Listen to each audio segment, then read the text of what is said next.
talk briefly about some of the changes that we are making, because I know the bill as filed is an imperfect work product and we're still working on it. So I just want to address some of that. But for the purposes of testimony and what we're discussing today, we are talking about the House bill as filed. House Bill 1424 allows healthcare providers a safe harbor to be able to object to the participation in medical procedures on the grounds that the procedure violates the provider's ethical, moral, or religious beliefs.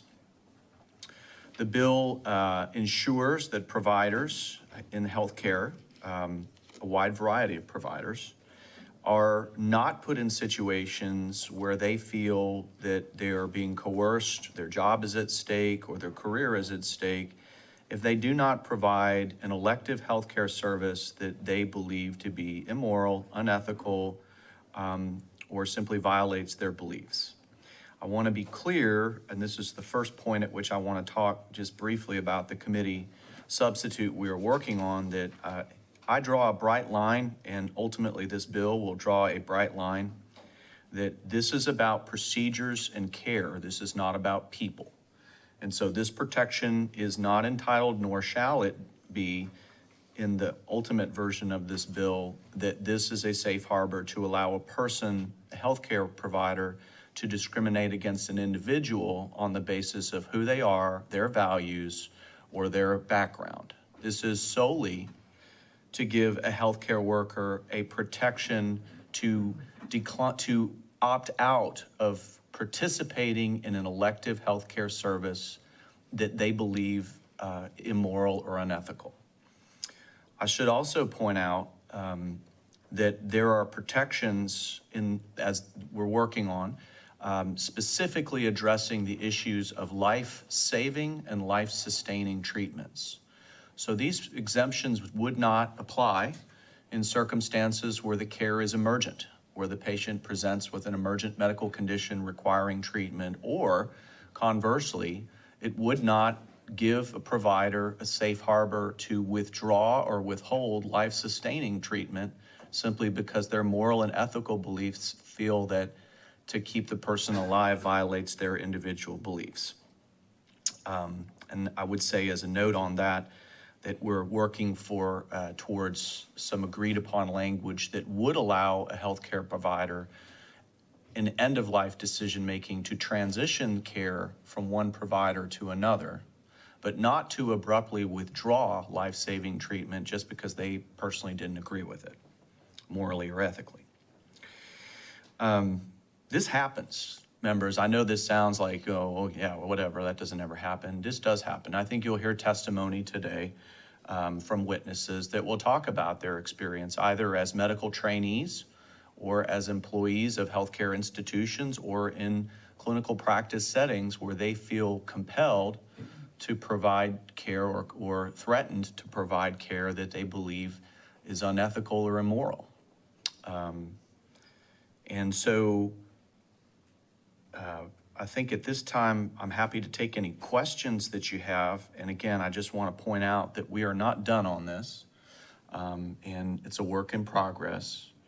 And my hope is that we will find some common ground so that we can protect our healthcare workers. I do strongly believe that we want moral and ethical people providing healthcare when we get sick, when we get injured, and when our life is hanging in the balance. We don't want somebody who looks at their watch and says, it's 5 o'clock and my shift is over. I'm going to stop squeezing the bag now and you're going to die. We similarly don't want people who put themselves in a position where they're providing care or not providing care to patients based on decisions that they themselves feel uncomfortable with and would not have wanted to be participating in, but simply because they feel like their job is threatened if they don't do it. So that's the balance that we're trying to strike here. Looking forward to the testimony and the conversation as always, and I'm happy to take any questions. Members, you have any questions for Dr. Oliverson? Okay. We will begin our public hearing and reserve your right to close. Thank you, Madam Chair. The chair calls Wesley Smith.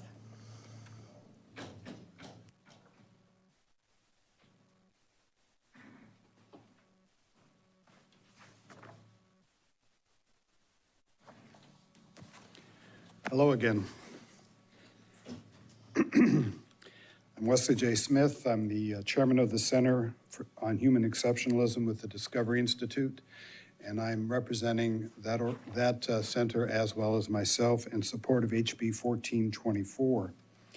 I appear today to urge this committee to support HB 1424, a bill to protect the medical consciences of Texas healthcare professionals. And by the way, I've been writing about this issue and lecturing about it throughout the nation and around the world for 20 years. I think it's a very important one.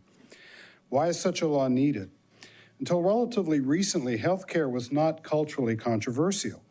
Medicine was primarily concerned with extending lives, curing diseases, healing injuries, palliating symptoms, birthing babies, and promoting wellness. Hence, it was a sphere in which people of all political and social beliefs were generally able to see eye to eye. That began to change after Roe v. Wade with the legalization of abortion, but Texas law was able to accommodate those bitter divisions by enacting a medical conscience law that protects doctors from being forced to terminate a pregnancy. Since Roe, the country has continued to splinter on what is and is not moral health care. That is why maintaining comity in the healthcare professions is a matter of urgent public concern. I'm convinced that requiring doctors, nurses, pharmacists, and others to provide a more to give them a more general conscience protection than one that is restricted to abortion is very important, and that is what HB 1424 would accomplish. Such a law, by the way, to deploy a cliche, is as American as apple pie. This country protects consciences even when they represent a distinctly heterodox view. We even permit religious conscientious objectors to legally refuse military service in time of war. If this country legally allows that extent of disagreement, surely Texas law can accommodate healthcare professionals who find particular procedures or interventions morally offensive. So I urge you to support HB 1424 on condition that the life-extending treatment and emergency care provision is put into the bill. That would be my only caveat, that must be done for my support.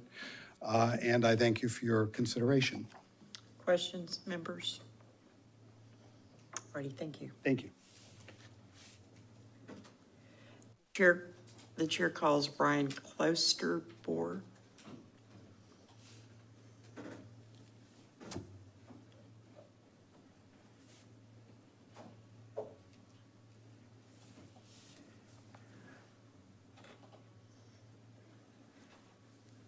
Thank you, Chair and members. My name is Brian Klosterboer, and I'm an attorney with the American Civil Liberties Union of Texas, speaking on behalf in opposition to the bill. I understand the need and purpose for the bill, and I bring some good news to the committee in that there are already laws protecting religious freedom for doctors, nurses, and other hospital staff members. Under Title VII, the federal employment non-discrimination law, religion is already protected. Any hospital or clinic, any employer has to respect the religious freedom and religious free exercise of its employees. Currently, they must respect it unless it imposes an undue hardship on the hospital or any of the employer. So this would allow someone to ask off to take off on the Sabbath or on Easter or any other holy holiday. This would allow someone to refuse to do any procedure already if there's someone else readily available to do that procedure. This strikes that careful balance between religious free exercise and ensuring that we have medical providers already taking care of people who need this help. That if there's only one doctor available, for example, in a rural hospital or a small town, if that person wants to take off on Easter and there's no one else available, the employer or the hospital say, we really need you here. That for the good of the patients and the hospital, you have to keep working. And that even though religious freedom is protected, it's not limitless. That there is some need to have healthcare professionals giving this treatment. And even if the language of this bill is changed to exempt life-saving care, that is still not a perfect term. This bill is still not needed. In medical practice, there's a very fine line between something that's life-saving and something that's not. Even a minor procedure can turn into a major problem in a matter of seconds. And if this bill is changed or amended to impose more requirements on our hospitals, we already know that here in Texas, we have a shortage of doctors and nurses, particularly in rural areas. We already know that healthcare costs are soaring, and so many Texans don't have access to healthcare right now. Adding more red tape and more bureaucracy is not what we need. That will just make our healthcare even more expensive. Religious freedom is already robustly protected. There's already a fine balance. This bill is unnecessary, and it's not what we need here in Texas. Can't find her either. Members, question? Alrighty, thank you. Thank you. The chair calls Stephanie Nichols.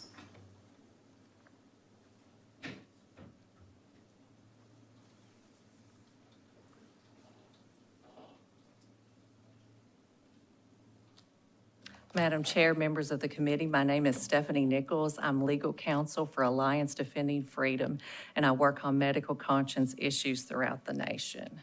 The fundamental question I bring before you today, after working with Texas physicians who have reached out to me interested in medical conscience legislation, Texas physicians saying this is needed and it is needed now and soon, is this question.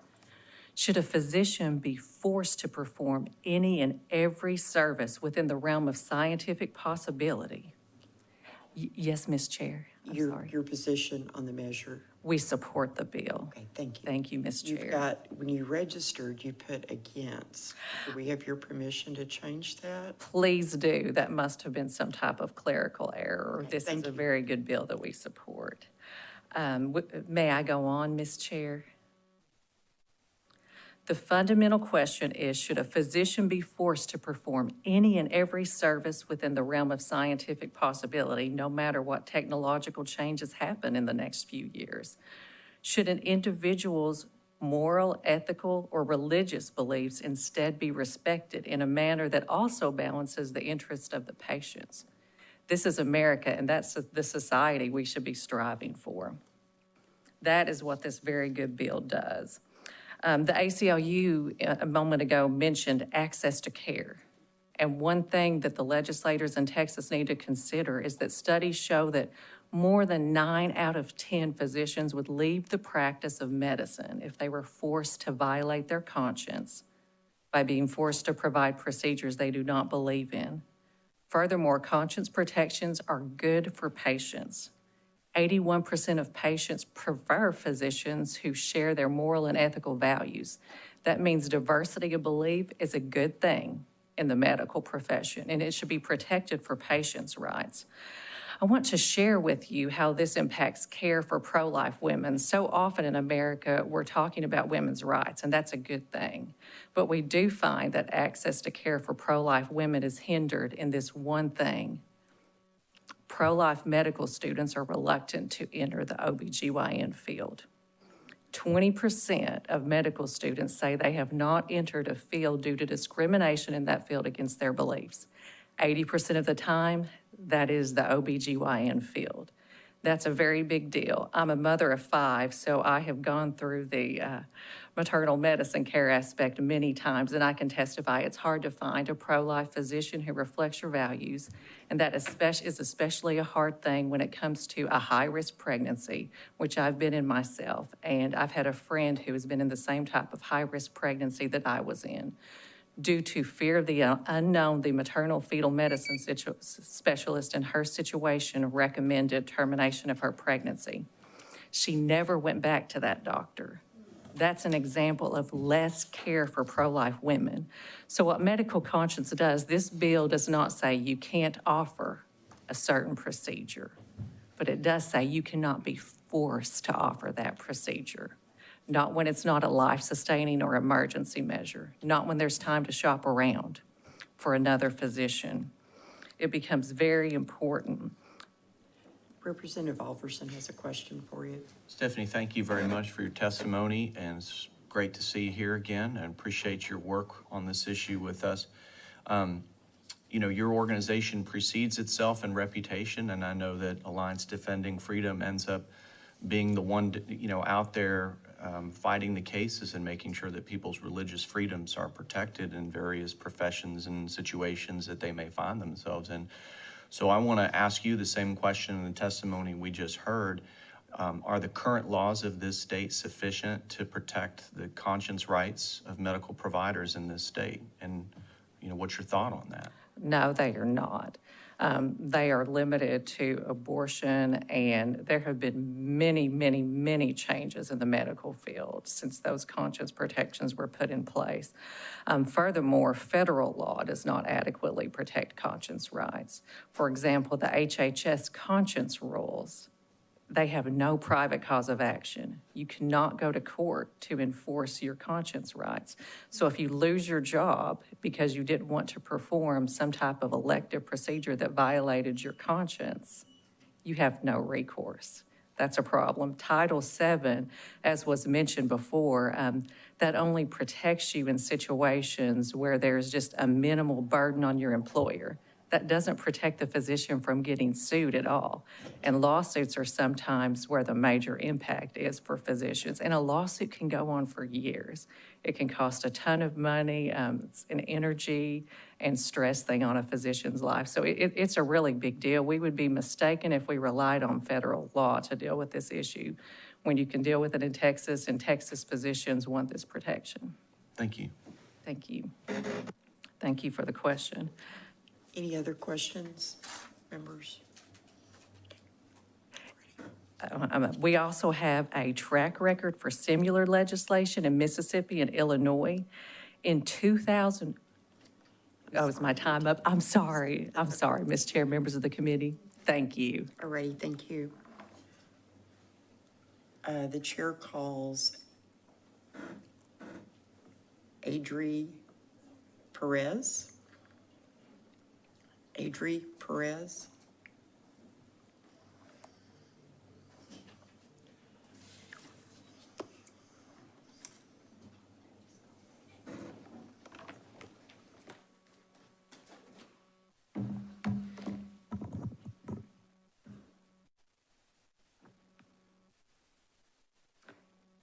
Good evening, good afternoon, what time is it? Well, good evening, Chairwoman Click and honorable members of the committee. My name is Adri Perez. I am a transgender Texan and a policy and advocacy strategist with the ACLU of Texas. I'm gonna take off my mask now. I will be testifying on behalf of myself and the ACLU of Texas in opposition to HB 1424. As originally written, HB 24 sought to amend Chapter 103 of the Texas Occupations Code, which is subtly titled the right to object to participation in an abortion procedure, by expanding it to allow any physician, nurse, or hospital staff member to refuse to participate in any medical procedure whatsoever, on the grounds that the procedure may violate the physician's, nurses, staff members, or employees' ethical, moral, or religious beliefs.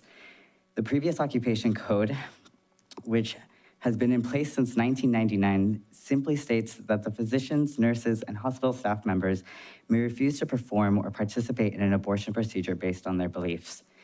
I believe that because of this, that this bill was initially a clear indication that the only purpose of the bill was to promote discrimination in medical practices and spread misinformation and fear about providing care for transgender children. None of us, as a transgender person myself, we never want to go to seek care to somebody who is not an expert or already an expert in providing that care for us. We don't seek elective procedures at random from providers who are not experts in that care. However, the way that this bill was written would allow doctors to refuse care in life-saving conditions, and for that reason, I believe that it is dangerous. And the ethical, moral, and religious beliefs of doctors, nurses, and hospital staff are already protected in Texas through the U.S. Constitution, the Texas Constitution, the Texas Religious Freedom Restoration Act, and several other laws. Therefore, I'm just here to urge you to oppose this bill as originally written. Thank you. Members, any questions? Thank you. Thank you.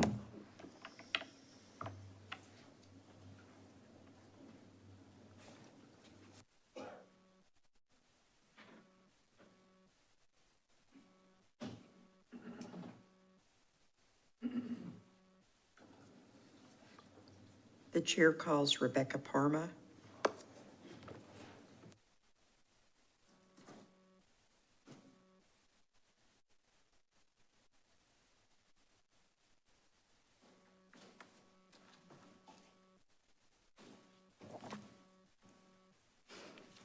Madam Chair, members of the committee, thank you for allowing me to testify before you today.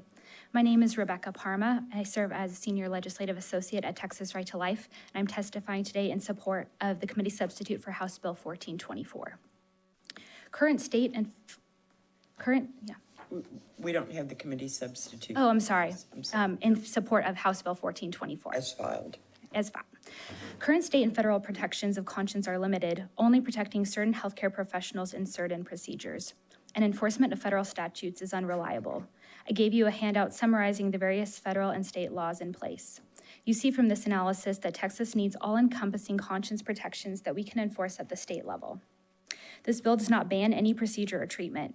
Texas public policy should protect all healthcare professionals, including medical students, in declining to participate in any healthcare service for reasons of conscience, with conscience broadly including all moral convictions. Protection of conscience for healthcare providers ensures diversity and innovation and assures both quantity and quality of healthcare professionals. Often these protections of conscience are only a theoretical right.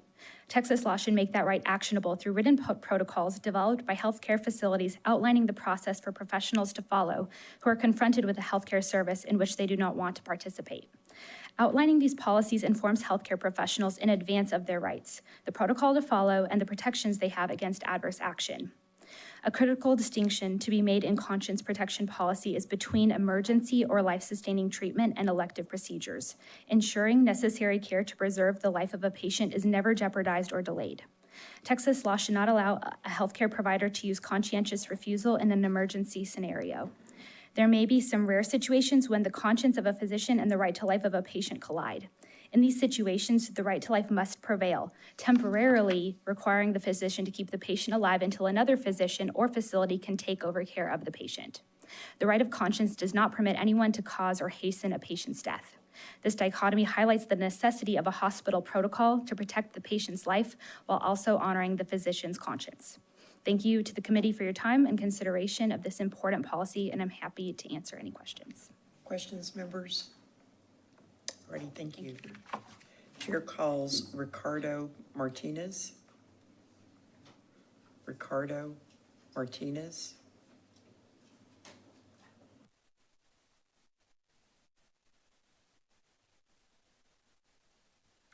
Holt Lackey.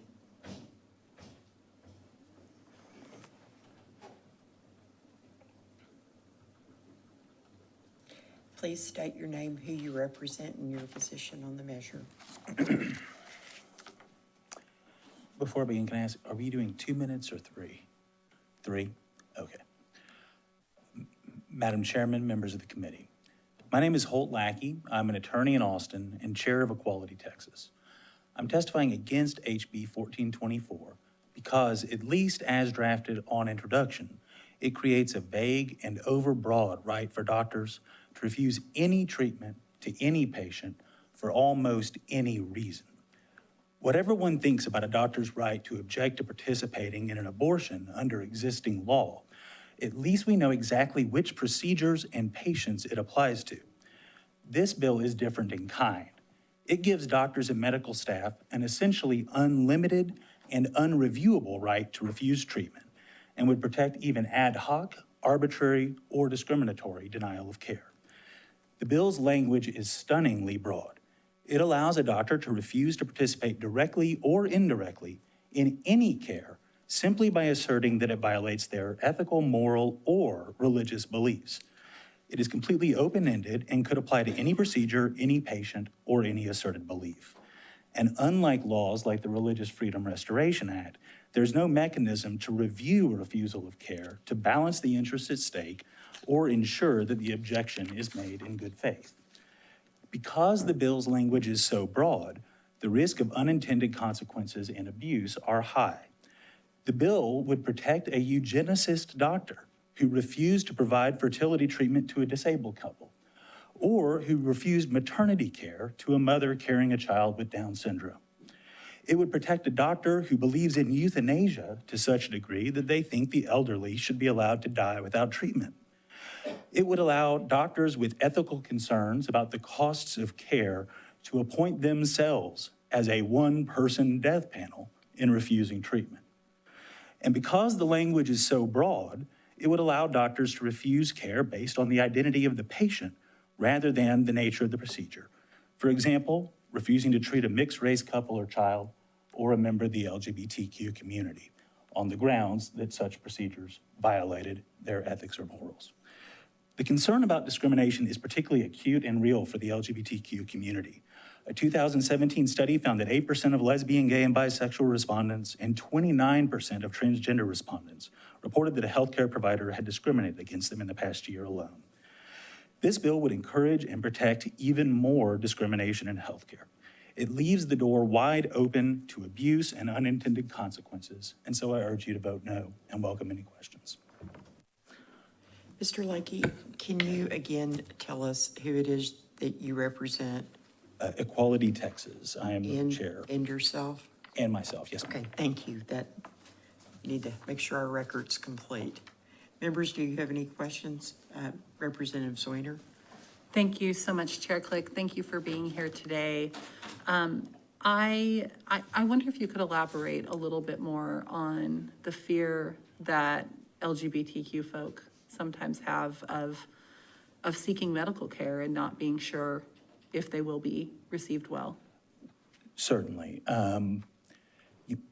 Particularly within the transgender community, there is a history and a frequency with which patients receive verbal abuse or outright refusal of care from doctors. There is a history going back to the AIDS epidemic of when there were bills introduced in this legislature essentially to quarantine the LGBTQ community or anybody who was HIV positive.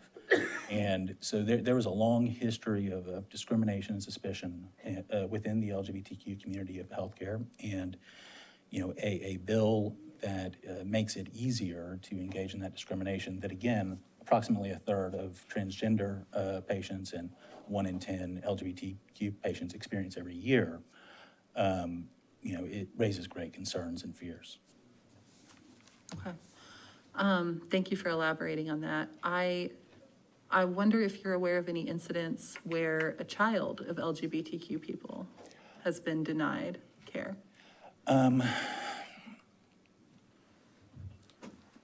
not precisely aware of that incident off the top of my head. I do know that we are seeing today parents bringing their transgender children for treatment at hospitals in Dallas and having to walk their 9, 10-year-old children through crowds of protesters screaming at them and telling them that they're being mutilated, being abused.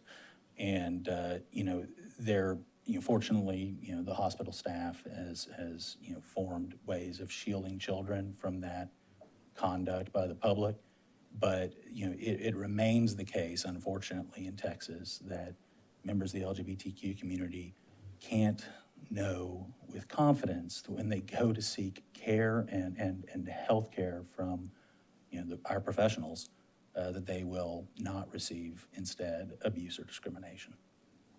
Thank you. Other questions, members? Thank you. Thank you. Chair calls Philip Gray.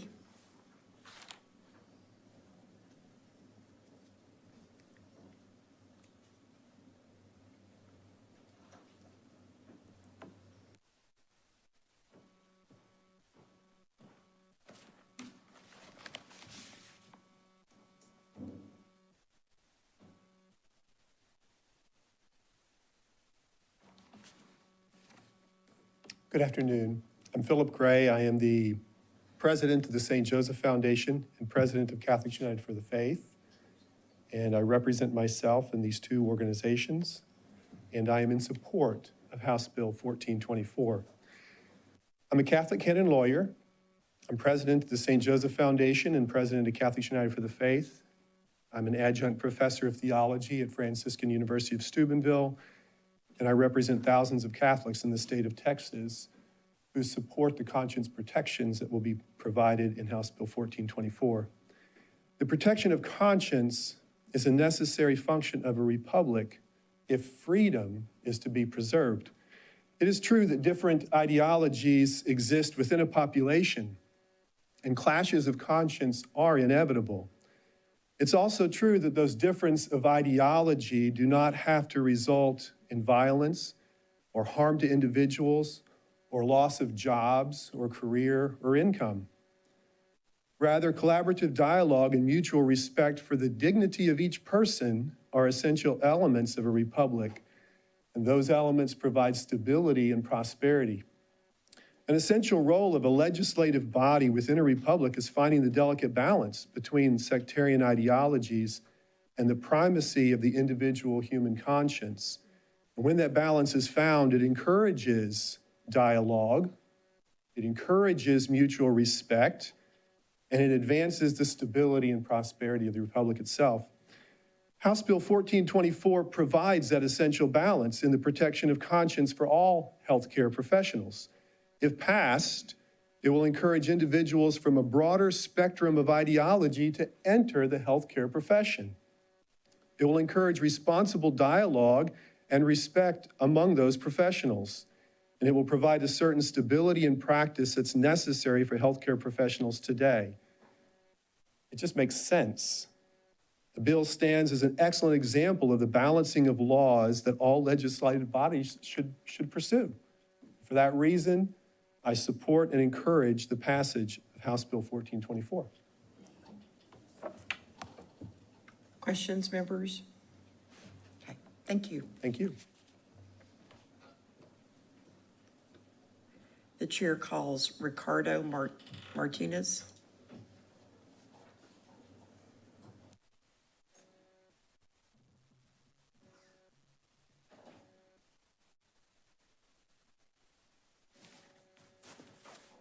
Do I drop written testimony off to the clerk right now? Is that okay? Yeah. Where do you want me to? Just Right here? Thank you. I'm a little winded, I ran. Thank you for your time and for giving me the opportunity to testify in front of you today. My name is Ricardo Martinez. I'm the Chief Executive Officer for Equality Texas, and I'm here in opposition of this bill. And you're representing? And I'm representing myself and Equality Texas. Thank you very much. Thank you very much. I'm still winded. I haven't worked out in a while. COVID. Our community has been in fear since the first anti-LGBTQ bill that was filed on the first day of bill filing 156 days ago. That day kicked off the Texas portion of a nationally coordinated assault on our community. This attack, which intentionally seeks to once again erase us, dehumanize us, limit our autonomy to make choices for ourselves and our family, and erode the support that the majority of Texans who believe that discrimination against LGBTQ people is wrong. More than 30 anti-LGBTQ bills have been filed this session. Texas accounts for 30% of all anti-LGBTQ bills filed across the country. Let me say that one more time. Texas is responsible for 1/3 of all the bills that aim to dehumanize me and invalidate my experience and my humanity. For 156 days, we have been uncertain about whether our lives would be turned upside down once session ends. Do you know what that's like? Every single day, fearing what is waiting for you after session is over?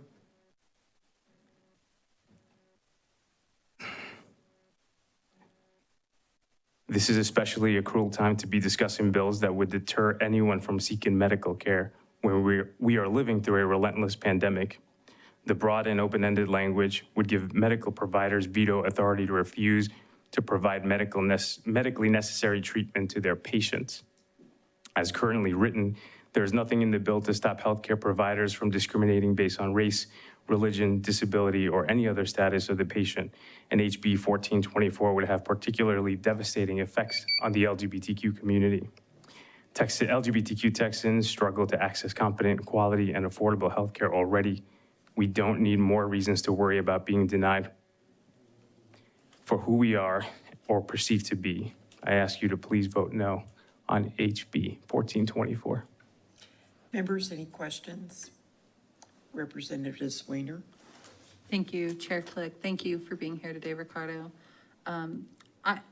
I wanted to ask, I know I've been able to personally visit with Representative Oliverson, and he's told me his intention is not to allow people to be discriminated against based on identity. Can you break down for me why this language doesn't make you confident that that's the case? Or I don't want to be sorry about intention, but why you think this legislation opens the door for more discrimination in healthcare? So I just want to understand, I'm testifying based on what is written now, not what is going to be written, and I haven't seen the language for a future iteration of a committee substitute. Yes, no, I apologize. I'm not asking you to speak on any other language. I'm asking if you could help us dial down on how this opens the door. I fully believe you that it does, but I was hoping you can help us Yeah, I think apart in the language. I think that I know that LGBTQ folks are not protected statewide. We don't have comprehensive non-discrimination protections here in Texas that leave us vulnerable, right? We also don't necessarily have access to competent and empathetic, sympathetic healthcare that affirms the identities of all of the members of the LGBTQIA community. And so there's already a reluctance to seek medical care when we need it. And I think just the idea that someone could deny you care based on their sincerely held beliefs would deter people from seeking the care that they need, and often urgent care. Okay, thank you. Thank you, Rep.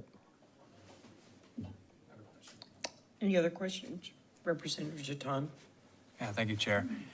So let me ask you this. If it was better defined what emergency and life-sustaining treatment was, and you could feel confident that you could go to the emergency room or any other situation where there would need to be that type of treatment, if that protection was added into the bill, would that change your opinion of the bill? I think what would change my opinion about the bill would be if we were enumerated into the language of the bill. So explicit protections for lesbian, gay, bisexual, transgender people. And the need for that to be listed, what would be the need for that to be listed, I guess? What would be the basis for that versus any other group? Because I think that what we're getting to is we're talking about the physician's ability to make conscious decisions. I guess what would be the reason you would need that statement in there? Because it would be codified, we would be reflected into law. Okay, thank you. Representative Weiner? Thank you, Chair Click. I just want to follow up on Representative Jeton's questions. I know we're all very concerned about emergency care, but I think you would agree that folks shouldn't have to test out the openness of every general practitioner they visit to see if they're willing to treat LGBTQ people. Would you agree? I would agree fully. Would you agree that folks shouldn't have to confirm that a provider is willing to see people of their religion? Correct. Before they visit them? I would, yes. Yeah, thank you. I think that's some of our concerns is what are the can of worms this opens. Thank you again for being here, Ricardo. Thank you. And if I may, my partner recently was denied care. And it was one of the worst experiences for him. And having to have him come home crying because someone denied him care or didn't know how to treat him or affirm him when he was scared, and getting treatment that was timely, necessary, and frankly, really scary for him. And no one should have to go through that. I agree. And I know we've had a lot of conversations in this committee about access to health care. And certainly I can understand folks' reluctance once they've had a bad experience or heard about others. And I hope we choose on the side of preserving access, not creating hesitancy. As do I. Thank you, Rep. Other questions, members? Thank you. Thank you. Chair calls Emily Cook.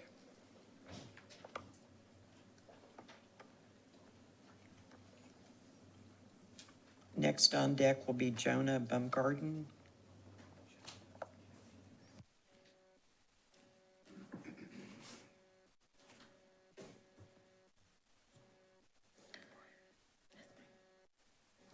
Hi, members. My name is Emily Cook, representing Texas Right to Life in favor of House Bill 1424. Today, I'd like to address a very specific aspect of this debate, how public policy should handle emergency care, CPR, and life-sustaining treatment. We absolutely should allow for medical professionals to not violate their conscience in providing elective medical treatment, like an abortion. But there is a difference between refusing to provide elective treatment and refusing to provide emergency care and life-sustaining treatment, treatment that is without which a patient would die. These are very different situations, and so conscientious objections must be handled very differently in this realm. As an attorney and a patient advocate, the basic fact pattern that I see is this. You have a patient in an ICU breathing with the assistance of a ventilator. After about 14 days, if a patient continues to need long-term mechanical ventilation, then the standard of care usually mandates that a trach be placed or performed on that patient. Under what Dr. Oliverson intends is that a surgeon's refusal to perform a trach based on conscience would be permissible, but the ICU intensivist wanting to remove a patient's life support would not be. And why must we make a distinction? In these situations, you're dealing with two competing values, the right to conscience versus the right to life.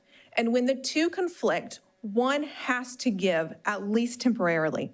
And it has to be the right to conscience that gives. We want to honor the conscience of our healthcare professionals, but protecting the right to life has to be ultimate. While we want to protect physicians from having to perform an elective procedure with which they disagree, we must not also at the same time codify that physicians are able to decide whether someone's life is worth living. Much like the process that we have as attorneys have when we find ourselves unable to continue legal representation of a client because of conscientious objections, there's a process that can be placed for a protocol for a physician to follow where the patient's life is not jeopardized, but that we also protect and respect the conscience by having another physician or facility take over that patient's treatment. I want to take a look at the case of Tinsley Lewis out of Fort Worth. I'll only be able to speak to matters that are a part of the public record on that case, but testimony taken in open court went on from hours from the physician who cited that it was against his conscience and against the conscience of nurses to continue caring for Tinsley through provision of a ventilator. He testified in December of 2019 that in his medical opinion, that even with the provision of life-sustaining treatment, Tinsley would not live for more than 6 months. She did live. She's alive today in April of 2021. But she would not be if we had allowed his conscience to be the sole arbiter of whether Tinsley's life support should be removed and trump the protection of her life. We look forward to House Bill 1424, and thank you I'm open for any questions. Ms. Cook, thank you for your testimony. Just to clarify, you're representing Texas Right to Life and yourself, correct? Yes, sir. Okay. Thank you. Are there any questions, members? Representative Zwingler. Thank you so much, Representative Price. Thank you for being here today. I know we've got a couple different issues rolled up in this bill as written, abortion issues, end-of-life issues, LGBTQ issues, potential discrimination issues. Kind of wanted to tease those apart. I know you spoke mostly about end-of-life issues, but I want to ask, we're talking a lot about emergency care, but do you think that it should be okay for a healthcare provider to turn someone away on the basis of their identity? I do not. The area that I work in is dealing with individuals who are in an ICU, and so who are usually have a surrogate making medical decisions for them or being in that capacity. And so that's really about all that I can speak to. Okay. Do you know if Texas Right to Life would still support this legislation if it had explicit non-discrimination protections on the basis of race, disability, age, sexual orientation, gender identity, religion? I think that would be an excellent question for our legislative director who spearheads our policy. Did she already testify? It is a he and no, sir. No, ma'am. Okay. It's not. Thank you. Thank you. Members, any additional questions? Thank you for your testimony. Thank you. Chair calls Jonah Baumgarten.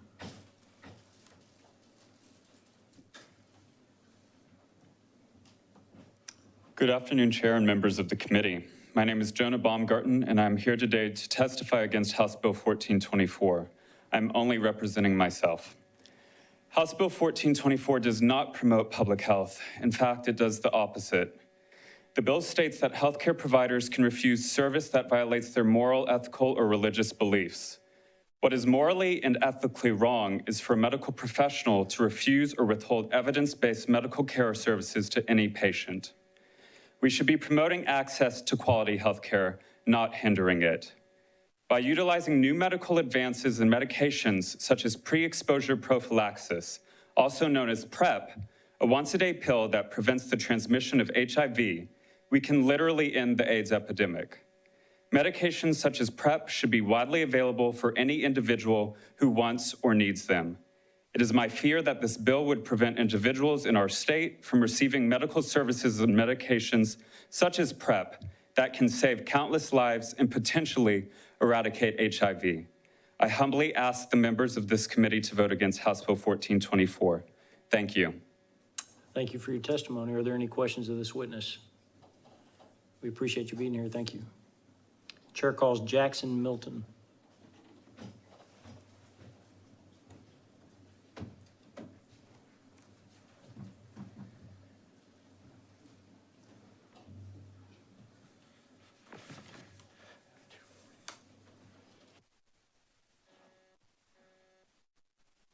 Mr. Milton, if you'll state your name, who you represent, and your position on the bill, we'll begin. Chairman Price, members, thank you for allowing me to testify today. My name is Jackson Milton. I'm a legislative associate at Texas Right to Life. I'm testifying for House Bill 1424 on behalf of myself and Texas Right to Life.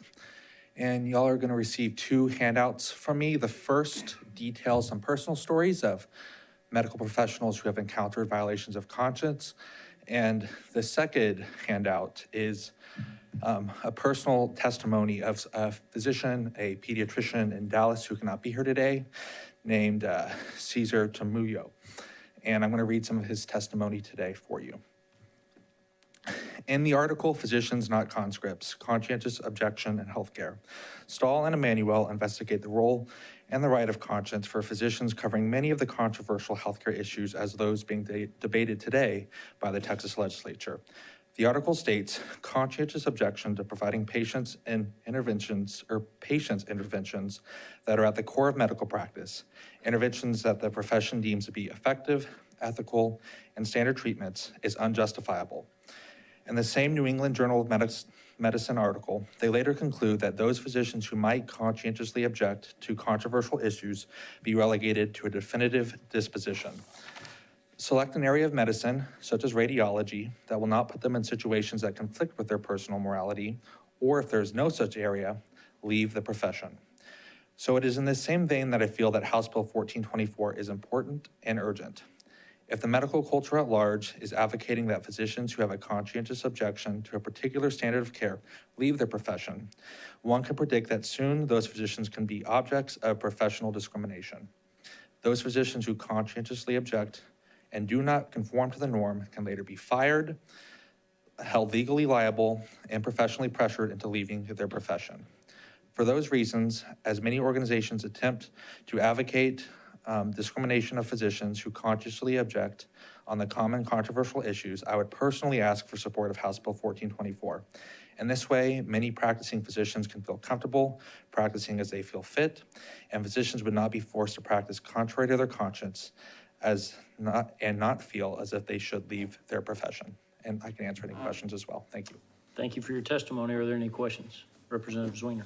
Thank you so much, Chair Price. Are you the person, Ms. Cook, said I should ask my question to? I would appreciate the promotion, but I'm not the legislative director. Okay. Are they scheduled to testify? I do not know as of right now. I believe not so earlier, but that could have changed. Okay. Well, I do want to ask a specific question about examples or of violations of conscience questions. I know there was a story in 2018 where a woman was, I believe 9 weeks pregnant. No fetal heartbeat was detected. Her body was not expelling the fetus on its own. She was prescribed medication to expel that fetus. Right. And was not only declined that medication while in the pharmacy with her 7-year-old daughter, but also shamed by the pharmacist. I think we all understand some of these questions of conscience, but I look at that as a really unacceptable experience for a patient, particularly someone who I believe your organization would agree wasn't doing anything wrong. Her fetus was not alive. How do we have protections and legislation like that to keep that type of patient experience from happening, where someone facing the loss of a wanted pregnancy doesn't get shamed? So the first point I'd make is that's not an elective abortion. And just for clarity, was that an emergency situation for her? It was not. She had walked into a Walgreens pharmacy after getting a prescription from a doctor. Okay, so I guess the distinction we've been making is between elective procedures and those that are emergency or life-sustaining treatment.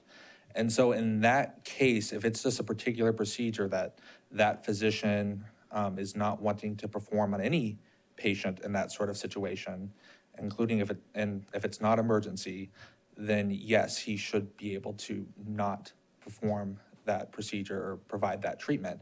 If it turned into an emergency situation, he should be compelled, because in that situation, that woman's right to life is more important than his or her conscience.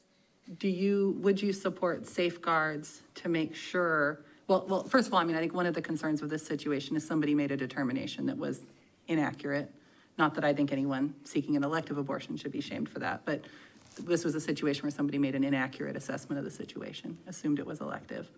But I think some of the question is how do we provide safeguards so that we don't have a situation where somebody who is there trying to take care of a patient ends up making their experience worse? And I think that's one of the concerns we have. And I guess I'm curious if you have ideas for guardrails, particularly in rural areas where there are fewer providers, so that people still can access the care they need.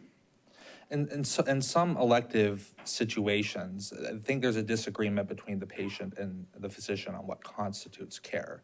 If a given physician, let's say, doesn't want to perform a sterilization, but a man or a woman wants that procedure performed, there's a disagreement between the patient and the physician on is sterilization actually authentic health care.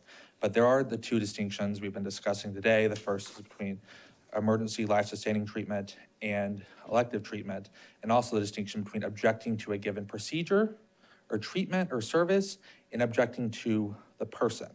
So if you're not willing to perform a sterilization for person A, then you wouldn't be able or would not be willing to perform the sterilization for person B. That's objecting to the treatment.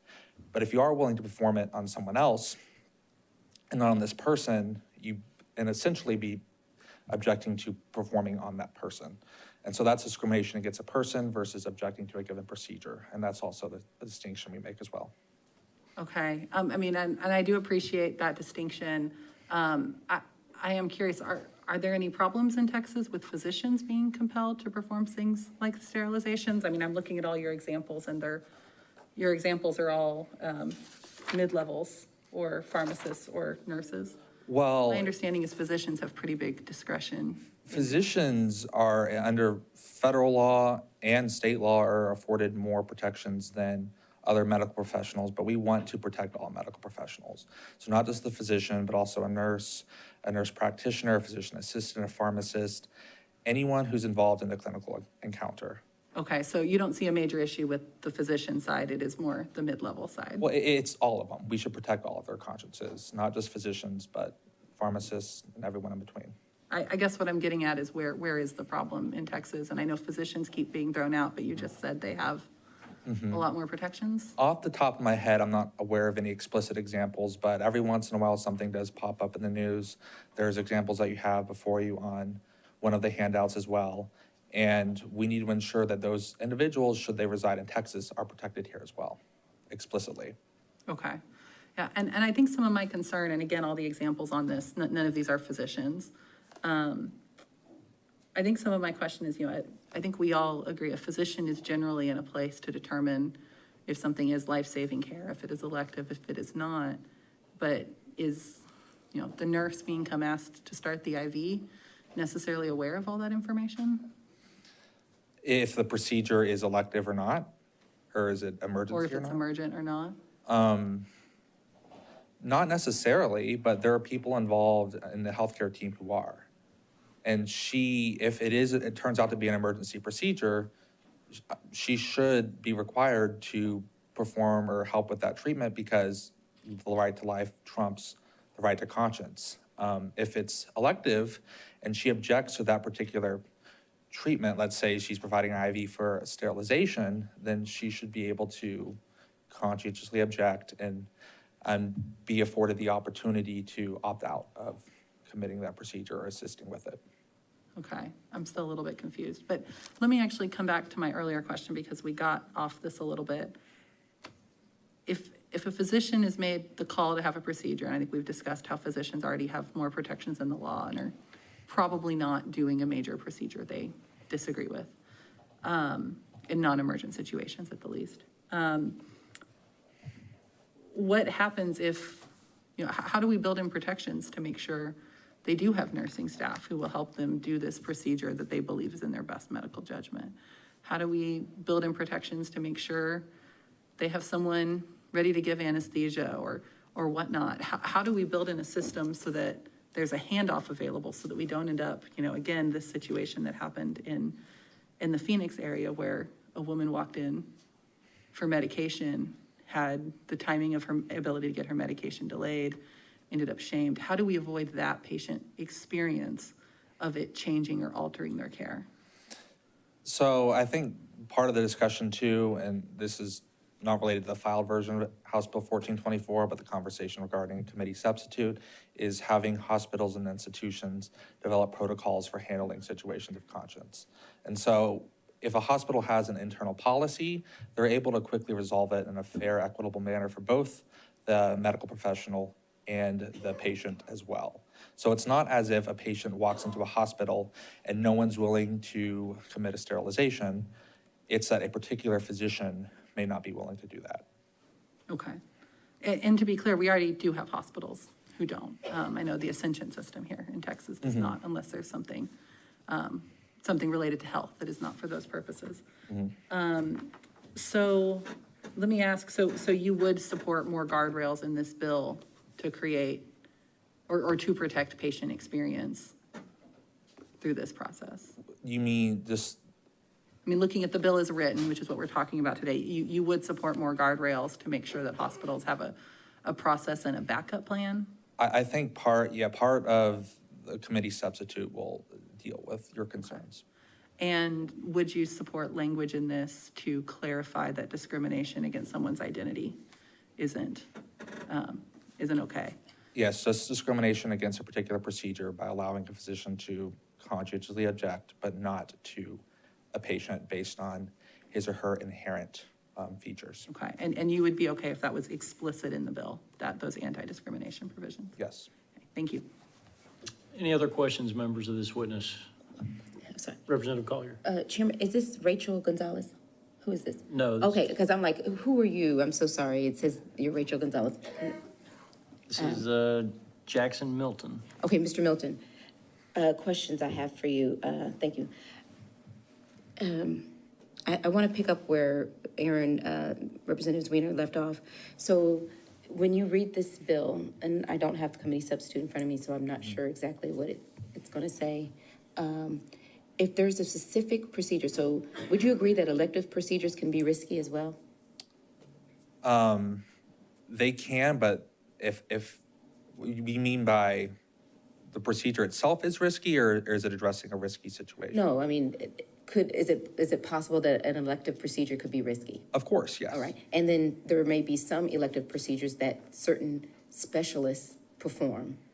Yes. Okay, so picking up where Representative Wiener left off, my concern would be if they're the only specialist in that area and they have decided that for some reason based on their religion or their belief, they cannot treat that person. What's the contingency plan? What is the backup plan? Who's going to treat that person? Because my understanding is that doctors take a Hippocratic oath and it says do no harm. So that would be harmful to the patient if they did not render aid or the treatment procedure. I think the physician, the medical professional would disagree with that assessment. I think they don't want to provide a given treatment, therapy, service precisely because they may view the treatment itself as harmful. And so they, in their mind, believe that not providing the treatment is for the patient. Now, to address your situation about a physician or a nurse practitioner being the only person in a given geographical area who is able to provide a certain service, in that situation, having internal hospital protocols or institutional protocols may be able to address that situation.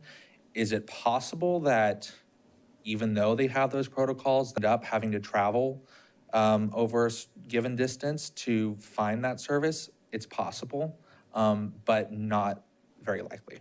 I'm just concerned that we'll see more lawsuits because of increased harm. So I'm just trying to make sure that, you know, if you're going to have a policy, it needs to be very clear and there needs to be contingencies put in place. So I understand what you're saying, that they should have the right to do this, but what about the patient? You know, we don't want to leave them in harm's way. And so what list of procedures are you envisioning this to include? This, any sort of service, any sort of medical service. So there's not a list of procedures, any elective medical service. So it would exclude emergency treatment, it would exclude life-sustaining treatment, but every other thing. Okay, so it would exclude life-sustaining treatment. So that would not be included under the bill. But you just agreed that there are times when an elective procedure could become risky, and then it becomes a life-sustaining. And that if it does become, let's say there's a physician who is performing an elective procedure, and he or she realizes, and it turns into a life-endangering situation, and now it's classified as emergency, and they need assistance from another medical professional. In that situation, the medical professional would be compelled to assist because it is an emergency situation. so if somebody's performing a gender transition surgery, and in that surgery, something happens, and now they need a heart surgeon to come in. But that surgeon had said, I don't agree with the original procedure. Do they have an obligation in your mind to At that point, it would no longer be elective, it'd be emergency. Okay, so it started as an elective procedure, turned into an emergency situation, and then at that time, that's when the doctor, regardless of your personal position, would be obligated to render their services. Yes. All right, thank you. Thank you, Chair Collier. Chairman Oliverson. I appreciate, so we'll go back here. I realize some of these questions are brutally unfair to you. You're not a doctor and you don't practice medicine, and so, you know, you're being asked to comment on stuff that's not in your specific area of expertise. But let's just unpack a couple of these situations. So we're talking about treatments, not people, right? So, so if it's routine, accepted medical care, that's, you know, getting your blood pressure checked, getting your diabetes managed, getting your appendix taken out, these are the kind of things that are, it's not what we're talking about here. With regard to specialty care, as Chairwoman Collier was talking with you about that, I think if we're talking about specialty services, that would be something that somebody might object to providing on an ethical or religious ground. Wouldn't you agree that those kind of things would be decided in advance, i.e. a provider either is or is not going to be a specialist in a procedure that they would or would not find morally objectionable? They're not going to be a specialist in something that they would find to be morally objectionable, hence the idea that they would suddenly refuse to provide that specialty care would be unlikely, because they would have never bothered to become a specialist in it to begin with and wouldn't offer it to anyone. Because this is about the procedure we're talking about here, or the treatment, not the person walking through the door. So yes and no. So an OB-GYN may not want to perform sterilizations, but it's very likely and in a hospital institution and developing protocols will ensure that physician, that OB-GYN is not receiving patients who are showing up to the hospital or the clinic wanting sterilization. However, there are OB-GYNs who specialize in OB-GYN, and they don't want to perform sterilizations, but they still want to help women birth babies. They still want to help women in their reproductive lives, but they don't believe sterilization is actually helping women. That's not, again, that's not an emergency procedure. Right, No one so they needs to would- be that's sterilized elective. on an emergency basis. Correct, so that's not an emergency situation. Yeah, okay, so that's kind of, I wanted to clarify that, and then again, I think you kind of brought this up and was adequately addressed, but emergencies are often unplanned. And so we're specifically contemplating carving out emergency situations where care, I mean, that's not what we're talking about here. So Right. anything that could potentially be defined, and I should point out that the law in Texas is pretty clear with respect to the prudent layperson as to what constitutes an emergency. And so, you know, when we start talking about when things become an emergency, if they start elective, I mean, that essentially doesn't fall under the context of this bill either.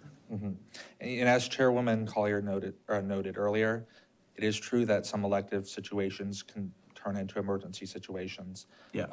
And look, there are situations where a complication occurs during an elective procedure and another specialist has to come in and address the complication. You mentioned OB-GYNs. It's not unheard of in the context of a hysterectomy for the bladder to be injured and for a urologist to have to come in and repair the bladder. The urologist, you know, in that situation doesn't have the ability under this bill to say, well, I'm not going to fix the bladder because I think taking out the uterus was immoral to begin with. Correct. They were consulted to provide this emergency care that is now necessary as a result of a complication that occurred.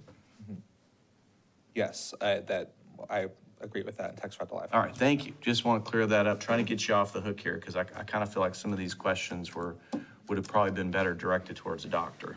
Oh, Madam Chair. Representative Collier. Apologize. My apologies. I walked in, didn't know who you were on this list, so sorry if I came at you at a different angle. No, yeah, no worries. I handled it very understand well. the situation you were addressing and raising there, and elective turning into emergency is a valid concern, but I think it will be addressed. Yes, sir. Thank you so much for your testimony. Any other questions, members? The chair recognizes that Vice Chair Guerra is now present. And I want to mention to the members of the audience, we do have a second overflow room. It's room 120.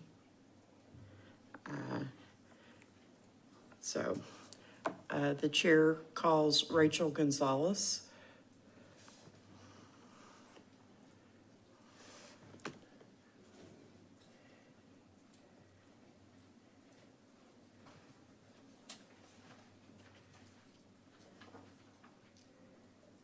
Hi.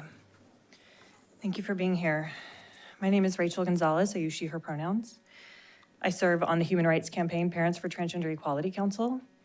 And I've lost track of the number of times I've come here to testify on behalf of my daughter, Libby. I'm the mother of 3. My daughter, Libby, is 11. The first time I came here to testify, she was 6. Sorry, just ran from the overflow room. And it's already something that my family struggles with, especially now in the pandemic, where we are looking for ways to get outside of the city, get away, and be safe and socially distant. And we're already in a state of fear, where if we go hiking way outside of Dallas, I'm looking up before we leave where the closest urban hospital is, because I'm already scared to take my daughter to a hospital where there might be a physician that's going to not fix her broken leg or a broken arm or a concussion or some other emergency.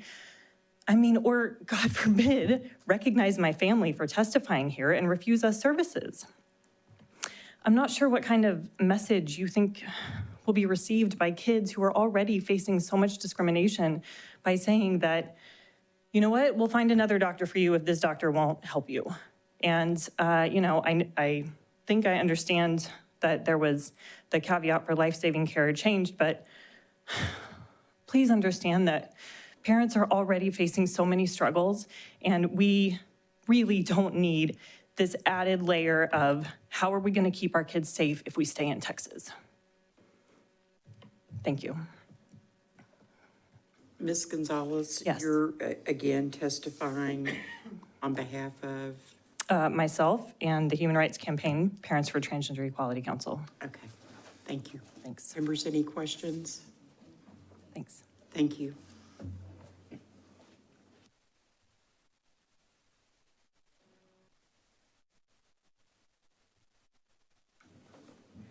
The chair calls Sarah Czar.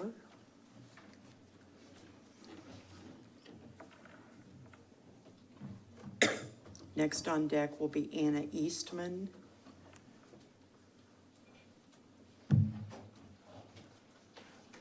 Thank you so much, Chairwoman Click and committee members, for this opportunity to testify. My name is Sarah Zart, and I'm the Texas and Southern Regional Manager with Students for Life of America. I represent the nearly 100 Students for Life groups, which make up around tons of colleges and high schools and medical and law schools across the state of Texas, as well as the 1,200 student groups across the nation. 35 of those student groups are specifically medical Students for Life groups, and 7 of those are here in Texas. I'm here in support of HB 1424, representing those medical and nursing students, a part of those groups. And are you also testifying on behalf of yourself? Yes. Thank you. The medical and nursing students I serve and speak on behalf of should never be forced to participate in procedures or treatments that conflict with their ethical, moral, or religious beliefs. No American should be forced to participate in any way in the violent death of an innocent person, which is exactly what abortion is. This is especially true for Americans training to be healers. Legal protections for conscience eliminate a significant barrier to entering the medical profession or serving in certain specialties within the medical profession. From a 2019 survey of members of a faith-based medical organizations, 23% of respondents personally experienced discrimination. 36% of particularly medical students faced pressure or discrimination from medical school administrators or faculty based on their beliefs. And 20% decided just not to pursue a medical career at all. When mentoring students who lead these Students for Life medical groups, they often express to me this fear that they will be made to watch an abortion as a part of their school, and it hinders their ability to study. Some nursing students that I work with that lead Students for Life groups have expressed to me that they might change their major because their biggest fear is that they'll have to sit in on abortion or won't be able to, or will be asked to be trained on abortion. So even a medical student group here at Dell Medical School in Austin, they were going to be made to have a rotation at Planned Parenthood, which would have went against their moral beliefs of supporting the abortion industry at all. Luckily, after a lot of meetings and intervention, they were able to do their rotation elsewhere. But right now here in Texas, we don't have any state protections for medical students. We're entirely dependent on federal statutes, so we should create those protections here and enforce those on the state level. So please stand with future doctors and nurses that want to enter the medical profession but fear they won't be able to practice medicine without being made to participate in abortion violence against their will and conscience. Please say yes to HB 1424. Questions, members? Representative Swainer. Thank you, Chair Click. Thank you for being here today. Same question I asked some previous witnesses. Would you or your organization support language in this bill to prevent discrimination against the person instead of the procedure, including for LGBTQ folks? I can get back to you with an answer on that. Okay. Yeah. But you're under, or your all's interest is protecting people from performing a procedure? Yes. Mm-hmm. Thank you. Members, questions? Representative Oliverson. Sarah, I appreciate you being here. I know in your work with Students for Life, you've worked with a number of medical students, and I think people forget that, the culture in which we live today, has become very dogmatic with respect to tolerating different viewpoints, and no more prevalently is that seen, I think, than in higher education. And so I know, because, you know, you and I have kind of talked about this before, as we have with some of your colleagues, I know there are students for life who are medical students who have personally experienced, you know, intimidations, threats, bad grades, not just in medical school, but in college, because they refuse to agree with the professor or their supervisor or whatever. And that's one of the things we're trying to prevent and to correct here, because as I said in my opening, we want moral and ethical people providing health care. And I think that was made very clear by one of our earlier witnesses. So my question to you is, are we gonna hear from some of those students tonight? Are we gonna hear some testimonies and some stories about students who have had their consciences violated and their religious beliefs sort of crushed underfoot because they didn't toe the line with the totalitarian viewpoints that currently exist? Yeah, I wanted the committee to be able to hear, especially from the Dell medical students that I just talked about. Unfortunately, the medical students all have testing that they're in right now for their school, or some of them didn't want to come and publicly put out their viewpoints, to be honest, because they are worried about evaluations with their school and getting their medical. Yeah, I remember you and I talked about this, that there were medical students who wanted to come forward and talk about their experiences of being, I would say, discriminated against. Yeah. And yet they were afraid to do so because they were worried that they might get a bad grade, or worse yet, even be kicked out of school for publicly expressing their views, just their beliefs, or even telling their story. Yeah. So it is a problem. It's not just a theoretical thing that never happens. It's happening right now. Yes. It's happening down the road. It's happening across this country. Yeah. We appreciate you being here. Thank you so much. Questions, members? All righty. Chair calls Anna Eastman.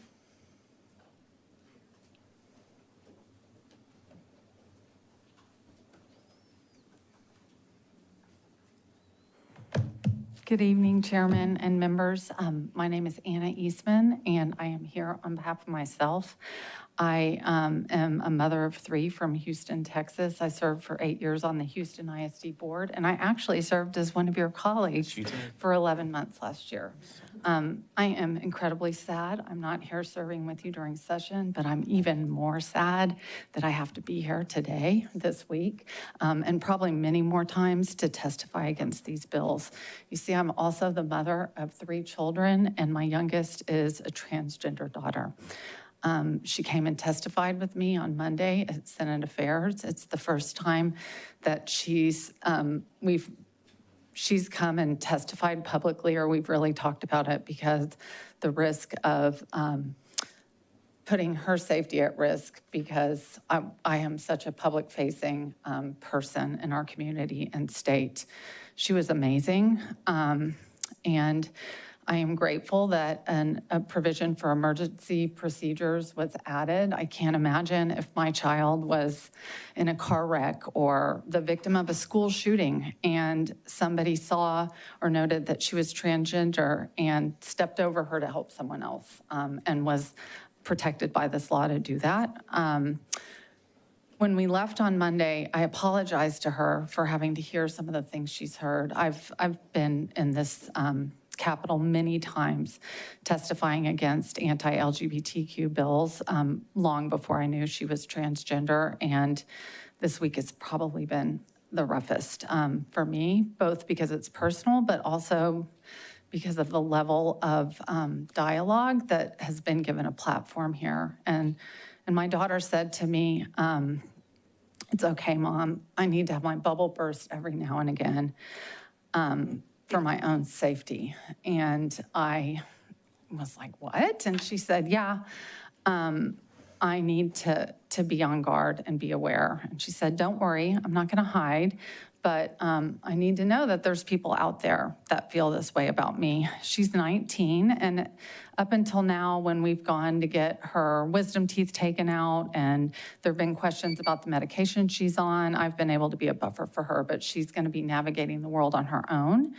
And we're lucky that we live in Houston because we have conscientious providers at many levels, but Anyway, I urge you to vote against this bill and the very least, put the fully inclusive protections in the bill, but just raising the fear of having to think through this for her and all the other families like us is terrifying, frankly. So. Members, any questions? Thank you. Thank you. Chair calls Nell Giles, or is it Neil Giles? Neil Giles, I'm sorry.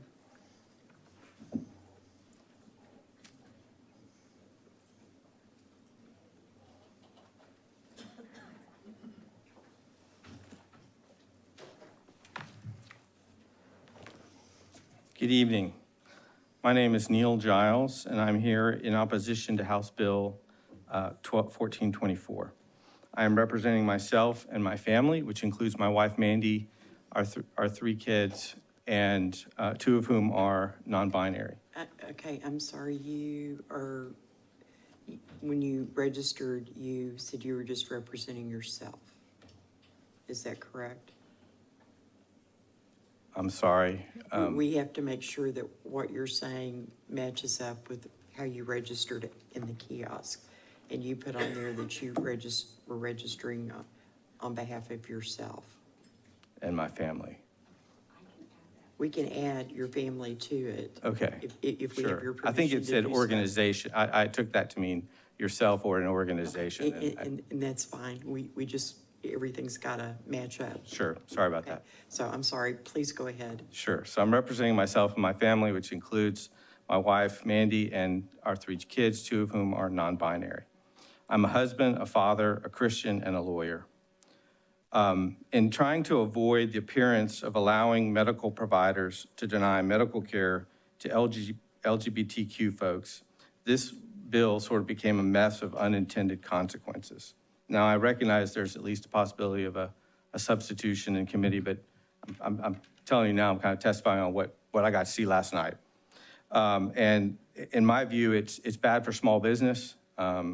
It's bad for the practice of medicine. And it's, most importantly, it's dangerous to the health and safety of both LGBTQ kids and adults. And it's also discriminatory in another way. And I think this is that's a really strange thing, but it only protects people whose beliefs require them not to perform medical services. It provides no protection for people whose beliefs actually require them to perform some medical services. So for example, if somebody's ethics, medical or otherwise, religious or moral beliefs require them to provide services to a transgender child, for example, then they could be fired without any protection. Whereas if somebody objected to a procedure, they can't be fired and arguably have to be paid to do nothing by a small business, which is another bad thing. And which is to say that this bill is not really about religious liberty. It's really pure and simply about promoting a particular religious viewpoint, which is also discriminatory. The AMA publishes a very comprehensive treatise on medical ethics, which all physicians are bound to follow. There's a plethora of articles and lively debate on conscientious objection in the area of medicine within the AMA. I think we ought to leave medical ethics to doctors, and you guys should stay in your lane. Thanks for listening. Questions, members? Thank you. The chair calls Bobby Schindler.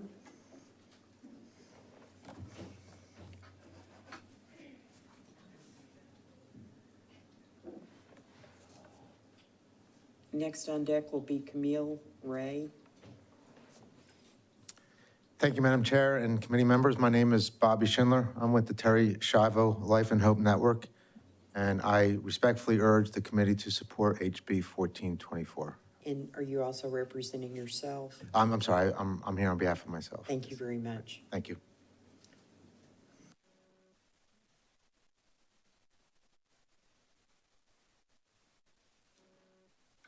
Next on deck is Camille Ray.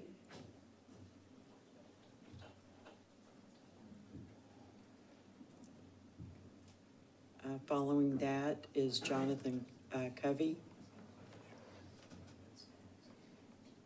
Hi. My name is Camille Mojica Ray, and I'm here in opposition to HB 1424. I'm a native Texan, a graduate of UT, and a freelance science writer with a PhD. Are you representing I am yourself? representing myself. Thank you very much. My husband and I are the parents of 3 smart and talented children, including an 8-year-old transgender son named Leon. Leon already has experienced discrimination from a medical provider. We had to switch pediatricians because she refused to use the pronouns consistent with his legal gender marker. I had to explain to my then 7-year-old why we needed to find a new doctor. More recently, we were out of town for spring break. On the last day, Leon complained of lower right abdominal pain around midday. By dinner time, he was doubled over in pain, moaning and crying. After calling his current pediatrician, we went to the local hospital so he could be evaluated for appendicitis. Luckily, it was normal. But what if HB 1424 had been in effect? What if any of the people called upon to provide him care that night, the nurse, the physician, the ultrasound technician, even the radiologist who never entered his room, what if one of them had refused based on their religious or moral beliefs to provide him care? Would I have then had to explain to my child why we had to go and find a new hospital?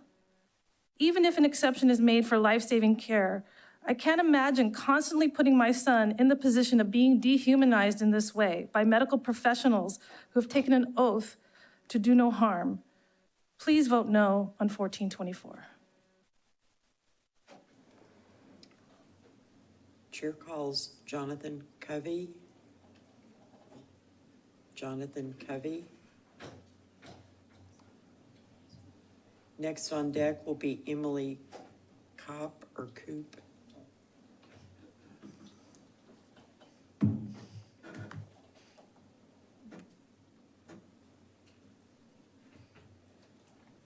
Hello, Madam Chair and committee members. My name is Jonathan Covey. I am the Policy Director for Texas Values Action. I'm testifying in favor of HB 1424, the Texas Healthcare Conscience Protection Act. Top line is doctors and nurses and other medical providers should never be forced to participate in procedures or treatment that conflict with their ethical, moral, or religious beliefs. Just to jump straight to the point, we need HB 1424 because while the Constitution and some federal laws, such as the Coates-Snow Amendment, do protect a healthcare provider's conscience freedom, they often serve as a baseline of protection against the government targeting your religious beliefs. And in the case of the Constitution and the Free Exercise Clause, they inform society, they inspire society to respect religious freedom. However, this is generally from government coercion, not from penalties imposed by private entities. For example, if you're a physician, the Constitution may protect you against a law passed by your state or the federal government requiring you to participate in a certain procedure, but it wouldn't necessarily protect you from penalties from your boss if you work at a hospital, if your employer is trying to require you to provide some type of medical procedure which goes against your moral or conscience. So HB 1424 says that a healthcare provider can't be discriminated against by a hospital or healthcare facility for being unwilling to participate in a procedure based on their conscience. Legal protections for conscience also eliminate a significant barrier to entering the medical profession or serving in certain specialties within the medical profession. Some things to think about. In a poll that was done, I believe it was in maybe 2017, 20% of medical students said they are not pursuing a career in obstetrics or gynecology because of perceived discrimination and coercion in that field. 32% of medical students said they have experienced pressure from or discrimination by faculty or administrators based on their moral, ethical, or religious beliefs. And 33% have considered not pursuing a career in a particular medical specialty because of attitudes prevalent in that specialty that are not considered tolerant of their moral, ethical, or religious beliefs. So the bottom line is no medical professional should be forced to participate or violate their oath to do no harm. And this bill makes that fact very clear. Thanks for listening. I'd be happy to take any questions. Questions? Chair. Representative Sweener. Thank you so much, Chair Click. I think you can probably guess my question. Do you agree that this protection of conscience should only be for procedures, not for providing care to specific classes of people? I think this needs to be for allowing physicians and healthcare providers to not violate their religious freedom. Okay, so do you think that it would be a violation of the religious freedom of some healthcare providers to provide standard care to an LGBTQ person? We would not support adding non-discrimination language into this bill, just to skip directly to your question. I appreciate you skipping ahead, but I would like an answer to my previous question on whether or not you think that it is okay for a medical provider or a healthcare provider to use an exception of conscience to not provide standard care that they would provide to a non-LGBTQ patient to an LGBTQ patient. Well, thanks for asking my opinion. What I do think is that rights of conscience and moral and religious rights override almost everything else. And I think that you're doing more harm by requiring someone to violate their conscience than you would be otherwise. I'm guessing that's a no. Or you're actually, shoot, I'm not even sure what my question was after that answer. We went through a couple hoops. So am I understanding correctly that you can envision situations where you think it would be okay and appropriate for a healthcare provider to refuse to provide care to somebody because they disagreed with that person's identity? Not the procedure, but who they are. I'm not commenting on whether or not it's okay to provide or not provide based on someone's sexual orientation or gender identity. But I do think that religious and moral objections are extremely important and probably the most important in this scenario. And I'm kind of confining my comments to the scope of my testimony. This is fully within the scope of the bill y'all are in support of. So you've heard concerns from a lot of folks that this would open the door to discrimination. We don't believe against LGBTQ Texans, and you're saying you think that would be protected or should be protected. We've not seen this to be an issue in the past, and we don't believe that this would be an issue. Okay, thank you. Thank you.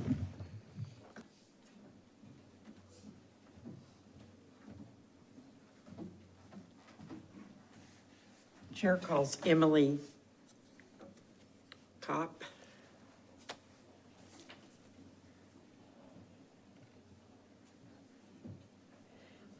Next on deck will be Ashley Leanertz. Please begin. Thank you, Madam Chair, and members of the committee. My name is Emily Kopp. You said it perfectly, so thank you. And I represent myself, and I'm here to express my opposition to HB 1424. So I have here in my hand the testimony that I provided in 2019 against HB 1035. It was a religious exemption bill, much like this one. And I remember that for a lot of reasons. That was in front of the State Affairs Committee that Speaker Phelan was actually the chairman of at that time. And it was the very first time that I showed up to the Capitol to testify. And oh boy, that was like jumping in the deep end. That was an all-nighter. So it was a grueling marathon for everyone, to say the least. So I went and found my printout of this testimony because I feel like I'm having deja vu. Or perhaps PTSD might be a little bit more of an accurate description. The bill that you're considering today, the way it is written, would do the same harm that the bill I testified against would do back in 2019. It dehumanizes LGBTQ Texans. It gives an excuse to treat them, people like me, as less than. The State Affairs Committee at that time understood this, Speaker Phelan understood this, and more importantly, they understood that Texans do not want legislation like this, not the way that it is written. And I appreciate Representative Aaron Zwiener for pointing out that there is a way to compromise and get to something that will be not as quite dangerous to the LGBTQ community. And I hope that you realize that. I don't want to have to repeatedly show up to the Capitol to defend my existence. But I do want to say thank you for your time and your attention. I still consider this a privilege to participate in this democratic process, to share my voice, and to be heard by the likes of you. So please do not advance this bill. Members, questions? Thank you. Thank you. Ashley Leonard.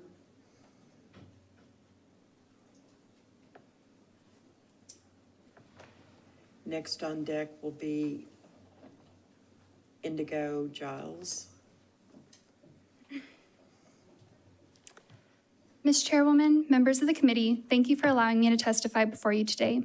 My name is Ashley Leonards, and I'm a legislative associate with Texas Right to Life, and I am representing Texas Right to Life and myself in favor of House Bill 1424. We received several testimonies from Texas doctors that I've provided or am providing you a copy of, and I would like to summarize one submitted by Dr. Thompson. Dr. Thompson began, when I entered medical school in 1978, the concept that I might be required to practice medicine that was against my moral code was not something I even contemplated. I would practice medicine the best I knew how to help patients. My patients became my responsibility. I was duty-bound to provide them with medical care that was best for them. This concept of physicians has changed since. We are now providers of health care, and some of my colleagues even think that we should provide whatever service is requested of us as if we were vending machines. This is a slippery slope. Physician-assisted suicide was not legal in 1978 in any state, yet it is being adopted in other states with alarming frequency. In my medical practice, I did not ever anticipate to be required to provide medical or physician-assisted suicide. Suicide is not good for a patient. I would not recommend it, nor would I consider referring a patient who requests it. Yet it is presumed that as the field of medicine shifts, I should shift with it. I support this bill because it would protect me in my practice of medicine, where I balance my moral beliefs in serving the best interest of my patients with an ever-shifting sands of modern life. This legislation does this in a way that is comprehensive and fair to all involved by virtue of distinguishing the special statutes of medical emergencies and the need of life-sustaining treatments, and provides the protection that healthcare professionals need from unjust discrimination that they may experience in the workplace as they exercise their conscience. On the final testimony I provided you, there's a statement that says, conscience protections and laws are important in instilling public confidence in medical professionals. They also are important in keeping trustworthy physicians in practice by assuaging their fears of lawsuits and potential loss of employment. In a survey conducted in the Christian Medicine and Dental Association in 2019, 91% of faith-based health professionals said they would stop practicing medicine if there was no conscience protection. We need doctors practicing moral medicine in all fields for the benefit of all Texans. I thank you for your time and hope you will all read the testimonies we've provided and support House Bill 1424. I'd be happy to yield for questions. Questions, members? Representative Swainer. Thank you, Chair Click. I feel like I should just warn the witnesses to just go ahead and answer it before. Would you support language in this legislation to clarify that this is procedure only and explicitly protecting folks from discrimination on the basis of identity? I believe it is Texas Right to Life stance that we would only want to protect healthcare professionals from having to participate in a discriminatory, something that they had a moral objection to, but not the actual person. Okay, thank you. Yep, thank you. Indigo Giles.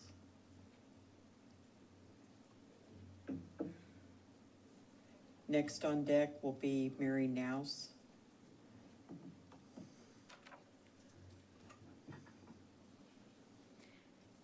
Hello, my name is Indigo Giles. I'm 19 years old, and my pronouns are they, them. I'm a born and raised Texan and a current university student, and I'm here representing myself to oppose HB 1424. I already experience severe anxiety around going to the doctor, especially new doctors. I have no idea how they will react to my transgender identity. and I cannot guarantee that I will be treated with the respect I deserve. I fear that I will experience humiliating and demeaning situations like being misgendered or dead-named. I fear that medical professionals will not take me seriously, and I fear that I will be denied access to treatment or referrals that I need simply because of my identity. This bill increases my fear tenfold. I could be denied appointments, I could be denied referrals, I could be denied life-saving health care for the simple reason that I got unlucky enough to see a doctor who doesn't believe in treating trans people like me. This bill is blatant discrimination against and exploitation of one of the most vulnerable populations of Texans. It is already difficult for LGBTQ folks to access health care, and this bill would serve to make it even more so, if not impossible in some cases. To say that this is life and death is not an exaggeration. Folks like me will get denied life-saving treatment if this bill passes, and that will cause countless people to die. I am so tired of being embarrassed to call myself a Texan. I am tired of telling people that I'm from Texas and hearing them say, "Oh, I'm so sorry." I'm tired of being ashamed and disappointed by the choices that my lawmakers make. Please make the right choice, a choice that Texas can be proud of, and vote no on HB 1424. Thank you. Questions, members? Thank you. Thank you. Next on deck is Mary Nouse.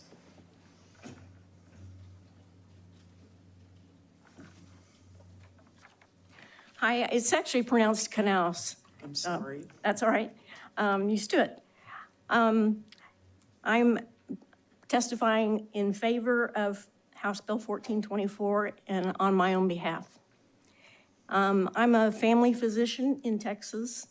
I no longer practice clinical medicine. I work in a non-clinical capacity at this time. I don't think I can say everything as fluently as some of our other speakers have, but I would like to respond to some of the things that have gone before. One of the people who spoke mentioned the AMA and how physicians should follow the AMA. And I'd like to point out that the AMA is a voluntary association. It is not a licensing bureau. It's a lobbying organization that is a dues collecting organization and has insurance products and other things like that. They don't have an official capacity to set medical standards of care. And so we've heard that term talking about standard care.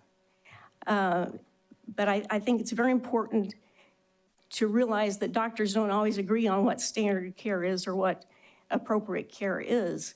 In my capacity as a family physician, there were procedures that I didn't do, or I didn't do on certain patients. If I felt someone was too young for a procedure, I wouldn't have performed it. I wouldn't have sterilized a 16-year-old patient, for example. There are a lot of areas where physicians need discretion. They need to follow their own medical judgment as well as their own conscience. And conscience is clearly the most important right that all of us have as Americans. Federal statutes, I think, are currently being watered down to, there are provisions in some of the bills being considered in Congress right now to say that the Religious Freedom Restoration Act will not apply. So even though we have that act, they're saying, no, you can't rely on that. So I urge you to pass this bill, support conscience rights, avoid discrimination against Christians and other ethical medical providers. Questions, members? Representative Sweeter. Thank you, Chair. Do you think that healthcare providers should be able to discriminate against which patients they treat on the basis of sexual orientation or gender identity? I think that physicians should have the right to decide how they're going to treat any patient. As a family doctor, there are some hormonal treatments, for example, that I wouldn't give to anybody. I didn't treat my male patients who thought they needed testosterone, I referred them to a urologist. If I were an endocrinologist, I would, and I wasn't, but I still think as an endocrinologist, you should have the ability to say, I'm not going to give male hormones to a patient with female organs. There are people who object to that. You know, it's okay for them to object to that. They can, you know, we need both sides. You shouldn't be forced to practice in a way that you disagree with. Medical practice changes over time. Back, in the early 20th century, people were treated with radiation therapy for skin cancer, for acne, okay? So someone who had acne got X-ray beams and later on developed skin cancer from that. The standard of care changed based on medical knowledge. So, you know, it wouldn't have been appropriate to say, okay, you've got acne, I'm gonna give you X-ray treatment for that. That's not done anymore, but it was done in the past. So medical standards of care change. And so it's just not appropriate to require a physician to practice in a certain way. So I think we're probably, I would presume this entire committee is in agreement that, you know, we don't want doctors practicing outside of their comfort space with procedures they know how to do. You know, you referenced hormone therapy. That's usually something that is quite specialized. What I'm trying to get at is, you know, there have been some cases of, you said you were a family doctor, of children being turned away from pediatricians' offices because they had two parents of the same gender. And that's sort of what I'm getting at. I just don't see how that's relevant to this bill, though. I think a lot of folks are concerned that this bill opens the door for discrimination based on identity. So I'm wondering if you could address whether or not you think it is okay for physicians to turn patients away on the basis of who they are, not the care they're seeking. You know, I really object to the tone of the question, frankly. I mean, you're within your rights to ask it. But I feel like a physician who's guided by ethics is, part of that ethic is going to be kindness. And you're going to find people who are unkind on both sides of any political issue. But you can't legislate kindness. But again, I don't want my conscience rights as a physician to be taken away by law. Unfortunately, we've had some stories today of people described being treated unkindly by medical providers, which is, I think you'd agree, unfortunate. Would you support language in this bill to clarify that it doesn't allow for discrimination based on the race, sex, orientation, gender identity? You know, I think that broad kind of language is now being used to assault conscience. And so I think you have to be very, very careful, because what we're seeing here, I mean, we've got all kinds of existing language, and that's being promoted over and over again. You know, we're going to add gender and gender identity and so on to all these things that those of us who have a Christian, I mean, Christians even disagree on this, but some people with very strongly held beliefs about certain things are being bombarded daily and told that your beliefs are wrong, you're not allowed to express them. If you express them or hold them or think them, you can't have a job in this area, you can't go to medical school. You know, I think that what we're seeing right now is those of us who come down on a different side of the popular issue feel like we're being battered. I hear that, and I will say I think the LGBTQ community feels quite similarly. Well, I would like to not batter them, but I don't want to be battered by my government either, or by my employer. So what I'm wondering is, how do we provide some sense of safety for these patients that they will be able to find care? You know, as someone who has practiced family medicine, do you have thoughts on that? Well, I mean, I personally, I would not turn away a gay or transgender person who came to me for a practice, you know, something that I treated in family practice. I had lesbian and gay, and I'm not sure if I had any transgender patients. No one identified themselves that way to me, but I had lesbian and gay patients. And I think we had, you know, mutual respect. I never turned anyone away for that reason. I never had anyone leave my practice because they thought I was unkind to them. Okay. So given that, what is the challenge with language to clarify that this bill is distinctly about procedures and that The discrimination challenge, on the basis of I identity think is covered? the challenge is that we're seeing so much on the other side. And like I say, there's that language, there's currently discussion at the federal level about including that language and saying that you cannot use the Religious Freedom Restoration Act to, you know, to be protected by any clause of that. So. Okay, well, I mean, maybe. Yeah. Well, I appreciate your answers. You know, I'm still quite concerned, but I appreciate your answers. Well, I'm in favor of this bill, and I thank you for hearing me and considering it. Representative Oliverson. Doctor, I appreciate you coming today, and I think you said something that I, as a medical provider, immediately connected with you, but I think it would be of benefit, since we're having this conversation anyway, and we're talking about people feeling nervous about going to see the doctor, or, you know, feeling like, you know, they're not being, you know, treated fairly, or their views are not being respected, or their rights, or whatever.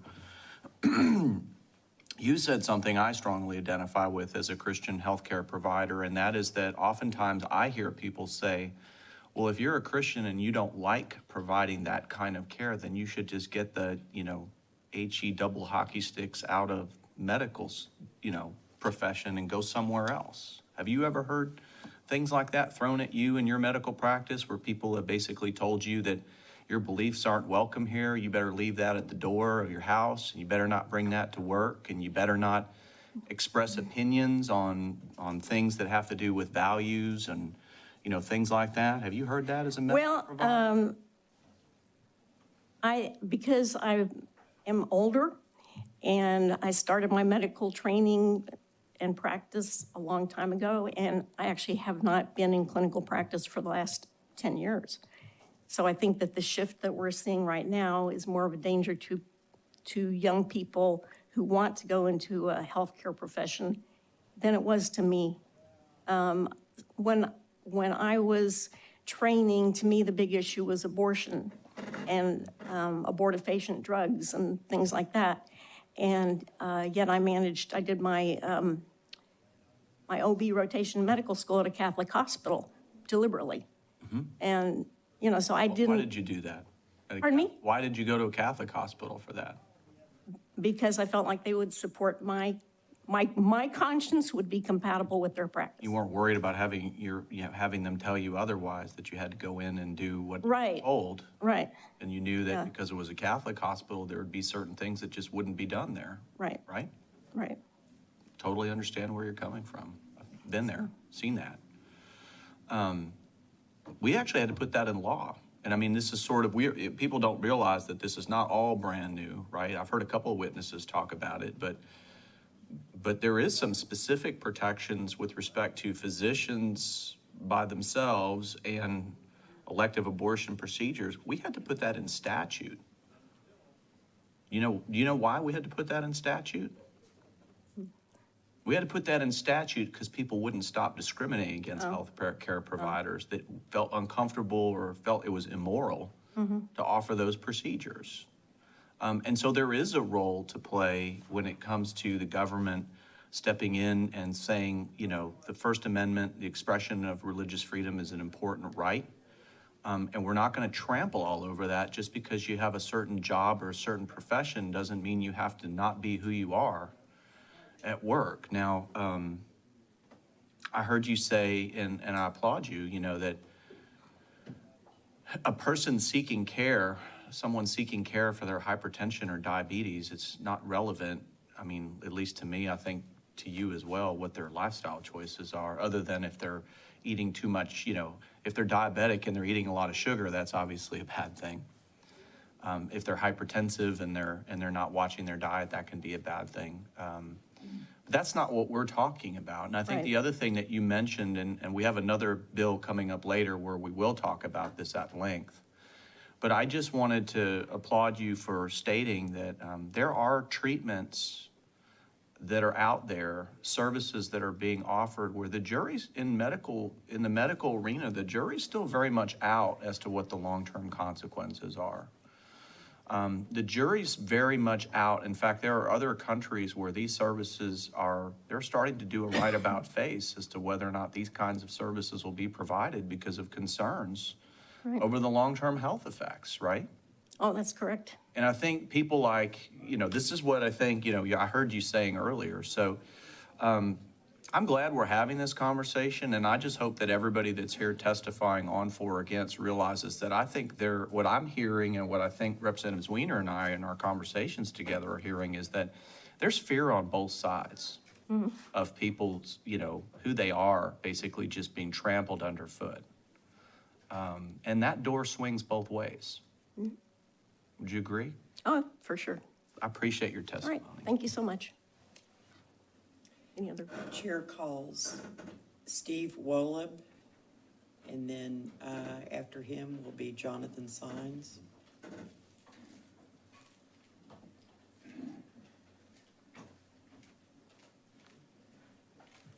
Good evening, Madam Chair, members. I'm Steve Woleb. I'm the General Counsel of the Texas Hospital Association, and I'm here on behalf of THA and our members respectfully opposing House Bill 1424. Hospitals in the healthcare industry were and are leaders in the area of promoting diversity within their workforce, recognizing long ago that the best patient care is delivered in an environment where the caregivers mirror the diversity of the patients they serve. However, honoring the individual and sometimes unique characteristics of employees is not always possible. And at the point that individual points of view could be allowed to interfere with the operations of the hospital and ultimately patient care, which is, I think, the most important consideration here, there must be limits. And that's exactly our concern with House Bill 1424, that it would permit the subjective exercise of religious, ethical, or moral beliefs as a state-sanctioned opt-out of basic core job duties by healthcare workers, certainly causing disruption in operations and potentially leading to adverse outcomes for patients and diminishing access to care.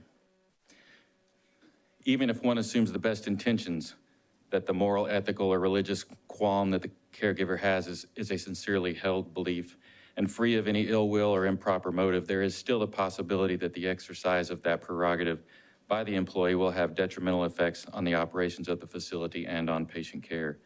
One does not have to think too hard to imagine scenarios where the ability of employees to decline to perform their job duties could pose extreme workforce challenges for hospitals that are already struggling to find qualified personnel to staff and their facilities. And I might just address a notion that has come up now a couple of times, that perhaps the hospital could develop policies and procedures that would eliminate this risk of disruption to operations or detrimental effects on healthcare. I think that's unrealistic. I don't think there's any way that a hospital can conceive of every possible scenario and address that in a policy that would make sure that this opting out of job duties would never have detrimental effects on patient care. And of course, we have to recognize the imperfect and sometimes flawed nature of humanity, and that there could be cases where an objection to participating in a procedure based on these grounds as specified in the bill is merely a pretext for discrimination, and we've heard a lot about that today. So rather than the state mandating this accommodation for hospital employees and others who practice in their facilities, we believe a better approach is for the employer and the employee to address those concerns at the local level on an individual basis, like any other grievance and like any other industry. The hospital and the employer are in the best position to know whether a change in or exemption from job duties is warranted and what the potential impact of that would be on patient care and operations. That is, in fact, what we think happens today all over the state without the need for a state law requiring it or legal protections for a caregiver whose belief cannot be accommodated. Your time's up. Thank you. Questions, members? Thank you. Jonathan Sines.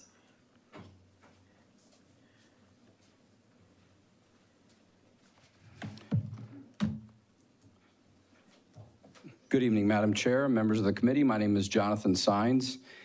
I'm here testifying on behalf of Texas Values and myself in favor of House Bill 1424.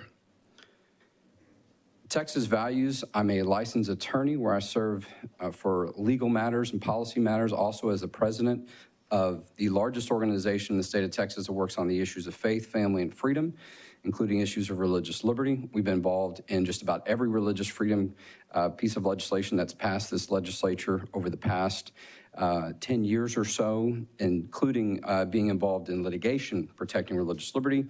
This bill protects doctors, nurses, and other medical providers by giving a means for more choice and more choice for patients. No patient should have their medical choices limited because there are too few providers. But driving out doctors and nurses and other medical providers because of their faith means that there would be fewer healthcare options. And I know I'm limited in time, so I want to address a couple of legal matters that I heard discussed earlier to make sure that that the committee is getting accurate information. There was testimony and suggestion related to the Religious Freedom Restoration Act. The ACLU no longer supports the Religious Freedom Restoration Act, so I'm not surprised that they don't support the religious liberty in this bill. It was referenced a piece of legislation, and it sounded like to me it was suggested that the Employment Non-Discrimination Act is law. It is not law. It's been proposed and it's been voted a couple times to the congressional law. It's not law, and that's not something to be relied on. It's something that was been proposed, and even its more recent component, if you will, the so-called Equality Act, is not federal law as well. So those aren't things to rely on. But I'm also not surprised that the ACLU wouldn't support this bill because they're suing a Catholic hospital, St. Joseph's Hospital in Maryland, in a case right now trying to force a Catholic hospital to be involved in a hysterectomy on a biological woman who wants to transition to be a male. The Catholic hospitals have very specific procedures or rules regarding when they will perform those type of procedures. It has nothing to do with this person's gender identity, but that doesn't matter to the ACLU, I believe, and their advocates. They want to force people to do things that go against their conscience rights. That's a long-established policy that Catholic hospitals have. And the Hobby Lobby case is really the root of these conscience rights, and that was one of the keys. That decision for religious freedom to not force those providers to have to provide for things that could cause abortions, that was one of the keys of why the ACLU no longer supports the religious freedom, because they saw how much freedom and the protection that it could give that the Supreme Court even agreed with. And I'm happy to take any questions. Questions, members? Representative Sweener. Thank you, Chair Click. Would you like me to ask it, or would you like to just run with the same question? Would I like you to ask what? I've been asking everyone the same question, but maybe you weren't in the room. We've had a lot of conversations today about procedure versus the person. And I want to know, do you think it is acceptable, or do you think it's part of religious freedom for healthcare providers to choose who they will treat based on their identity, whether that's based on race, disability, sexual orientation, gender identity? And I'm not referring to any specific procedure. I'm referring to the person. They have the flu, they have diabetes, something like that. I want to first of all state, before I answer your question, can you and I agree that that's not what this bill is about? And nor does this bill say that? I cannot as written at this time. Well, then it's hard for me to answer that question if that's your premise, because it's very clear that this bill is not about that. This bill, and you can see it on line 15, because I heard this question come up a couple of times on page 1, medical procedures.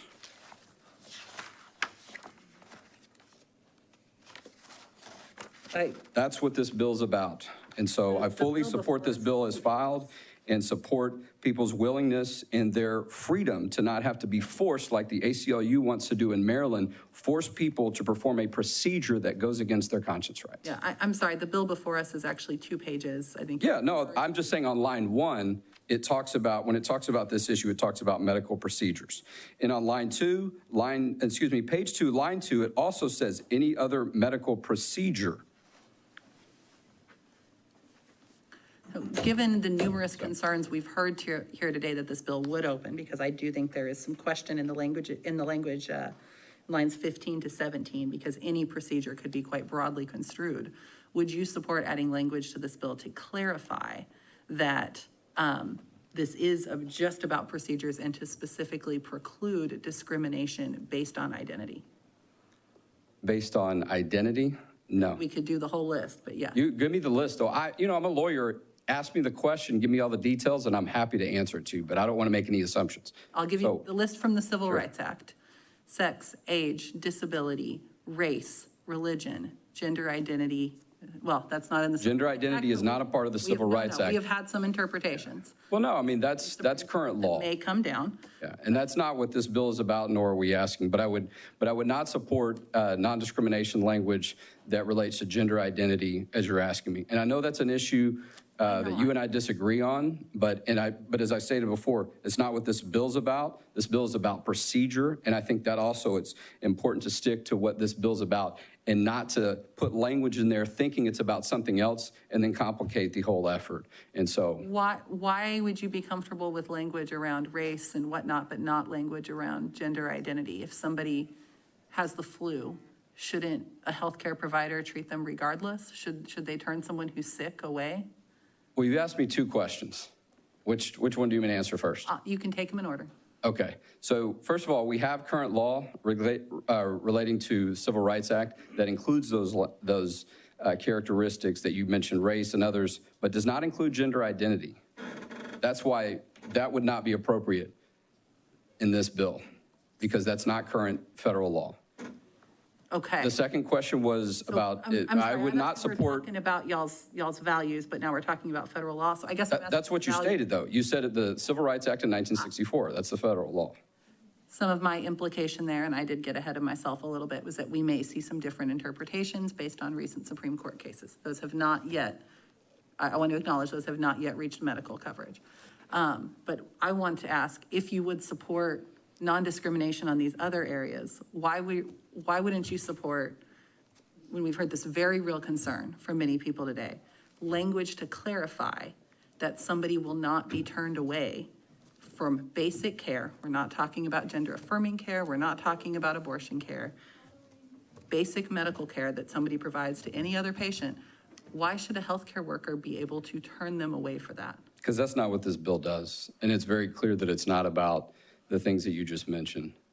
We've talked today about what these issues are about, and I've given you a court case to give you an example of procedures that people have established conscience rights against, and other people are forcing them to try to do them anyway, dragging religious entities into court to try to force them. There is a clear problem. This case is this bill is very clear and short in what it's trying to accomplish.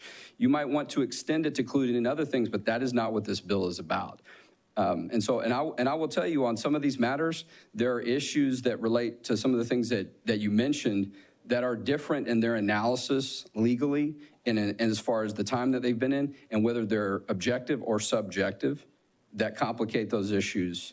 But it also takes away from what this bill is trying to do and suggests that it's trying to do something else, and it's not. And that's why we're comfortable supporting it, because it's a solution to a current problem, and it needs to stay specific in that manner. Are you aware of some of the many cases around the country of transgender individuals being denied basic care, including in emergency rooms? I'm not. And I'm glad that this is very clear that it has nothing to do with that. It's not about trying to prevent anyone from having an emergency care. Because when you talk about these issues that we talked about, these are elective issues. Before us addresses emergency care. Are you familiar of the story of Tyra Hunter, who was given no care after a car accident? I'm not. Passed away. Well, I would ask you to look into some of these issues. I know your organization strongly supports people's lives, and I hope you'll support everyone's and help make sure that care is protected for all Texans. Other questions, members? All right. Thank you. We've only got time for a couple of more witnesses.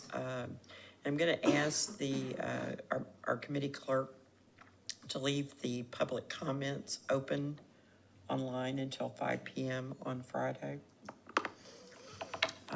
These will be our last two witnesses. The chair calls Molly Carnes. Next on deck will be Elizabeth Graham.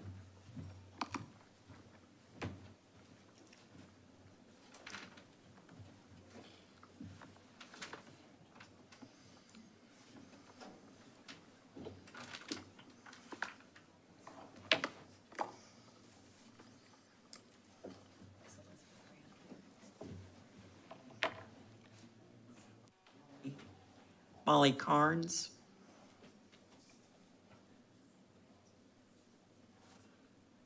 Elizabeth Graham. Okay, Steve Atkinson.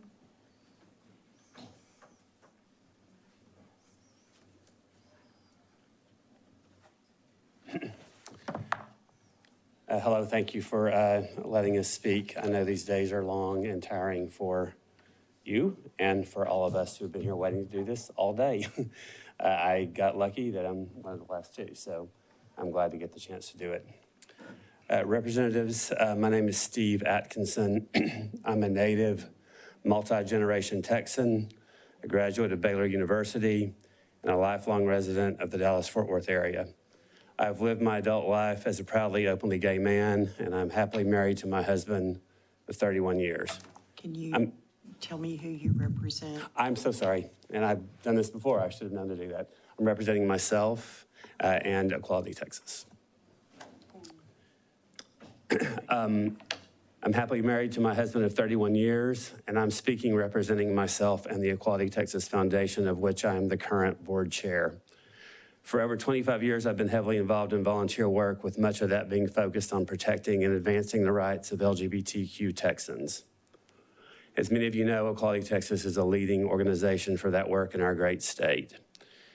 And I say all of what I've said so far to go on and say, sadly, we know, and you've heard some of us speak of the weariness today, we know that in every legislative session, that we are going to have to be here fighting against numerous bills that have been filed that attack our rights, seek to limit our rights, seek to set us back, seek to make us second-class citizens. It could be phrased a lot of different ways. And this session is certainly no exception, with over 30 such bills filed. Transgender Texans clearly are especially under attack by many of those bills, including HB 1424. Like many of the other bills filed this session, this one seeks to provide a solution to a problem that simply does not exist. No patients or physicians are being harmed by current factors relating to providing medical care to transgender men or women or to any other citizens. Proper health care is not proper medical care for transgender Texans is crucial and often life-saving for them. Decisions about anyone's health care is not the business of government and should be solely in the hands of patients and physicians. Many politicians who claim to be for limited government totally abandon that, and anytime they can create ways to interfere in the lives of transgender Texans or enshrine into law discrimination against them. This bill is an example of that abandonment of claimed principles, in my opinion. It is flawed logic to think that any medical professional's morality or dedication to a set of beliefs to which they are fully entitled to have is compromised by that person providing health care to a transgender person. There are countless issues of urgency and importance facing our state, which the Texas legislature should be focused on. Getting in the way of any citizen's access to a healthcare system they need is not something that's even justified and worth considering. You should not be about the business of intruding in the healthcare needs of any Texans. Enacting legislation that will put obstacles in the way of proper healthcare for transgender people is dangerous and quite simply hateful and bafflingly mean. If passed, this bill will have sad and catastrophic results for transgender individuals. I strongly urge you to oppose this horrible piece of proposed legislation. Thank you. Questions, members? Okay. Thank you. Chair calls David Reynolds. Thank you, Madam Chair and members of the committee. My name is David Reynolds. I represent the Texas chapter of the American College of Physicians. Currently, my card indicates that I'm for this bill, or we are for this bill. I would like to provide you the permission to change my position to neutral. Okay. With your permission. All righty, thank you. All right, thank you all.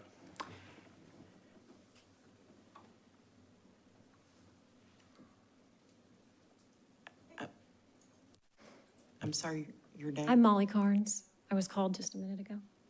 Okay, I'm sorry. Yeah, correct. I was in the overflow room. Thank you. My name is Molly Carnes, and I'm the parent of a precious transgender daughter who was assigned male at birth. I'm speaking in opposition to this bill today and as well HB 1399. My daughter just turned 18 on Sunday. We have been anxiously awaiting her 18th birthday because of the Texas legislature. If you get your way, she could lose her doctors. She could be denied care. It's a very scary way to live. She told us at a very early age things like, these boy clothes are just costumes because I'm really a girl. And by the time she was a teenager, she was depressed, anxious, and finally, suicidal. Experiencing the wrong puberty often triggers suicide. So treatment options for minors are critical. The prospect of living the rest of her life as a man made her literally want to die. She was making plans to leave this world.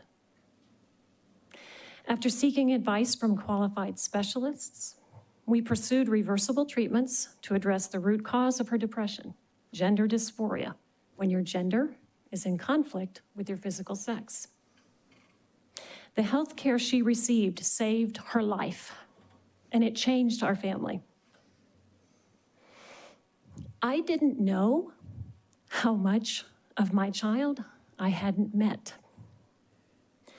She has blossomed into a person with a peace in her countenance and a light in her eyes that we haven't seen since very early childhood.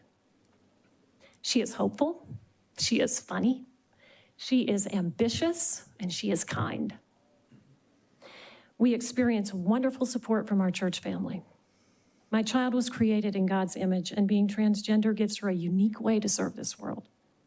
She is not broken.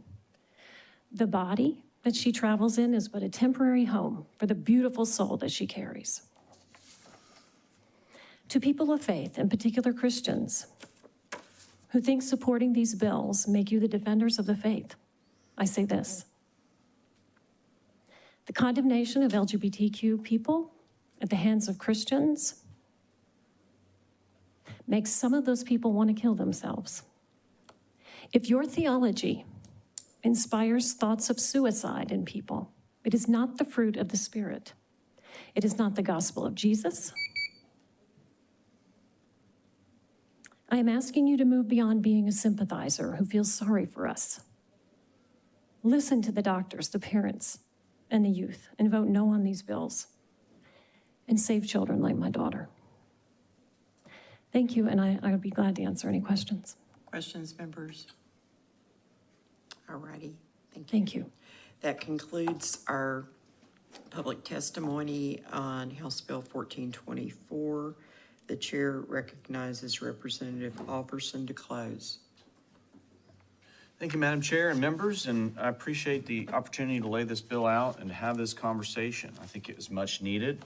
I recognize that we still have some work to do. I think we got a lot of good feedback, both for and against, and you all have my commitment that we will continue to work on this product. At the end of the day, I remain steadfast in my commitment to make sure that people of religious faith continue to have a home in the healthcare world. Happy to take any questions you have, and with that, I close. Members, any questions for Dr. Oliverson? Okey-doke.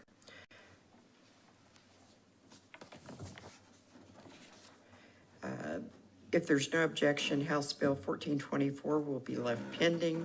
The chair hears no objection. House Bill 1424 is left pending without objection. The chair lays out House Bill 2609 and recognizes Representative Parker to explain the bill. Thank you, Madam Chair, members of the committee. It's great to be with you all tonight. Thank you so much for allowing me to come in. Tonight, I'm going to lay out House Bill 2609, which seeks to repeal the 10-day rule. Currently, the Texas Advance Directives Act, TADA, authorizes a physician to withdraw or withhold life-sustaining medical treatment, such as a ventilator, from a patient against the patient's advance directive, express medical decisions, or direction of the patient's surrogate. Once the physician's decision to remove treatment from the patient is reviewed and approved by the hospital's own ethics committee, the patient or surrogate is given only 10 days to transfer to another facility or physician before treatment is legally and forcibly withdrawn or withheld. The physician and the facility are legally immune when acting under the statute to withdraw or withhold basic life-sustaining treatment, which inevitably speeds up or causes the death of the patient. The original 10-day rule was put in place to encourage constructive conflict resolution between all parties involved in this type of situation, but unfortunately, it had the opposite effect. One of the most landmark cases of late, you've all heard the story about baby Tinsley Lewis up in Fort Worth, a case where the 10-day rule was attempted to be used to withdraw her ventilator. That case turned into a lawsuit challenging the constitutionality of the 10-day rule in the case of a minor. The Texas Second Court of Appeals released a 140-page opinion arguing that the statute is unconstitutional. The Texas legislature needs to do something substantial to restore the balance of power between physicians and patients in these conflicts. We need to remove the most problematic and anti-patient provision of the law, the 10-day countdown itself. House Bill 2609 requires that when a physician refuses to honor a patient or surrogate's medical directives, the physician must continue to provide treatment until a facility that will provide treatment is located and the patient is transferred. My friends, this would put Texas law in line with many other states and how they handle this type of disagreement between physicians and patients. It would put us in alignment with states like Alabama, Florida, Kansas, Maryland, Massachusetts, Minnesota, New Hampshire, New York, Ohio, Wyoming, just to give you a few examples. House Bill 2609 does not require a physician to provide increasingly aggressive treatment options to the patient. And it does not change or remove the immunity from criminal and civil liability given under current law to doctors if they follow the procedure and statute. Only one other state in the nation, Virginia, has a similar countdown law and statute. And even in that case, it is rarely used by physicians for fear of being prosecuted for malpractice, unlike here in Texas, and because of other patient rights provisions that exist in the law in Virginia. Make no mistake, members, we are very blessed to have physicians and healthcare providers that do wonderful work saving Texas lives every day. And their advice regarding treatment options is absolutely vital, critical to patients and to families. But when the question is about whether to remove life-sustaining treatment from a patient, the law should allow the patient and the patient's family to have the final decision. House Bill 2609 does exactly this. Now, let me just make a couple of personal observations as well. The 10-day law, in my assessment, Mr. Chairman and members, is bad for Texans, period. It's the law that is bad for Texans. It's bad for patients. It's bad for families. It's bad for doctors. It's bad for hospitals. Let me tell you one other personal story. My very first session in 2007, one of the very first bills I filed and brought to session as a new member of the legislature was a bill addressing this very same issue. And Garnett, Representative Coleman will remember that. My very first bill in 2007, bringing it here to this committee. And so it's something that I've been passionate about for a long time, my friend, as you know. And I'll tell you that I mentioned the baby Tinsley case because while I've watched these other cases over the many years, I've had the honor and privilege of being in the legislature. When I went to see baby Tinsley with my wife, Beth, on day 10, I found out about the fact that this young baby had been given notice on day 9. I went down with my wife on day 10.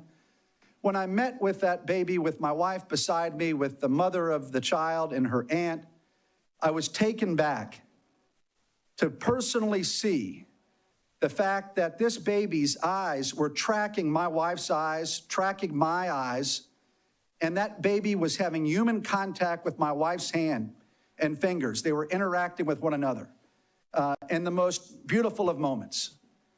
And to think about the fact that that very same night, hours later, if we didn't take action that night, that baby would no longer be with us. I'm very thankful to everyone in that hospital that has provided excellent care, and we all hope for her bright future. But I want you to know that this is personal when you're able to see one of these precious kids up front, up close and personal, and see what is really taking place. The human tragedy, the toll on these families, about what is really taking place. It gets beyond the legislative process, it gets beyond the committee process, and it really hits home. I want everyone to understand that and what that was about, and why we made the decision that I made that day to go forward and try to do everything we could to provide that baby with another opportunity for life, more time. I'll also tell you that I believe we as a state can do better. I listed so many of these other states just a few moments ago. Certainly, we are absolutely as good when it comes to life, or we should be, as Florida or Alabama or Kansas or Maryland or Massachusetts or Minnesota or New Hampshire or New York, my friends, or Ohio. Come on. We can do better. This is Texas. This is the Texas legislature. We have the ability to make decisions that impact human life. We can work together with all the parties and bring them to the table once and for all and bring this to a solution that honors and respects life and does so from conception to natural death. And I also believe that Texas must lead. We talk about being the ultimate state for pro-life policy, and I couldn't be more proud of that because we are. We need to continue always to aspire to that.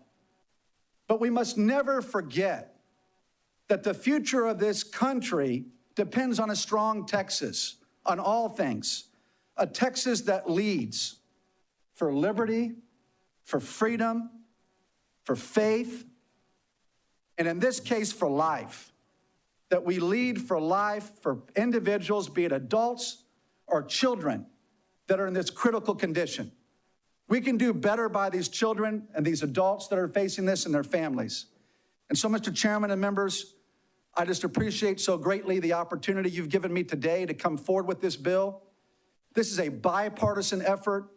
This needs to be Republicans and Democrats working side by side to do the right thing for life. That's my hope, that's my prayer, and that's why I bring this bill before you this evening. So, Mr. Chairman, with that, I'd be happy to conclude my opening comments, and I'd be happy to take any questions that you or the members of the committee might have at this time. Thank you, Representative Parker. Thanks for the explanation of that bill. Members, are there any questions for Representative Parker right now? Well, thank you, Mr. Chairman. I'll, with your, yes, please. Chairman Coleman. In 2007, we did bring a committee substitute that had some alterations in it to make it work better. And I'm really chagrined that it wasn't able to pass off the floor.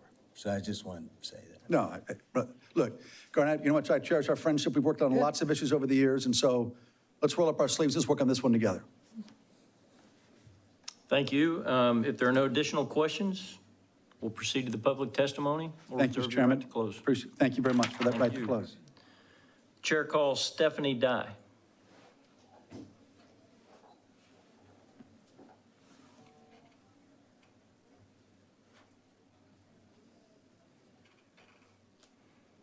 Good evening, Ms. Dye. If you'll state your name, who you represent, your position on the bill, you may begin your testimony. Thank you. Good evening, everybody. My name is Stephanie Dye. I am representing myself, and I am in favor of Bill. Can I take off? Sure. And I am in favor of the bill HB 2609. Thank you. My father was a victim of the 10-day rule back in July 2004. I had sole care of my blind father. He was admitted with pneumonia in June 2004 and was not terminal. One evening at 8:30 p.m. on June 28th, I was in his room when he received a huge shot of heparin in the stomach.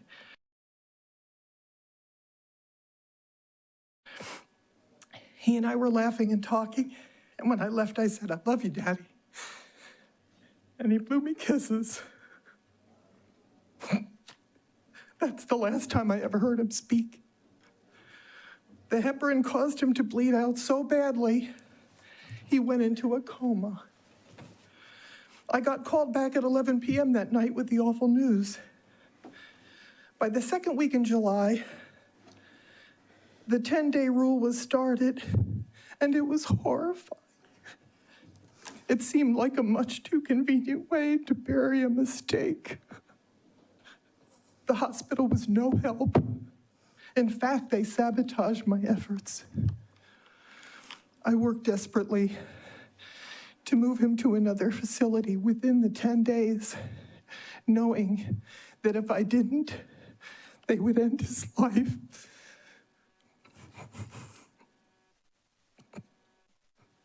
They even tried to go around me to get to my sister to sign off on it without my knowledge. They couldn't even wait the 10 days. What was the rush? I finally got him transferred. It seemed like a miracle to an LTAC before the 10 days expired, but barely. But I saved him. My father got better there. He breathed on his own with his trach. He lived 3 months after the terminal incident and 2 months longer than the 10-day rule. In the end, he died in God's timing and with dignity and with peace. I ask you, please, for the elimination of this 10-day rule, because no other patient nor families should have to suffer under a rule that is both inhumane and unconscionable. Thanks for letting me share. Do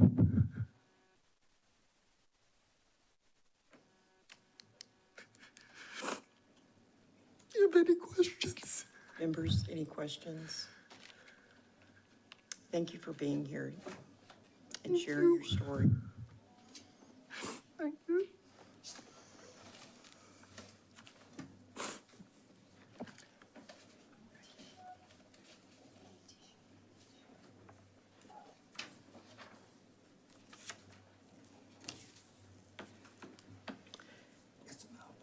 Chair calls Jennifer Allman.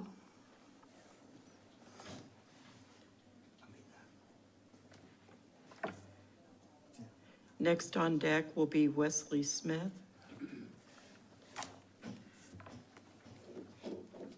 Good evening. My name is Jennifer Allman, and I am testifying on behalf of the Texas Catholic Conference of Bishops in opposition to House Bill 2609. The Catholic voice behind the pro-life movement does not view death as the ultimate enemy. We view it through the lens of the inherent sanctity of human life, including life in its final stages, life that is in fact dying.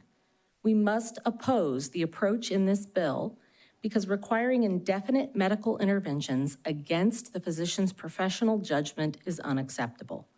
We strongly believe that such a policy is not in the best interest of patients. It only prolongs patient suffering, artificially delaying natural death with no benefit to the patient. It also fails to respect the conscience and professional integrity of healthcare providers by requiring them to indefinitely honor requests for interventions that they consider unethical and harmful to patients. Catholic moral and ethical teaching does not support a radical concept of autonomy. Instead, it highlights a balance between personal and professional autonomy for the common good. Pope John Paul II explicitly warned against views of freedom that promote absolute autonomy as serious distortions of life and society. He pointed out that this type of promotion of self inevitably leads to the point of rejecting the autonomy of others, such that everyone is considered an enemy from whom one has to defend oneself. Thus, a physician has a right to not violate the moral obligation to act in the best interest of the patient when being faced by a patient or family insisting on the primacy of their own autonomy. Forcing healthcare workers by law to administer interventions which require them to violate the dignity of the human person is cruel. It causes moral distress for healthcare providers who know the correct moral action but are prevented from taking it. Every medical action must have as its object, intended by the moral agent, the promotion of life and never the pursuit of death. I want to address a specific example. We talk about this being a conscience issue, but here's a good example of life-sustaining treatment that is harmful to a patient in certain circumstances. Dialysis. When a patient is receiving dialysis, it causes fluctuations in their blood pressure because the blood is being pumped in and out of the body. The physician has to make a decision sometimes to stop dialysis because the blood pressure drops dangerously low or high, and the cause of death becomes the dialysis and not the underlying kidney disease that is being treated. Physicians have to be able to act according to their professional judgment and the degree that they earned to determine when these interventions have ceased to provide life-giving benefit and healing and have crossed over the line to medical and therapeutic abuse. We should trust physicians to make that decision in consultation with families, and when there is a disagreement, to go through the ethics committee review process to bring the parties to the table and come to agreement. Putting in a time limit on the process recognizes that sometimes a transfer can't be found. If no facility is willing to provide an inappropriate intervention, this bill would require indefinite intervention by the physician. And that's why a time frame is needed. We would support an extension to that time frame, but not an unlimited amount of time because of the harm it does to the patient's dignity. Members, any questions? Representative Allison. Thank you, Ms. Allman. Thank you, Chair, Ms. Allman, for being here. We've heard a lot of talk about it in reference to the 10-day rule. What exactly is that? So under the current Texas Advance Directive Act, if a family, and it's a surrogate in 99% of the cases. I've never heard of this act being used on a conscious patient, and it should not be used on a conscious patient. If a surrogate expresses a desire to continue what is termed in statute life-sustaining treatment, which would include dialysis and ventilators, then the physician says this is no longer medically appropriate. Under my medical license, I believe this is outside of a standard of care, and to do so could harm this patient so that they are going to die of the intervention instead of the underlying cancer that they're being treated for, or whatever their underlying condition is. If the physician and the family cannot come to an agreement, it goes to a hospital ethics committee. The ethics committee in most cases is an interdisciplinary committee. I've attended ethics committee meeting. Many of the witnesses you'll hear today have. It's social workers, it's chaplains, it's physicians, it's nurses, and they discuss the case, and they review the standard of care, and they review the interventions being requested, and they determine if the physician's judgment is accurate and fits the standard of care. And if they agree with the decision the physician has made, then the physician and the facility have a liability protection against criminal and civil liability by following this ethics committee procedure. There are times when an ethics committee can disagree and say to the physician, no, we believe this is effective treatment, and then the physician is required to continue or do a transfer. But if the healthcare facility ethics committee determines that the intervention being requested is no longer treatment and no longer healing and now becoming a harm without a benefit, then there's 10 days for the surrogate to find a different solution, to seek a transfer, to contact other facilities. And there's a process in place for them to have assistance in seeking transfer. If they cannot find a transfer in that 10-day time period, then the healthcare facility and the physician have liability protection to withdraw the harmful intervention and allow natural death to occur. It is not euthanasia. It is not killing the patient. The patient's death is caused by their underlying chronic and progressive illness that causes them to be in the hospital, requiring this level of intervention for such a long period of time. So if you extend the 10 days, it can assist families to have a little more time. In our experience, we have not seen it take more than 15 or so days total to find an appropriate transfer when the intervention requested is appropriate. The concern we have on this bill is if you don't have an end point, then the oath that the physician and the nurse have taken to do no harm is destroyed because they are forced to harm a patient at the demand of a surrogate when it is not in their best interest. Where did this process come from? The 10-day process, the Garnett Coleman. I passed this bill. In 1999 with broad stakeholder agreement after a negotiated compromise in the interim to ensure broad stakeholder agreement. Representative Parker referenced that he would be happy to work with stakeholders and come to an agreement. We would be happy to do that. We have tried for 15 years to do that in this body. It has never occurred during legislative session. It has occurred during the interim when cooler heads prevail and the kind of detailed and nuanced conversations that need to take place have the time and space to happen. And we would welcome an interim charge to effectively address this issue so that none of you have to sit in any more 15-hour hearings on the same bills brought back because we don't work together in the interim. We are happy to work together in the interim because we believe fundamentally all of the parties involved share a mutual respect for the human person. And the stakeholders being who? The stakeholders being the Catholic Bishops of Texas, the Texas Alliance for Life, the Texans for Life Coalition, Texas Medical Association, Texas Hospital Association, Coalition for Texans with Disabilities, Texas Right to Life is a stakeholder as well. And we believe that all of these stakeholders have been capable of coming to agreements in the past and should be given the opportunity to do that during the interim. Great. Okay, thank you. Other questions? Jennifer, I've helped on transferring some of these patients, and one of the problems that I've seen is even when we've been able to identify a facility that would accept transfer, sometimes the transferring facility will not do procedures like trachs or G2 placement to facilitate that transfer, and that's very frustrating. Would you like me to respond? Please. I think that's part of why I think that if we could come together in a manner that allows the treating hospital where the patient is currently located to provide privileges to a physician willing to provide that trach in order to have a successful transfer, that's a reasonable solution. We've even, in a few cases, gotten tried to get temporary privileges for a physician that would complete, those procedures, and it's been denied.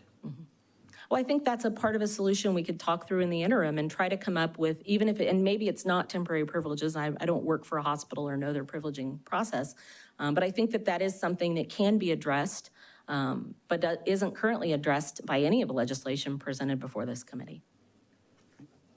Representative Price. Thank you, Madam Chair. Ms. Allman, you mentioned or referenced a minute ago the Ethics Committee. Is that the same committee that would hear disputes or just any? So hospitals have an ethics committee that is used for a variety of purposes. 95% of the cases that are brought to an ethics committee have nothing to do with this dispute resolution process. So under other legislation that could be considered or amendments that we could consider to this bill, you can designate that the ethics committee that is called for the purposes of a chapter 166.046 ethics dispute, family patient dispute process, that ethics committee could have certain composition. And that's one of the reforms we think is important. We think that most hospitals operate with best practices in that interdisciplinary committee that I described, but there's nothing that requires them to do it. They do it because they know it's more effective and it works. But putting it into statute and requiring an appropriate balanced composition would be a very appropriate way to address it. Now, you wouldn't want to do that for all ethics committees because ethics committees meet for a variety of other reasons. But specifically, if an ethics committee is called for the purpose of this chapter, we believe it should have a balanced composition that includes people who are not affiliated or employed by the hospital in any manner. In addition to having those interdisciplinary roles, we believe that the patient should be allowed to present at the ethics committee. And the patient usually can't, but the surrogate. The family should be able to express what they want and why, and that should be a factor in the process. Again, many hospitals allow it right now, but they're not required to. And so requiring it would be a substantial improvement. So, and I don't, thankfully, I haven't had any personal experience with this situation or an ethics committee. I understand what you're saying. Just trying to figure out how it works in practice. And so if a family did not agree with the decision of the ethics committee, what appeals avenue or what exists, if anything, for dispute resolution? And how often does this situation actually arise? It's hard to know how often it arises because there's no data collection. That's another important reform we'd like to see is data collection. We come up and we hear anecdotal stories and they're heartbreaking, and oftentimes it's a failure of communication in the process and not enough information for families. And so a patient liaison assisting the family in that process would be a critical reform. If the family and the physician cannot come to an agreement and the 10th day arises, Representative Parker referred to a current case where they got to that 10th day, the family has the right to take it to the court and go through a court process. The purpose of this law, when Representative Coleman passed it, was to reduce and prevent the court processes that can drag out the time and to seek a resolution without going to the courthouse. But if it fails, many cases where this is used do end up in the courthouse. The survey that the Texas Hospital Association has done indicates that this act is only used for this purpose under 10 times a year. Some years it's 4 times, some years it's 5. And so in terms of the entirety of the Texas Advance Directives Act and the time in which this particular element is used is incredibly narrow. And that's why having the data, and maybe the data can be a part of an interim study, would help you to make more informed policy decisions on the real solutions needed to address these issues. Representative Coleman. Yes, and I vividly remember all of these discussions. And we attempted to bring changes to the act in 2007. And that was a very good bill. And it did all the things that you just said, and it's a better bill and would make a better law than would exist. The challenge is, and has been, for people to sit down and say, okay, if it's an option of get rid of it altogether or keep what we have, because that's basically what the choice becomes. And I haven't figured out a way to get around that. But I do know that hospitals, and they should, do not say don't start day 1 to day 10. Correct. They may have gone 60 to 90 days before they even start to count 10 days after they got to the 90th day. And we asked hospitals to please do everything they could to accommodate their patients. I know in my 30 years in this legislature, I've heard a lot of testimony on this. It's a tough law, but what folks don't remember is if you don't have a law, then people can do what they want to do. Correct. And then there's no intervention that gives people the rules of how to move forward. And so I just kind of wanted to add that to the discussion. because my father used to tell me, say, you know, he's an OB-GYN. He said, you know, babies that were born without a brain, they just set them to the side. That was how things were solved.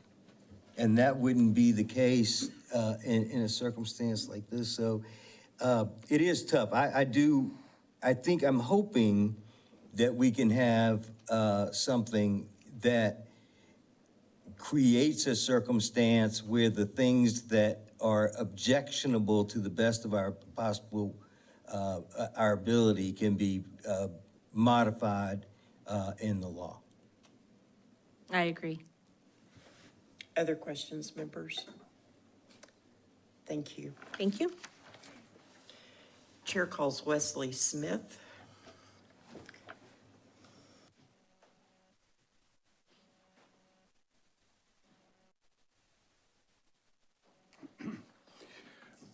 Oh, thank you. Thank you. Good evening. I'm Wesley J. Smith. I am the chairman of the Discovery Institute Center on Human Exceptionalism, and I'm testifying for the center and for myself. I'm in support of HB 2609. I've got written testimony I've given, but I'd like to point out something based on previous testimony. There have been at least 3 cases that I believe involved conscious patients that went through the 10-day process. Andrea Clark, Jimmy Givens, and Chris Dunn. And I think that's worth noting. There was testimony that that would never happen, and apparently it has. I urge today the committee to support HB 2609.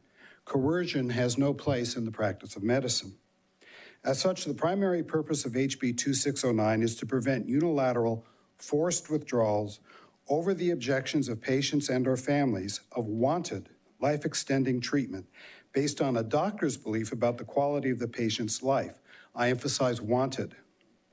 The term feudal care is a misnomer. In a true feudal care imposition, treatment is withdrawn not because it is not working, but because it is working. That is, the desired care is keeping the patient alive when doctors think the patient is better off dying. In essence, such impositions constitute ad hoc healthcare rationing. Decisions about when to stop fighting and accept natural death are not medical determinations, but deeply intimate personal value judgments. The issue presented in such controversies is when is a life worth living? Surely that is a decision for the patient and or family based on their own values and or moral or religious beliefs. Thus, feudal care impositions amount to a profound violation of patient autonomy as they allow the doctor or a hospital ethics committee of strangers to decide in essence that the time has come to die. Please consider the horror that the current law inflicts upon your constituents. These are people in crisis. A deathly ill loved one is lying in a hospital bed. The last thing you would want to do in such a circumstance is engage in a desperate search for another hospital. Requiring them to fight for their loved one's life against their own doctor and hospital is simply beyond the pale. More than that, it is the antithesis of social justice. Maneuvering through the medical system is a daunting task for anyone. Asking people who may not have the education, life skills, or ability to carry the burden of fighting doctors in the hospitals is both unfair and unwise. Perhaps even worse, when patients can be forced off wanted life-sustaining treatment by the vote of an ethics committee, whose members all know each other, who share a corporate culture, and which deliberates behind closed doors, it breeds distrust in the medical system generally and leads victims of feudal care impositions to conclude, whether rightly or wrongly, that in a time of health care cost-cutting, their loved one was crassly deemed too expensive to save. Again, coercion has no place in medicine. HB 2609 promotes comity, which I'm sorry, Madam Chair. I just can't accept that. All right. I can't accept the statement, what's your evidence of too expensive to save? No, I didn't say it was. I said whether rightly or wrongly. You just said that. No, I said whether rightly or wrongly a patient family might conclude that their loved one was being forced off care because of money. I didn't say that was happening. I'm saying people are people. That that's what was happening. No, I did not. So may I read what I said? Yeah. I said this, quote,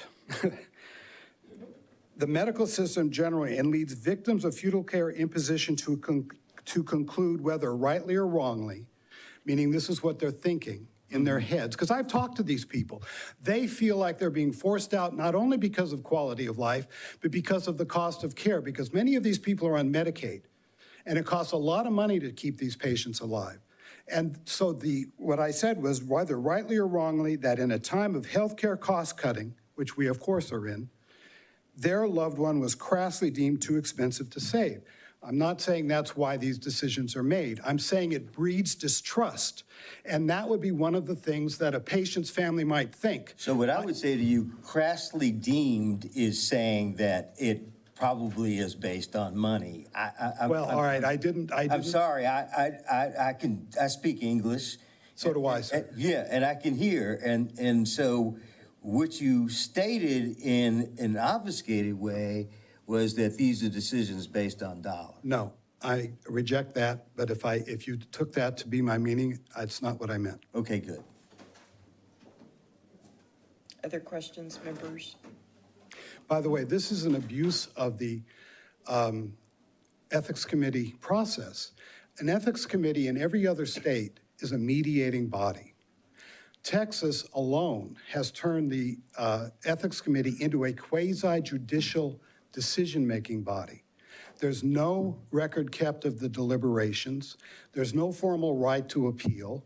And the idea that patients should then have to go to court, which was earlier stated, is really very difficult to consider. And now when a patient has gone to court, a court in the state has concluded temporarily that there may be a case that this is unconstitutional. And I would suggest there's a real due process problem in this situation because you have a non-judicial body making life and death decisions. Other questions, members? And I apologize if I snapped at you, sir. Oh, that's all right. I've had people do worse. Thank you. Mr. Smith? Yes. Are you a lawyer? Is that correct? Yes, I am. And I'm not in practice now, but I am. okay, the Fort Worth case, can you elaborate? I'm sorry? The Fort Worth case, the most the recent? Tinsley, Lewis case? Could Yes. you elaborate a little bit on that? Yes, the Tinsley Lewis case is a young baby with a very serious malady. In fact, she was put under the 10-day rule, and doctors said that she had several weeks to live, perhaps, and that was 18 months ago. And she's still alive. For a period of time, there was a dispute where the family wanted her to have a tracheotomy so that she could be moved, and the hospital refused to give her a tracheotomy. So it was almost like damned if you do and damned if you don't. We're going to take away life support, and we're not going to give the kind of intervention necessary so that she can be moved. That went to court, and there is currently an injunction against taking her off care based on a trial court's and the Court of Appeals belief, that the plaintiff is likely to prevail in court. So there is an injunction against removing her from life support at this time. And it's my understanding from testifying last week, I testified in the Senate, that she has been given the tracheotomy. Any other questions, members? Thank you. Thank you very much. Chair calls Mark Casanova. Next on deck will be Bobby Schindler.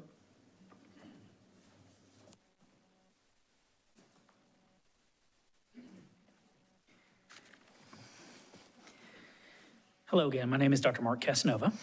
I am speaking on behalf of the Texas Medical Association, the Texas Hospital Association, and am a practicing internist, palliative care physician, clinical ethicist, and medical educator, and speaking with the utmost respect for Representative Parker, but against Bill 2609.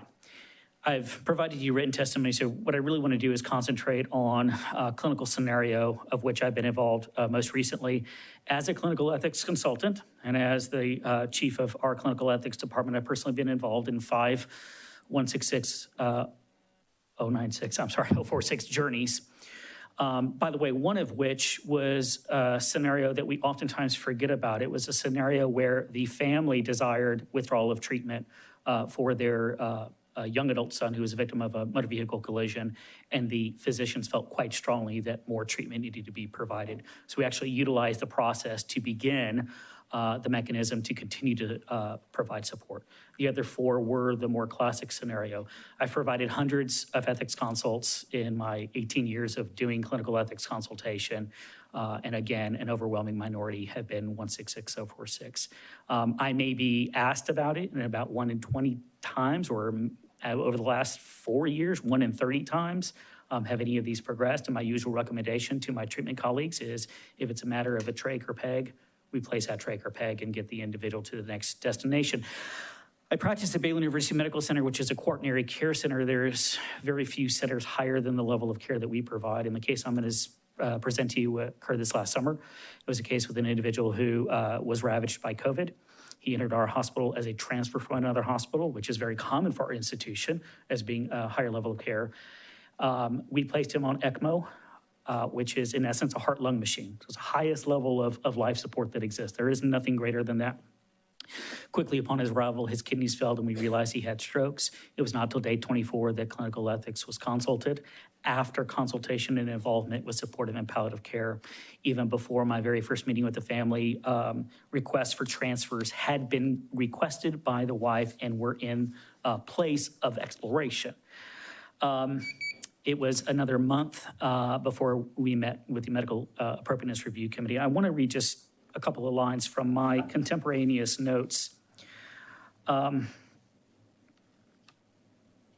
The end result is one of the most profound cases of anasarca, that's excessive fluid in the body, that I have witnessed in 20 years. His body is weeping and necessitates the nursing staff to keep him surrounded in absorbent shucks. His skin glistens with an incredible degree of tightness. His edematous conjunctiva, the lining around our eyeballs, are protruding through his closed lids.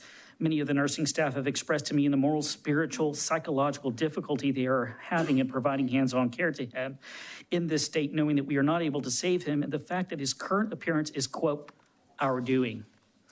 So when we talk about moral injury, and I did a study on moral injury with a nursing colleague at my institution in 2013, some of the greatest moral injury and moral dilemmas that that healthcare providers face that lead to burnout relate to these types of scenarios. One last couple of lines. As physicians and as ethics consultants, we do not take the initiation of 166046 process lightly. In fact, and to be candid, I've attempted to forestall the initiation of this process as long as I felt was feasible. I did this for the singular purpose of hoping that with a combination of support, tincture of time, prayer, and exploration, we would be able to reach resolution. We have certainly also seen cases where God makes that decision for us. I'll abbreviate it there and say through 2 deliberative meetings, we chose not to proceed with the formal initiation of the 10-day clock. Dovetailing off of what has already been presented by my friend, Ms. Allman, there are improvements to be made, many improvements to be made. Data collection, record keeping, looking at the timeframes and ensuring that they really truly are appropriate in modern day medicine. Those words I wrote about Mr. Smith's edema-approved, woefully true. Hours later, due to the sheer swelling of his body, his scrotum ruptured, sending bodily fluid across to the nurse who was standing there. They then had to use the same tubing that we use for ECMO to insert into the defect, purse string it, and provide a conduit for this fluid to be drained off of his body. He ultimately was coded, underwent CPR for 30 minutes at the closure of his life, despite the best of our efforts. In totality, his hospitalization lasted 90 days on ECMO. In that time frame, mind you, this was a summer, the average length of time that any one of our ECMO pumps remained free was the time it took to explant or disconnect the pump and place it on a new patient under our roof, or bring in another patient who was ravaged by COVID by an outside hospital. I can say with the utmost of confidence that many lives were not saved that possibly could have been, given what we learned about the treatment and utilization of ECMO in that time frame. I'm open for questions. Dr. Casanova, I've helped transfer and find facilities for some of these patients. And again, as I mentioned to Ms. Allman, there are some facilities that will not do the needed procedures in order to facilitate that transfer, be it trach, be it a G-tube, and, that's a problem. Yeah. No, and in my Mark Casanova opinion, I agree. And I think that's why if we can come together with stakeholders and individuals who have personal experience and have been through this process and maybe help guide other entities and other institutions, that we really need to take a step back here. And if it is a trach or a peg, that need not be looked at necessarily as an escalation or intensification of treatment or management or support of our patient, but a part of the package of the support. And if that is what allows transfer, that should be done. Yeah, there was another man that I was involved in that had an anoxic brain injury. While he was responsive and, would smile when his children walked into the room, that man was subjected to a 10-day countdown, and all he needed was to be fed. Well, and with he needed rehab. Right. And with the changes that were made, and please forgive me because I can't quite remember where along in the process, you're not able to withdraw artificial nutrition hydration in those processes. And which is one of the reasons, again, for umpteen years, our institution and our approach in our healthcare system is to not utilize this in situations where our loved one sadly is vegetative, just a severe anoxic brain injury. Other organ systems are functioning, and many of these individuals, as you say, they will be able to eventually be liberated from the breathing machine, and what they need is ongoing artificial nutrition hydration. This man didn't even require ventilation. Right. All he needed was to be fed, and he needed rehab. But they had an ethics committee, and the ethics committee decided that they were going to discontinue his nutrition. Yeah. And I think that, again, that's where the reporting mechanism, I think, would be key. And in bringing, working with the Texas Hospital Association and Texas Medical Association, all those other stakeholders together to ensure that individuals are following the spirit and the essence of the law, along with modifications and evolution and growth of the law that should occur. Yeah, it may be working well in some institutions, but in others it's not. And we understand that. We need to fix it. And we hear a lot of stories, and every single one of them, regardless of where they fall, are stories of sadness, sorrow, and ultimately loss, and loss that is universal, because we are, in fact, dealing with end-of-life situations. I've even heard some families, after having a very negative experience in a particular facility, tell their family and loved ones, please don't ever let me go there again. If something happens to me, get me out of there. Because they've had a bad experience. And that's unfortunate. Some facilities do a better job, more care and kindness in dealing with patients and families going through a really, really hard time. Members, any other questions? Representative Oliverson. Thank you, Madam Chair. Mark, I appreciate you being here. These are hard. I mean, it's late. Obviously, we got another bill to go, but I'm glad we're taking the time to talk about this, because I think, these decisions have troubled me since I was an anesthesia resident in the neurotrauma unit. I've been in the room at 3 a.m. with a patient and wondered to myself, is he still with us? Is he not? Because the machine seemed to indicate that he was still with us, right? I can't tell. I don't know if you can tell. I have no idea when a person is with us, when they're not with us, when a soul has departed the body, when it hasn't. I've heard some of my colleagues say that they think they can. I question that. I'm not really sure if that's true.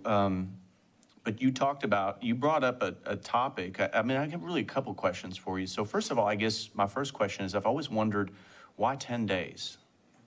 What's the magic there? Because normally we would put somebody on a ventilator for 2 weeks before we would recommend a tracheostomy and a PEG tube. And listen, I'm a busy anesthesiologist in private practice. And with COVID, we did that all the darn time.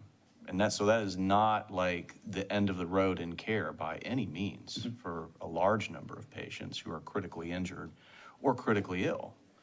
And it's always it's always bothered me that we just sort of have this number. And I was wondering, do you have any knowledge of why that's the magic number? I mean, why not 20 days? Why not 5 days? I mean, So a couple answers to that. Number one, I wasn't involved in 98, 99. I was wrapping up med school at that time. But it is important to acknowledge this is not 10 days of treatment. This is not 10 days of hospitalization. This is 10 days after, typically, in my personal experience, on almost all my ethics consults, the patient has been in weeks, if not months. And now with modern era of supportive and palliative care, to really embrace these families. Our team was involved with Mrs. Smith. And we were at opposing opinions, but we had a great relationship. We prayed with her. We brought in her faith leader. We allowed her to bring in culturally appropriate symbols of faith into his room, into his ICU room. So the point about 10 days is, let's not get confused that this is 10 days of treatment in the hospital. I'm not saying it's 10 days of treatment. Right. This is 10 days after. Why is 10 days, so the family's informed of the decision? I can tell you why, if you really want to know. Yeah, I'd love to know why. Well, when you negotiate a bill, you negotiate hard. Okay. And you start off with a low number of days thinking that it's going to not go that way. That's what happened. Yeah, I mean, I think some of our current exploration in the coalition is, in fact, a greater number of days on the front end, a greater number of days on the back end. And again, as I said already, I turned down 1 in 20 to 1 in 30 inquiries of, Mark, could we use this process? And my answer is reflexively no, and no for these reasons. And place the trach, call anesthesiology and place the trach. So the 10-day is really was a way, as Representative Coleman put, to sort of find the middle ground and realistically, in the spirit of the notion of what I think was in the mind of many individuals who crafted this and who were together at that table many moons ago, 22 years ago, was if you're in a quaternary care center, for example, tertiary care center, how long does it really take, realistically? And can you find that other institution? That's really the vision of this, what should be a narrow How long group does of it individuals. normally take to find an institution? So if you're asking step down, equal, or higher. Step down, my wife is a social worker. She actually works with our team. She can get you transferred in 24 to 72 hours max. I mean, if it was step down. Everything copacetic. In other words, hey, we've got that trach, we've got that peg, we need to go to an LTAC. She can get you there in 24 to 72 hours. If it's a lateral transfer, it depends on the level of care of the institution. If it's lateral at a tertiary, a quaternary care center, you need another ECMO center. And I think you may not have that. And then if it's an increased level of care, that should, in theory, also be that 24 to 72 hour window, right? Let's bring that person in as we do, and let's give them that time-limited trial. Let's try this to see if we can save them. If it's God's will and we get lucky with this one, right? Yeah. So yes, let's bring them in. So going down a tier, going up a tier should, in theory, in normal circumstances, let me emphasize that, be 24 to 72 hours. We get nervous as heck if we have a request for a patient to come in. My thoracic surgery friend who worked on Mr. Smith, for example, was having to tell people, no. We had, on average, 5 individuals waiting for an ECMO that we could not bring in because we didn't have the ECMO. So a part of this is real world scenario and then these other situations. So I think a 72-hour on average transfer. I think what happens in many of these situations is the clinical assessment is made and the clinical facts are shared, and it is difficult to find either the same level of intensity of treatment and or another receiving institution and physician who feels that, yes, it would be appropriate to bring this, and we can offer something different than is already being offered. Last question, and you kind of hinted at this, but this is one of those things we kind of don't want to go there, but I feel like we have to go there because it's part of the conversation. Right. And that is that you brought up the fact that this gentleman that you were talking about, that it sounds like he had anasarca, basically. Because he had renal failure, he was on CVVHD, he was on so multiple pressures, all sounds like doctor you- lingo, you but mentioned that he was on multi-system ECMO organ and all this failure. stuff, which, so there's a scarcity of resources thing going on here. And, you know, I hate to open this can of worms, but I mean, this part of this conversation is, you know, let's talk a little bit about that if you feel comfortable. But I mean, how many ECMO machines do you have? And if they're all used and somebody needs to be on ECMO, what happens? And so as your perspective from a medical ethicist, how do you walk us through how you wrestle with issues of medical scarcity and triaging and understanding? So when somebody's already in the bed, right? Can you throw them out of the bed to put somebody else in the bed that may be more salvageable? I mean, what are the ethics of that? Because I think that's part of it, right? There's definitely a scarcity component to this because we don't have unlimited medical resources. Right. So I will say this because I ran into my colleague in the hall Tuesday, whatever day today is. I think it was yesterday. And I asked him, how are we doing on ECMOs? He said, today is the first day that we have a free ECMO, that we call them a pump, that we have a free pump. The first day since, I think it was April. So there is a scarcity of resources. And I think the way that the best of the hardest ways to address it is clinical discernment of who is likely to benefit, with the ultimate goal of saving as many lives as possible, understanding that not at all is possible to medicine, and we're not going to be able to save everybody. So I mentioned that the gentleman arrived in June. We had already learned a lot by then, but we've learned a ton more in that interval. We likely would not have accepted him a month later because of the sequential organ failure he was demonstrating. His kidneys were, in essence, failing en route. So we use a lab value called creatinine. That tells us how our kidneys are doing. It bumped at the home institution. By the time he arrived us, it had doubled. The next day, it was tripled. It was clear he's in overt renal failure.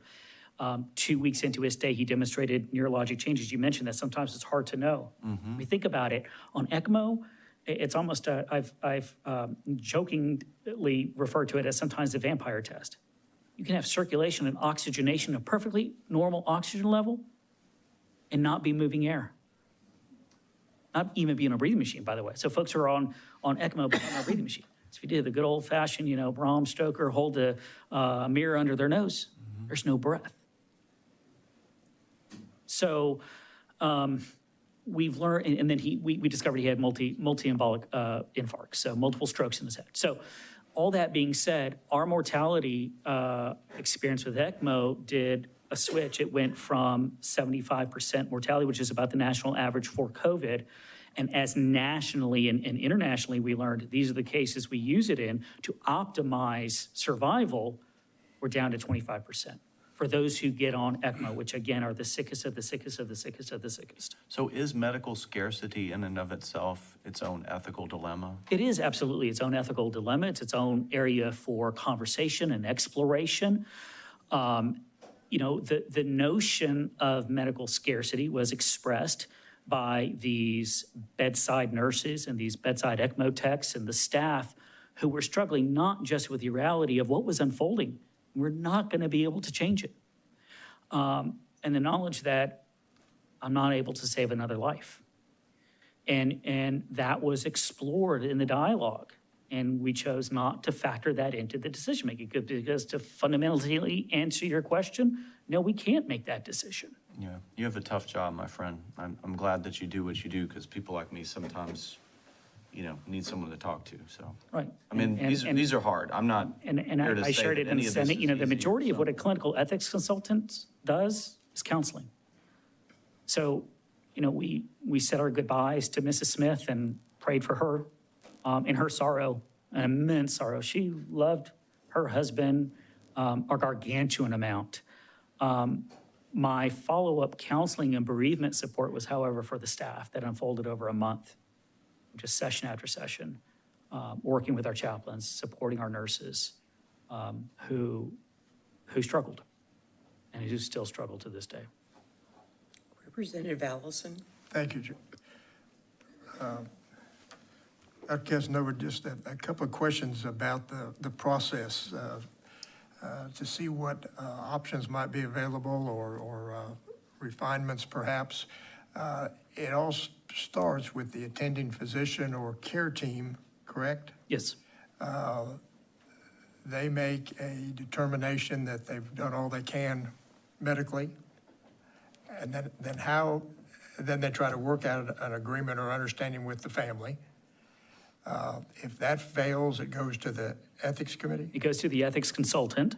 The ethics consultant comes in, reviews the records, meets the family, counsels, and also makes the determination at that point, does the ethics consultant agree with the treatment team that this is in fact medically inappropriate as defined by being therapeutically non-beneficial. Many times, as I already said, we stop there. And the ethics consultant is a physician? In many institutions, but not always. They could be PhD clinical ethicists. There's a variety of roles that an ethics consultant could be. I personally am a physician, but you could have different roles. All right, and then from there it goes to the ethics committee? Then it's taken to the ethics committee with a meeting that we refer in our institution as a meeting of the MARC, M-A-R-C, Medical Appropriateness Review Committee. The family is given written notification of the process and an invitation to attend the MARC meeting along with the treatment team. That meeting can take place no sooner than 2 business days. In all my experiences of the 4, because when we started the process with the young man, the family said, no, we've come around, we want to keep supporting it because he was showing improvement. Then the Medical Appropriateness Review Committee hears the perspective of the family, here's the perspective of the treatment team, and then they deliberate amongst themselves, and then we'll then share with the family, usually the next day, because these invariably take place in the evening, in writing, the decision of the Medical Appropriateness Review Committee, the Ethics Committee, as to pursuit of the 10-day window.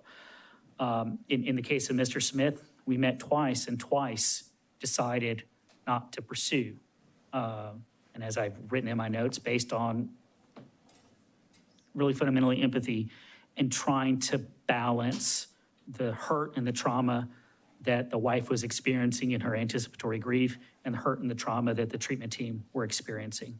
So, it's oftentimes referred to as a 10-day process, but in reality, it's usually once I, as an ethics consultant, have that first visit, it's not uncommon for it to be a 15 to 20-day process. And again, the coalition is looking at extending the front end time, extending the back end time, trying to reach agreement.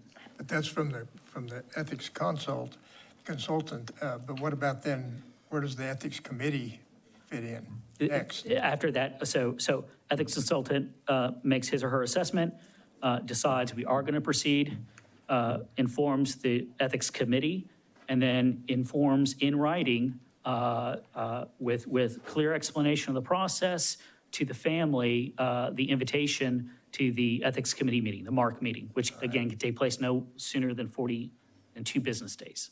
And what's the composition or the customary composition of the ethics committee? In our institution, we have an ethics committee that has about 30 folks on our roster, physicians, nurses, social workers, dietitians, chaplains, outside community representatives. Let me rack my brain because I know I'm forgetting folks. But is that pretty standard, or does it vary from facility? It can vary, which again, as Ms. Allman had alluded to, that again, one of the many things to look at is what is the constitution of an ethics committee, and let's ensure that it is in fact multidisciplinary and has adequate representation from multiple disciplines, because we may see something as a physician, then we hear a perspective from our chaplain or a social worker or a nurse, and it really makes you change your perspective, and it gives you that additional insight that's important and necessary. And will the committee obviously considers medical care matters, but will the committee also consider financial matters? No, we don't tend to. So you don't consider the cost of what this care is providing? No. Strictly keep it with medical care? Right. Okay. And then where in there does the 10 days or whatever period start to run? After the after the ethics After committee? the medical appropriateness review committee, and only if the ethics committee says, we agree with the ethics consultant who is agreeing with the treatment team that ongoing supportive measures. And then if the decision or recommendation is that we can't do anything else, we need to look for a transfer, how does that take place? What's involved there? So in our institution, and again, in our cases, in a lot of cases, that exploration of transfer has already started. Remember, these situations arise because there's a disagreement. So we oftentimes find that even as I'm entering just as an initial ethics consultant, requests for transfer are already in the works or have been requested. So the process, the nomenclature we use is sending out clinicals. So you send out the clinical information to either the family may say, I want you to send the clinicals to this particular institution. Great, we'll send the clinicals to that particular institution. Do you have a physician there in mind? No, we don't, but can you just use the transfer center? There's transfer centers that do all this work. Sometimes the family will say, I had this particular physician in mind. Would you send the information to them? Yes, we will. So we send them the information. Because the proposed receiving facility has to be able to review the medical records. Right, exactly. So for example, to Mr. Smith, if the receiving institution, if we send it to someplace that doesn't do ECMO, well, that's a non-starter. Okay, doesn't that take some time? Right. To be fair and reasonable, doesn't that take some time to prepare those records and for them to have an opportunity to review them? Right. Okay. Which again, is that 24 to 72 hour window.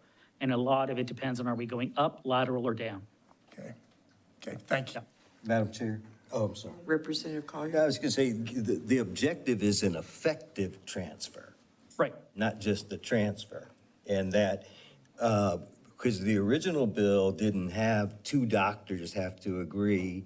It only had one doctor, and it was vetoed.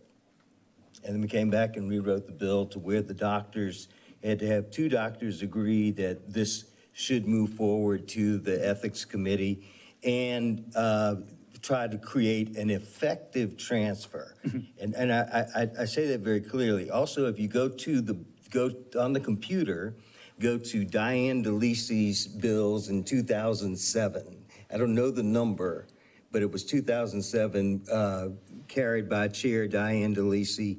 And that's the bill where we made the changes that actually it got on the last calendar. And a lot of the changes that we're discussing were in that particular bill as it passed out of committee. So just so you know. Thank you, Madam Chair. I really struggle with this bill because I heard Ms. Dye testify, and my heart goes out to her. And then when I was a child, I remember one of my friends, was 16, had an asthma attack and was in a coma. And they talked about taking her off of life support. I don't know how, but 2 years later, she became conscious, I suppose, but she didn't have the same quality of life, and she had to go to a home. And so it really tears me apart to think about this. But Representative Allison talked about the cost, and there's no cost for life. I mean, there's no comparison, but I do want to know if this has been thought out, like who pays for the, and I know that's not part of the ethical decision, but is the hospital or the insurance company, if we're going to do this, is there any provision in here that requires them to cover these costs so that, I mean, a hospital could go under, what is that thing you said? It's an MO? Oh, ECMO. ECMO. Right. And I assume it's a ventilator. An ECMO filter, just the filter for the machine is a $10,000 filter. The average length of care, the average cost of care in a tertiary care ICU hovers around $10,000 a day. And actually, that's dated data. It's probably higher than that. The filter of the machine itself is $10,000. Now, to the points that are sometimes made that, well, this is about money, that Mr. Smith was insured. So the institution received reimbursement from his insurance. So which side of the argument is the reimbursement on? Is it, well, are we doing this to save money because the patient's uninsured? Well, in this case, we could have said, well, we're receiving money, so we're just going to keep doing that. But we don't do that because money isn't the point, whether the individual is funded or not funded. It's, can we afford, can we offer, can we achieve clinical improvement? And at a minimum, can we even sustain? And even my own personal thoughts on this and the evolution and the individual you mentioned who had a brain injury and then lived in a facility. I think many of us over the last 22 years, our thoughts have evolved. Our perspectives have changed on who would we apply this to and who would we not, which is why you've seen, I think, the usage that our data shows is that the utilization of it has gone down dramatically. And in our shop, as I said, I've had 5 that I was personally involved in, and I think 2 more in, well, a long time, since 2000. Okay, well, I was just trying to get at if we're going to do this, because if a hospital must continue treatment, and I'm not, because it sounds like they have to do life, not only life-saving, but anything that would try to improve their life. How long are we talking? I mean, are we talking 3 years, and what type of efforts are expected of the family to try to find a transfer facility? Well, so I'll share another clinical vignette.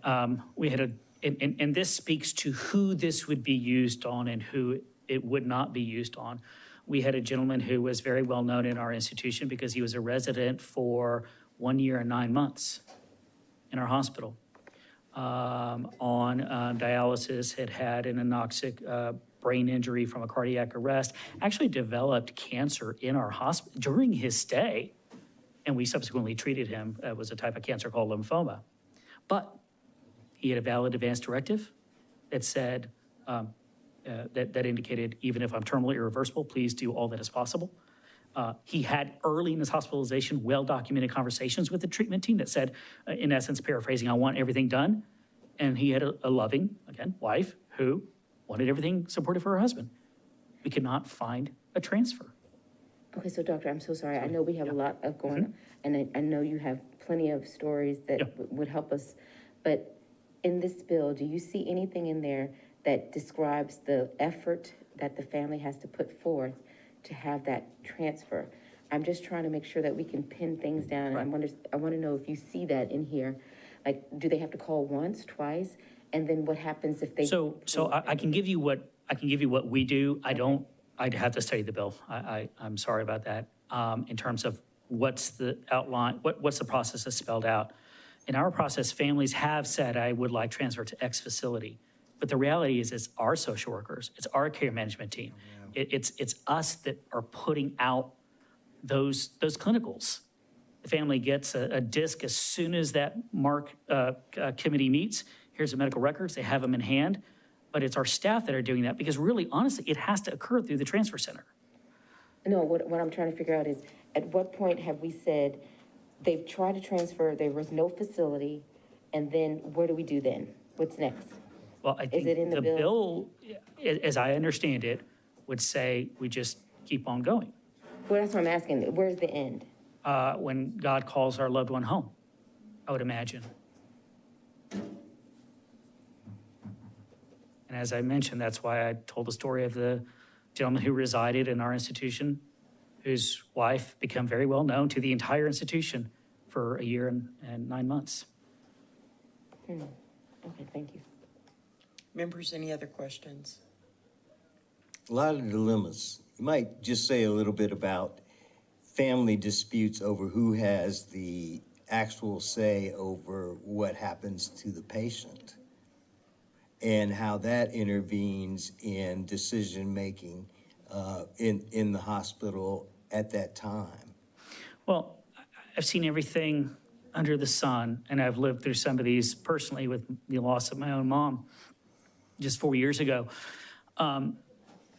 It's an understatement to say that these are trying times that we all face, and they're times of grief. Ms. Allman was correct when she said, and every single one of us will face this, either for ourselves and or for a loved one. It's inevitable. Death is the one thing that has 100% penetrance in the population. There are beautiful unified families. Mrs. Smith was just a stalwart, loving advocate for her husband. But there's also situations where we have split families. The very first one I was involved in, the gentleman's daughter worked at our institution. The decision maker was the patient's wife, a second wife, so not the mother of the daughter. To this day, she sees me and thanks me for actually proceeding with the process, because she realized this was the only way that dad is going to be able to be released, because her contention was my dad would not want this. And he was full life support, dialysis, breathing machine, and had been devastated by a viral infection. I think we've all learned a little bit about care.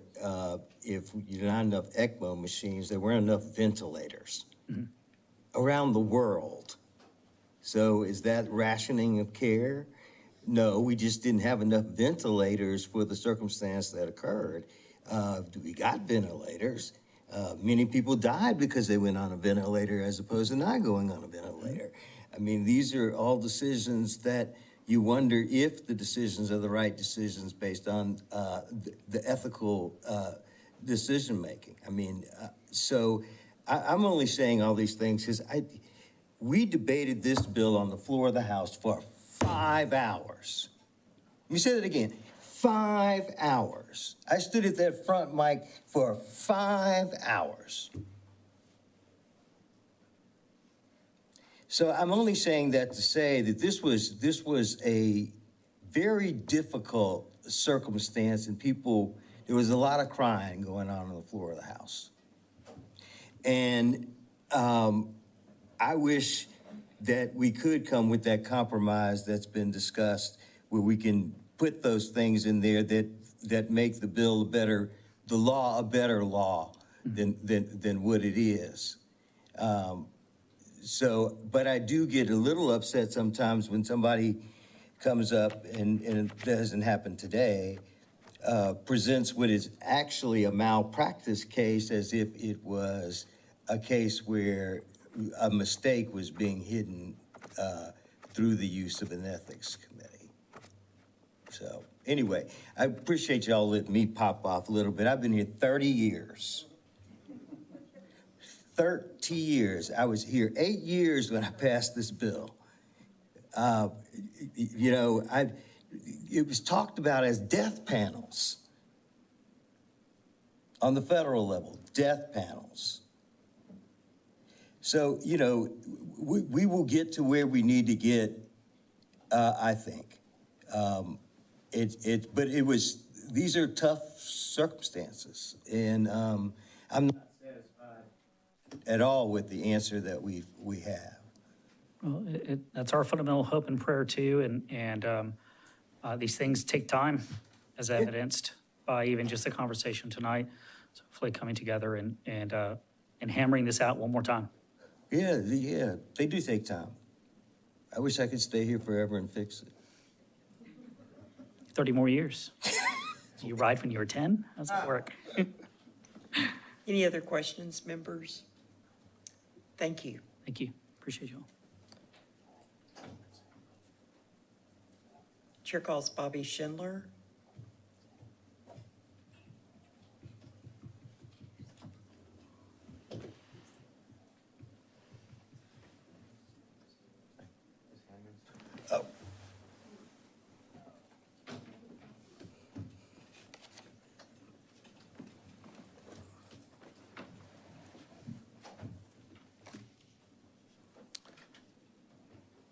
Chairwoman Click and committee members, my name is Bobby Schindler. I'm the president of the Terry Schiavo Life and Hope Network, and I'm here on behalf of myself. Thank you for allowing me the opportunity to provide testimony in support of HB 2606 to repeal the Texas Advance Directives Act. The Terry Schiavo Life and Hope Network serves as a voice for persons with disabilities established in response to the death of my sister, Terry Schiavo, a cognitively disabled woman who was intentionally dehydrated to death by court order against the wishes of her family. The Life and Hope Network has advocated for thousands of patients who are facing the prospect of the denial or withdrawal of care. The 10-day rule of the Texas Advance Directives Act allows a hospital to unilaterally authorize the withdrawal or withholding of a patient's life-sustaining treatment that is not based on medical determinations, but rather value judgments focused on the patient's quality of life. Effectively, this law permits patients to have their lives ended without due process of law. Moreover, it leaves the onus to transfer the patients from the hospital, imposing the decision to withdraw or withhold treatment on those individuals advocating for the patient. This past July, the Texas Second Court of Appeals wrote about the case of Tinsley Lewis, who fell victim of the 10-day rule. Quote, when a terminal ill patient or her surrogate decision maker, especially a parent of a minor patient with her own individual liberty interest, actively opposes the withdrawal or life-sustaining treatment, the right to life is clearly implicated, end of quote. While the final legal outcome of the case has not been decided, the court's ruling is significant for future victims and their families of the 10-day rule. In my nonprofit work as a patient advocate for over 15 years, we receive regular calls from families in crisis who are confronted with exactly these types of scenarios. Sadly, it's become alarmingly evident that our healthcare system is now incentivized to impose death upon vulnerable patients, and the powers of laws and medicine have become weapons rather than shields. Families are the protectors of life, and healthcare is about what is best for the patients. Many patients have the capability to recover after 10 days, and it is not in the best interest of patients to put arbitrary limit of when someone just needs time to recover. For example, JAMA Neurology recently published their findings that patients who experience a moderate or severe traumatic brain injury and lose consciousness nearly half regain functional independence. Robert Kowalski, MD, MS, Department of Neurology, University of Colorado School of Medicine, remarked about the significance of this study and urged caution when deciding to withdraw or hold care to those with serious brain injuries.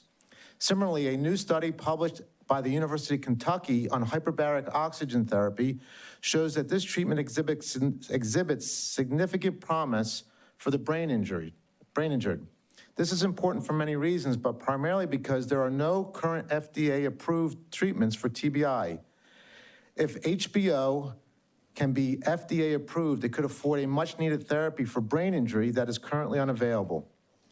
It is the promise of brain injury research that underscores the concerns opponents have about these types of laws that undermine the dignity and the rights of the medically vulnerable patients to receive care, especially in situations where hospitals are given sole authority to override medical decisions explicitly expressed by patients and the families advocating for them.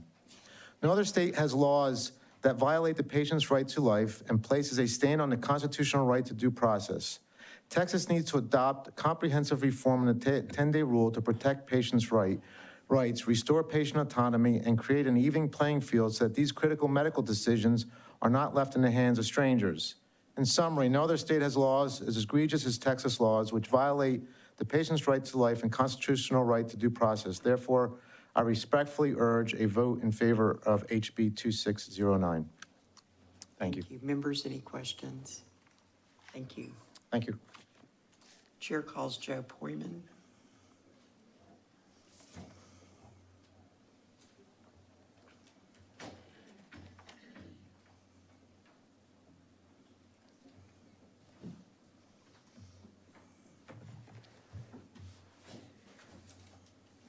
Good evening.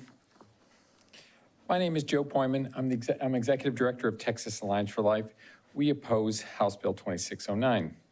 We do not doubt the good intentions of the author, yet we oppose it because it completely guts a sound law, the dispute resolution process of the Texas Advance Directives Act. The result will be doctors being forced to follow the demands of a surrogate, even when in some cases that means indefinitely inflicting essentially medical torture on a dying patient, the antithesis of a pro-life position. The Texas legislature unanimously passed, and then Governor George W. Bush signed into law the Texas Advance Directives Act 22 years ago. Chairman Garnet Coleman, thank you. You're one of the architects. That was a large couple dozen stakeholders, met for 14 months. I was one of those. The act replaced an outdated statute first passed in the 1970s. That law allowed a physician to remove life-sustaining interventions from patients and granted safe harbor with almost no due process, merely a reasonable attempt at a transfer to another provider, no minimum time frame, and no review by a third party. That was the old law. The Texas dispute resolution process now compares very well with other states' laws. The majority, 26, allow safe harbor for physicians to withdraw the life-sustaining interventions under limited circumstances, 26, including Texas. Of those, Texas provides the most protections for patients. The closest is the Virginia law, which has a 14-day time to transfer and an ethics panel review, just as Texas does. Passage of that law 3 years ago was supported by the National Right to Life state affiliate. Got that article there. In rare cases, when a dispute cannot be resolved and a transfer cannot be found, our law does provide safe harbor from liability for physicians who switch from life-sustaining interventions to compassionate palliative care. Safe harbor is available only after meeting 12 due process requirements. I've got those listed, including a review by the Hospital Ethics Committee. The committee can grant or veto safe harbor for the physician. Our law does not allow hospital administrators or ethics committees to make medical decisions about which interventions a patient receives. Only the attending physician can do that. Please do not gut our law. We urge you to oppose House Bill 2609. Questions, members? Thank you. Thank you. Chair calls John Seago.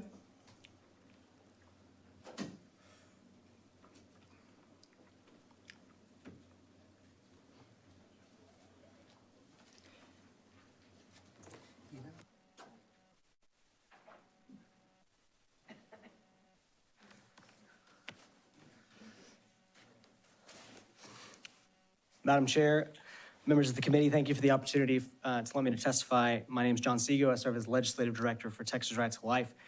I am here in support of House Bill 2609. I'm representing Texas Right to Life and myself. Thank you. Our pro-life organization seeks to protect innocent human life from fertilization until natural death. We actually serve as patient advocates, and we actually get the call, as you hear later, we get the calls from the families that are trying to get the transfer, that are dealing with these conflicts in the hospitals.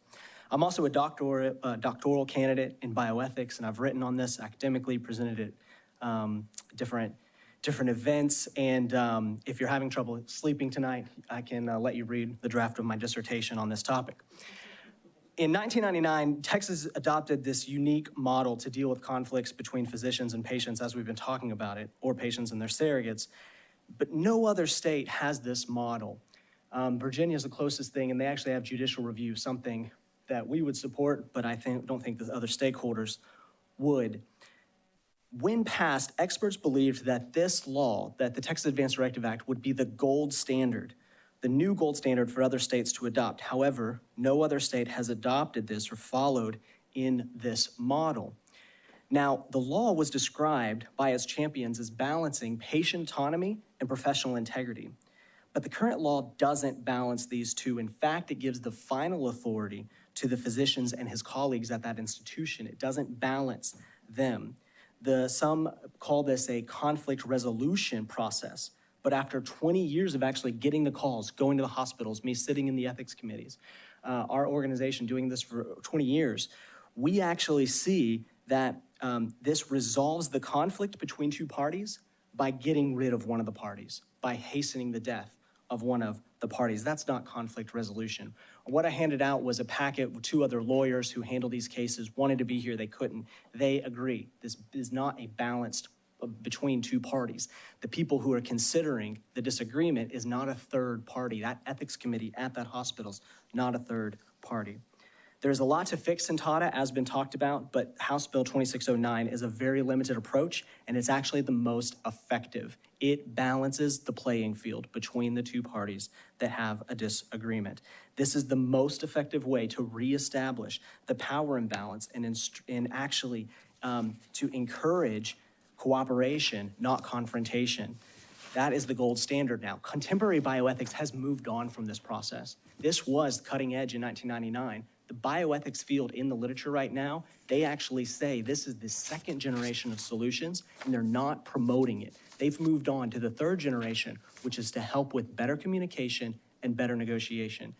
Bioethicists today, medical experts today, those who are writing in legal reviews, they actually are saying we have to do better than TATA. I have a long bibliography I can send you with different quotes that essentially said what you've heard from Wesley Smith, that this is not fair. What you hear from that court saying this is not due process. This is not an arbitrary, a fair arbitration process. What this does is this matches what 10 other states currently have, and it's functioning in 10 other states. This is not radical. New York has this. The world-class Mayo Clinic has their state law, follows this policy of make sure if there's a disagreement, you say, okay, physician, you're the one that has brought this up. You're the one that wants to withdraw treatment. You have to care for the patient until we get them somewhere else. It's not always an ICU, as was talked about. We've helped patients go to home health care. Sometimes that's more appropriate. We've helped patients go to hospice or long-term care facilities.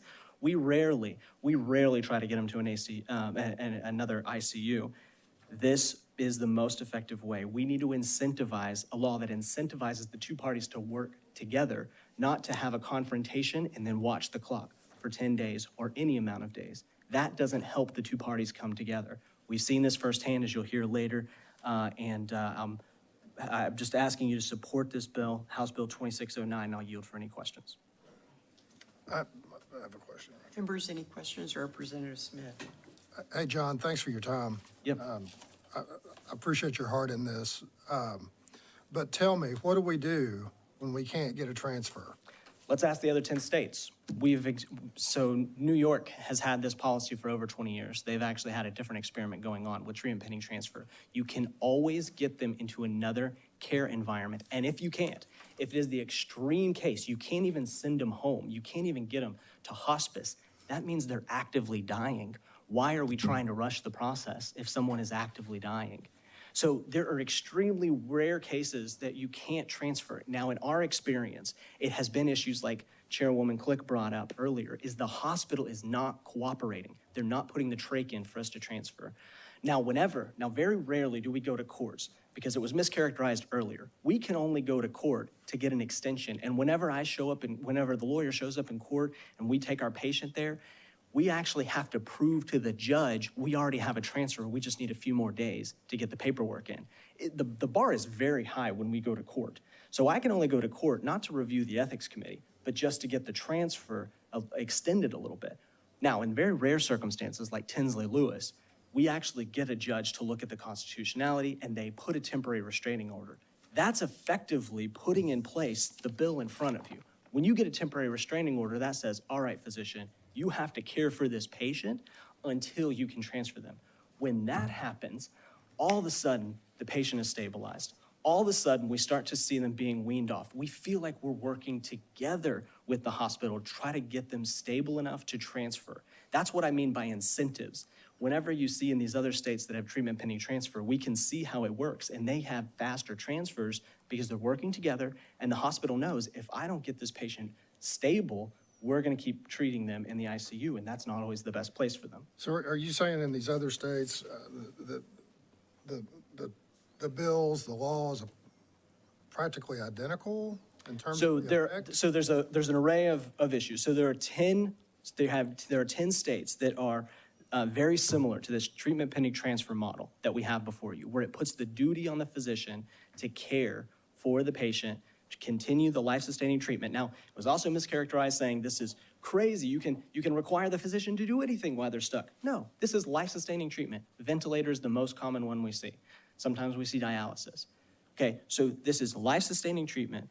In those states, what we see is they continue the treatment in those 10 states, and then they transfer them, and they have long-term care facilities, home health care, other environments. But that's how it works in those 10 states. Now, there's 2 states that even go beyond that, and they say you can't do treatment. So Oklahoma and Idaho, they go beyond. They're more pro-life. They're more protective of the patient's right to life-sustaining treatment. The 10 are the ones that we're trying to mimic. And so outside of the 10 states, other states, are they doing something similar to what we have now? No. We're unique because in the other states, it's more silent or vague. Okay, so in the vast majority of states, it's silent or vague. Now, there's some outdated language like futility. Now, futility has been debated in bioethics for decades, what the definition is. But so it has these little phrases throughout law that are vague. And so, but in those states, you can still go to court and say, what does this mean? This treatment, as was mentioned earlier, a ventilator that's keeping a patient alive is not futile. It's actually doing its job. So, but that law says futile. So you get a good lawyer who goes to the court and say, this treatment is not futile, this safe harbor doesn't happen, and then they get the temporary restraining order. That's what most of the states are. We're not advocating for that. We're not advocating for, striking the whole Chapter 166. We just had a circumstance I'm aware of, and I'll just keep the origin of that knowledge to myself, but we had a situation where there was a person on a ventilator and they didn't have any more brain wave. There was no functioning going on. And the body actually was starting to decay in the bed. And the husband would not allow, they couldn't find a transfer, nothing. Yes, sir. And the husband was just raising heck. I can just see that situation playing out if you run into an individual who will not, they can't find a transfer, right? I'm just trying to figure out. Yes, sir. Under this bill, I'm trying to figure out what we do. I've got great news. This bill is not about brain death. That is a brain death case. This law does not apply to brain death. Brain death doesn't go through this law. Okay, well, that helps me out a little bit. And there's been some misinformation about this. Brain death is a completely different process. There are not these steps. The ethics committee doesn't have to meet if it's a brain death issue. Now, that is a whole nother bioethical can of worms we're not opening. There was a bill filed that was referred to this committee, and if we have a hearing on that, would love to talk to you about it. But if a patient is declared brain dead, they do not have to go through this process. There's not a 10 days, the ethics committee doesn't meet, it's a completely different process. Now, hospitals have internal policies, like you were hearing from one of the doctors who was really talking in details about his internal policy. This is about patients who are on life-sustaining treatment. We've had patients who are conscious, we've had patients who have the tube in and they can write, or they can, make motions, they can actually write. Those are different, completely different than brain injury. Thank you, John. Yep. Appreciate it. Representative Allison. John, thanks again for being here and what you've provided. I think I heard you say maybe complaining about the independence of the Ethics Commission, and there need to be an independent third party. How might that work? How might that be set up? Yep, so there's a bioethicist that works on this named Thaddeus Pope, and he has written a lot about what Mr. Smith was talking about earlier, that the ethics committees, as it was testified, they deal with all kinds of conflicts. You've got two adult surrogates, they're adult children of a parent of the patient, and they're bickering and they can't decide on, things. The ethics committee helps with that. The ethics committee deals with a lot of issues. Texas law was unique in that it gave them this legal authority. And actually in the law reviews that criticize this current law, they actually call it an abrogation of constitutional power because you're telling the ethics committee you get the authority to determine if the patient lives or not. And that's something that has never been given to ethics committee. It's something very radical with this. Thaddeus Pope talks about this. He he has a lot of analysis about that ethics committee. What he argues and what the court that said this law is likely unconstitutional argues is that if you have two warring parties that have different interests, you need a third party to kind of consider each side.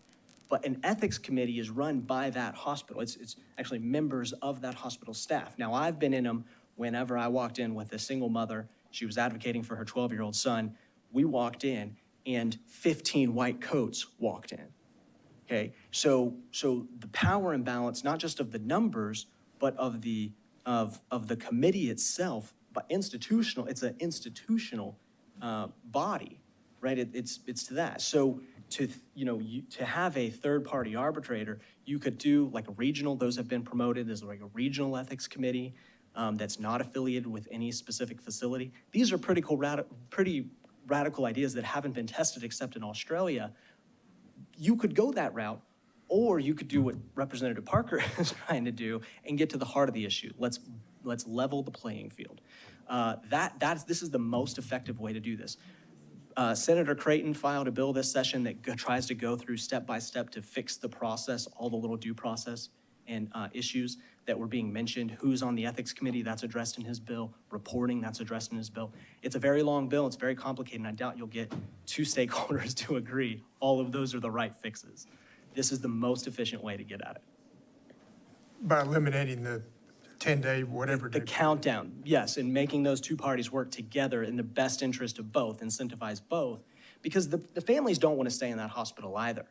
If you're a physician and you just told me you don't think it's appropriate for my wife to stay on a ventilator, I really don't want you to be my physician anymore. I want to get out here just as much as you want to get us out. So let's work together to get that transfer, rather than you saying, all right, go, and I go get on Google and try to find other hospitals, try to call them up, and they say, why are you calling me? It's got to be your transfers office. So this incentivizes cooperation and transfer. That's what we see in the other 10 states like New York. Okay, but following up on Representative Smith's question, let's say you can't get the transfer, you can't reach that agreement. Right. Then what? How do we solve it? Yeah, so you have multiple options. The family is probably, if it's a case like you're talking about, the family might not get what they want. They may say, I want to go to this other ICU. I want to go, to this other, I want to do, a parallel transfer. I want to go up, and escalate into a different facility that maybe it's a cardiac ICU. I want to get to a better place. They're not going to get that. The law right now here only guarantees a continuation of the life-sustaining treatment. I don't get to pick where I go. I don't get to pick what level, as long as the life-sustaining treatment. So that may be long-term care facility. That may be home health care. The options to transfer, we can find those. We can always find a place if given time. There's rare, I won't say always, sorry. In most cases we can. There are those rare circumstances when the patient is having multi-organ failure. You can't get them stable enough to transfer. Well, then let's let them pass away.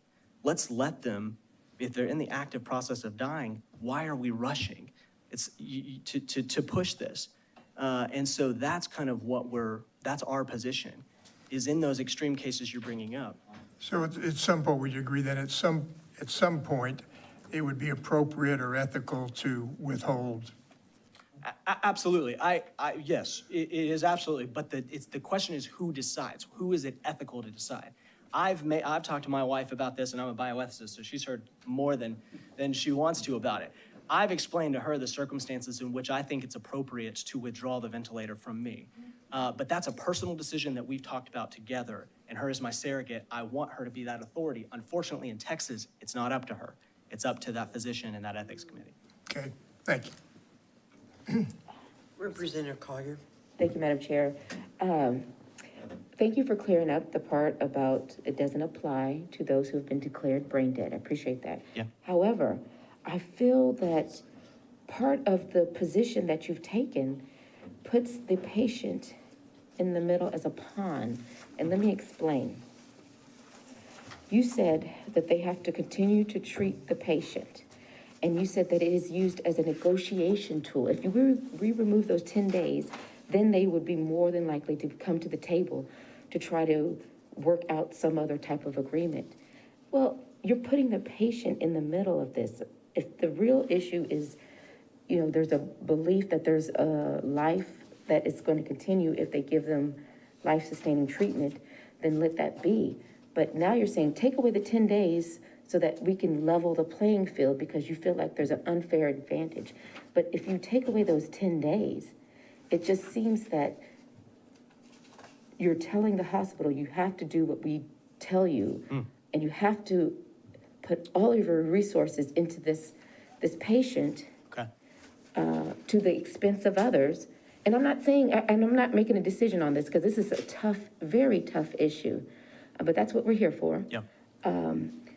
But I'm just very concerned because if they have nothing else, you're telling the hospitals or the facility, you must stay here. And you said it was vague in New York. This bill is vague to me because it doesn't have an end. It doesn't say you must do this in order to fulfill your transfer responsibilities. You said that all of a sudden we got a trach. Are we thinking also about the people who are providing care to this patient? Because I'm sure they're hurting as well. I mean, my understanding, I've read articles that the nursing care that are taking care of baby Tinsley also feel hurt as well. You know, the parents are hurting. This is so tough. So I just want to know, I mean, where do you end? Where do you end? So would you be sufficient if they said you have 5 places to look for, and if all 5 of those places deny you, then there's really no transfer? Or what is the transfer? Because you said New York has this open-ended, and so do they have an ending on it? Madam Chair, no, they don't have an ending. The 10 states that I mentioned that we're emulating do not have a time, but they do transfer to other facilities. If you'll look so like baby Tinsley, you said she got a trach. Would there be a transfer now? Because you said now there's a trach. We're hoping so. Okay, so there would be a facility to transfer. I'm not any part of that case. And just so let's say not baby Tinsley, let's give the same scenario with the Jane.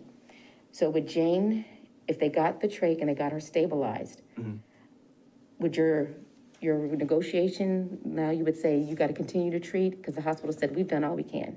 Exactly. So the bill, all it says is until on page 2, line 1 and 2, until the patient is transferred to another physician or healthcare facility willing to comply. What if there is no nobody's veto done? power. What if 10 said no? There is no veto power for the patient. So if you found a facility, another facility to care for. No, I didn't. Okay, so in that case, in those rare cases, you have home health care options to transfer. You have, and then if the patient is really that unstable, like I said earlier, they are most likely in the active process of dying. So they are not going to die. This bill would require the hospital, if their kidneys were shutting down, the hospital would have to save their kidneys. If their heart would. No, so this requires life-sustaining treatment. Thankfully, there's already a legal definition of life-sustaining treatment. Okay. This is not additional interventions. Okay. I can't continue to say, well, do this now. Well, now we've got this issue, do that. That's what I wanted you to clarify. So at the beginning of chapter 166, we have a definition of life-sustaining treatment. I think it would be unethical to go down that route that you're mentioning, where I've got the hospital to do everything I request. That would actually, that would be injurious, like you said, to those physicians. That would be injurious to the healthcare providers. This is about life-sustaining treatment, and the basic is just the type of treatment that keeps the patient alive. We were able to come to an agreement about artificial nutrition and hydration because of the basic nature of that treatment. That's not chemo, that's not surgeries, that's not anything else. That's a very basic. That's how we see life-sustaining treatment, that it is a very basic treatment. It's not expansive. Okay, that's very much more clear. Okay. So I appreciate. So again, I don't think there's an ending then. So if the hospital said, we can't do anything, and they said that there's nothing, you're saying just the natural dying process would have to occur, which could be years. But that is evidence that this patient is actually stable, and you're providing life-sustaining treatment. Tells you something about that patient, is that all they needed was assistance in breathing. We're not talking about brain death cases. We're not talking about cases where you're requiring chemo. These are patients that require a very limited, some bioethicists even don't like calling this, what we're talking about, treatment, because it's care, it's life, it's things that you need to survive, to continue to survive. So that's so that's what it has. But we can look to those other states. This is not a radical bill. We can look and see what happens in New York. And there may be some auxiliary issues we need to look at, investing better in LTACs, investing better in nursing homes with ventilators. There are other issues. Infinite care facilities, do they have those? I'm sorry? Indefinite care. Well, thankfully, no patient lives indefinitely. Well, I mean, just indefinitely to the natural process. So if you got them stable and there's just no facility willing to take them. I only know the cases I've helped, that I've been in personally, and the cases my organization has helped transfer. We can if we have a partnership with the facility, there's always a solution. There is always, and sometimes it's home health care. Okay. Yeah. But you did clear up my question very well. Thank you. Other questions, members? Thank you. Thank you, Madam Chair. Chair calls Savitri Vetson.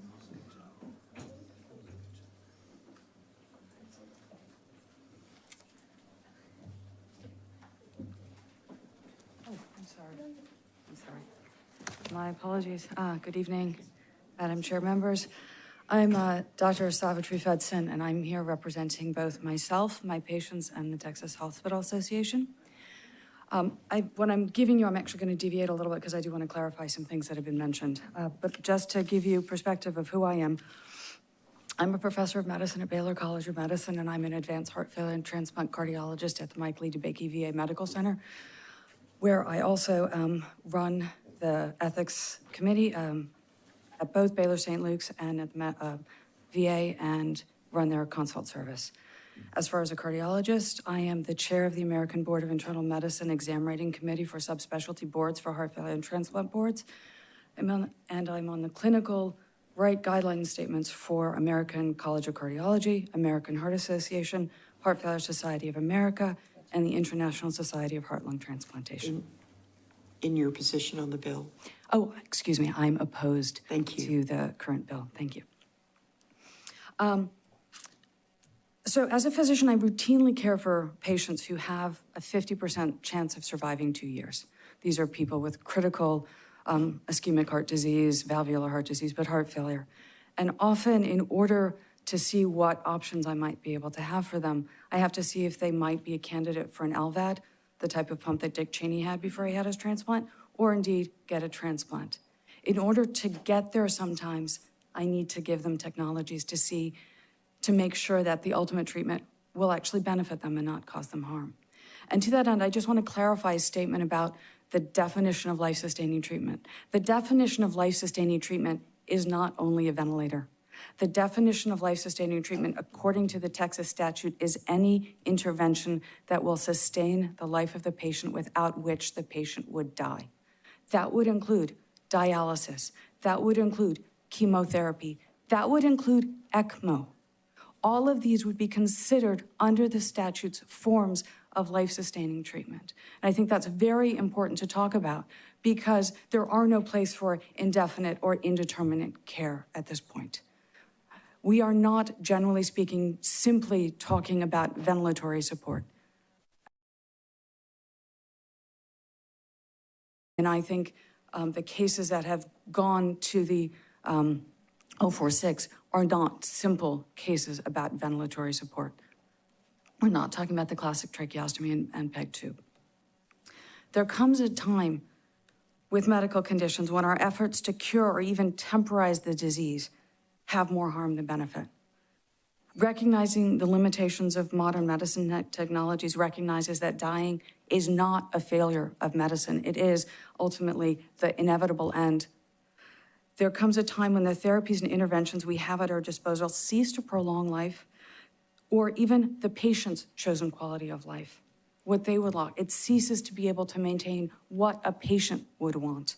And it only prolongs the natural dying process or even violates patients' indignity. Let me also add that with our ability to have these life-sustaining technologies, with the exception of liver support for end-stage liver disease and skin integrity, we have the ability with life-sustaining treatments to essentially make it impossible for patients to die naturally. It is very difficult to declare brain death on someone on ECMO because of the way brain death is defined and the type of support it does.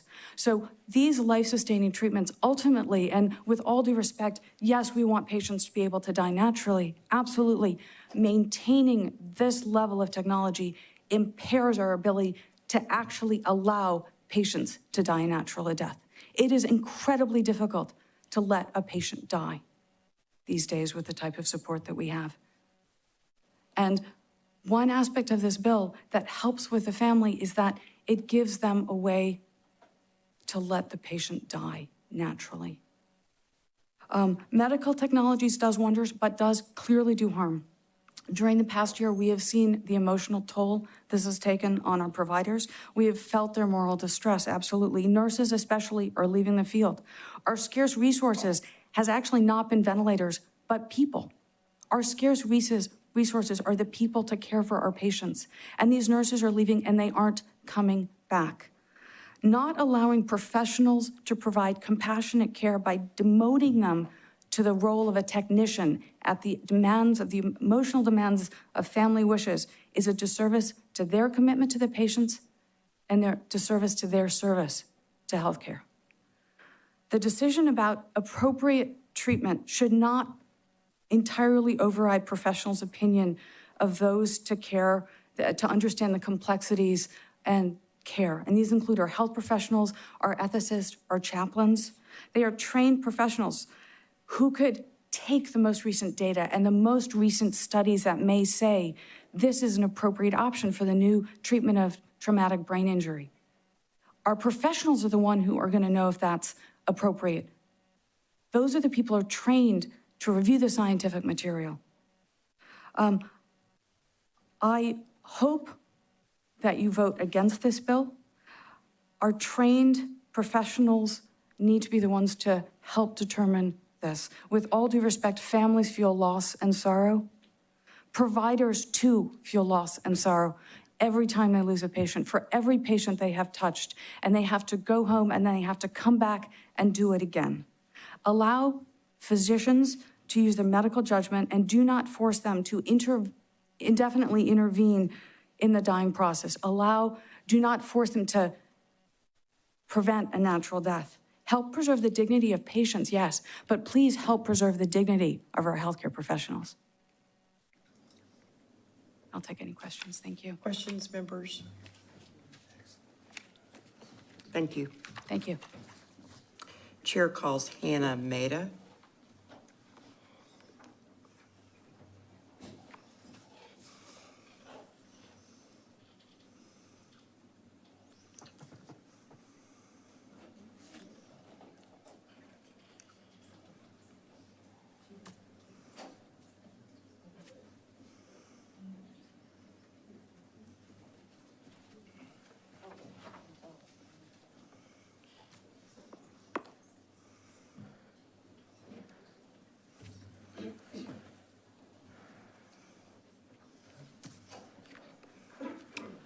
Please state your name, who you represent, and your position on the issue. Yes, ma'am. My name is Hannah Maida. I am from Flower Mound, Texas. I represent myself, and I also represent thousands of families through Protect Texas Fragile Kids. Hannah, could you possibly take your mask off? Certainly. It's a little difficult to Is that better? That's better. Thank you. My name is Hannah Maida. I represent myself and my son Aiden, and also approximately 3,000 families throughout the state of Texas who have children with complex medical needs and disabilities. I'm here today to share the story of one of our families who can't be here. And you're receiving copies of the full testimony, but I wanted to share some of their story, the Garcia and Sandoval family. So we appreciate the opportunity to do this. This is a family whose child actually had the 10-day rule invoked on them and is now 7 years old, many years later. Kaylee Sandoval from Edinburgh, Texas, and their family is also in support of HB 2609. Baby Kaylee was born with tracheoesophageal fistula and esophageal atresia and hypoplastic left heart syndrome. This meant that she was born with her stomach attached to her lungs instead of her esophagus, and she was missing a chamber in her heart. She was transferred to Texas Children's Hospital to have a life-saving surgery at a very young age. We went there full of hope, said her mother, because we were told they were ranked one of the best hospitals in the U.S. At only 2 days old, after we spoke to surgeons, we were told Kaylee's surgery was not successful and there was no further treatment that could be offered. They said nobody else was willing to take her case and stopping treatment was the only option. The first few days we were devastated and cried daily. We were first-time parents, and every day they would try to force us to sign papers to end her life, even to the point of not allowing us to hold her unless we signed the forms. One day, we woke up and decided we were not giving up. We had to spend thousands of dollars to purchase Kaylee's medical records in order to get a copy of them, and then we faxed them to many different hospitals. Finally, we heard back from Boston Children's Hospital, where they had specialty centers for both cardiac and esophageal airway issues. It was exactly what she needed. Boston wanted her case and got everything started to get her transported there. We then found out that Medicaid would not approve her transfer due to the fact that the doctor had noted that even with transport, her condition had no cure, so transferring her may not save her life.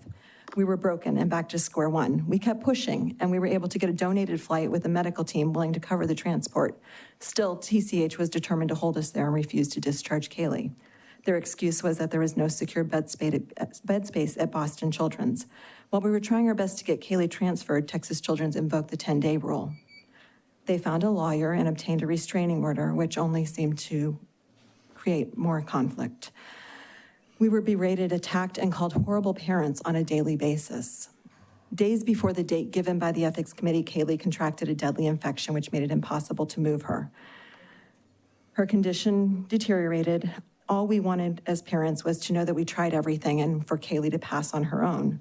We had one last meeting, but this was different. It was only the surgeon and us. The surgeon told us that we were going to watch Kaylee die a horrible death because we chose not to sign the papers, and he did so with a smirk on his face. He started to attack us and even suggested fighting her dad. We left the room and filed a police report. Hours later, we suddenly got the call from TCH that we had been approved to transfer to Children's Medical Center in Dallas.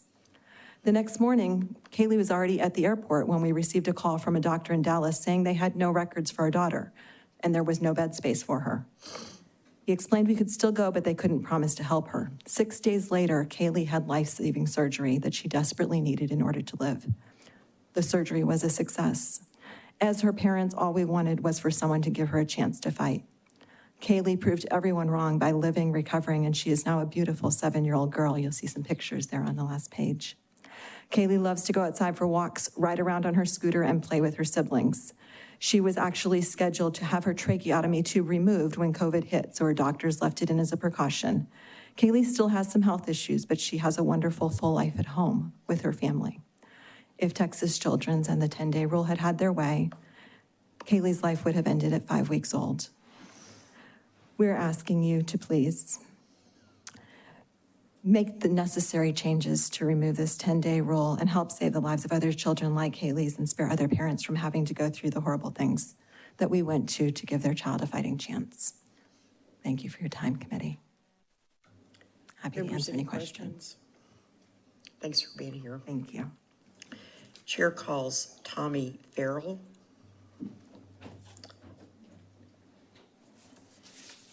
Next on deck will be Mike Wolfel.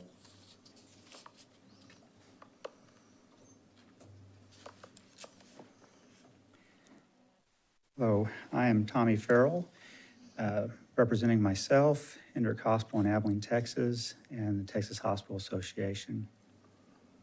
In your position? We're against this bill. Thank you. Yeah. I mean, this is, as I'm just listening and thinking about what you are having to consider, this is just really incredibly tough stuff. And I get that as a palliative care physician. That's what I'm doing. I'm here really mainly to represent my patients and families, not any bigger group than that, even though I have those names behind it, but it's really about the patients and families. And that's why instead of, as you were kind of really zoning in on, instead of turning the patient into a negotiation piece, we would really like to talk more with groups about this. Palliative care physicians have been pretty much vilified in this process. And we would like to be a part of the solution. We want to protect patients and families. The ICU nurses that I work with really struggle with this, and I think those groups should be added to the groups that are trying to help with this. We would like to help. So I want to give it one perspective I haven't heard in any testimony yet, and it has to do with, so I've been involved with palliative medicine, end of life care in some form or fashion for 14 years. I've been a physician for 17. And all that time, I've only seen this process used 7 times. And I want to tell you about 3 of the cases in particular and the outcome for 2 of them. Because in 3 of the cases, the reason why we really needed an ethics committee was the fact that the families could articulate that the care we were providing was not care that their family member wanted. They could say to us we were doing something that they did not want us to do, but they couldn't be the ones to say to stop. And so and even when we offered the opportunity to say, we're not asking you to do that, we're asking you to just follow the recommendations of the medical team, they still just couldn't go there. And so in 2 of those cases, as we went through the process and we came to that end point, they were able to be clear of the feelings emotionally that they needed, that they had been the ones who had made the final decision.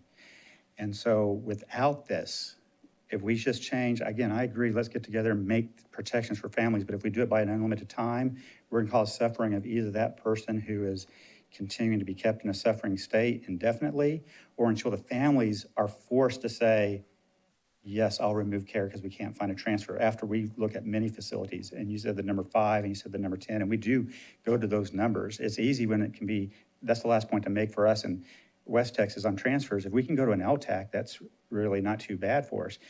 Higher levels of care, we're calling Baylor. And when their ECMO machine is tied up, we can't go anywhere else. And so we could call 5 or 10 hospitals, but we call the big hospitals.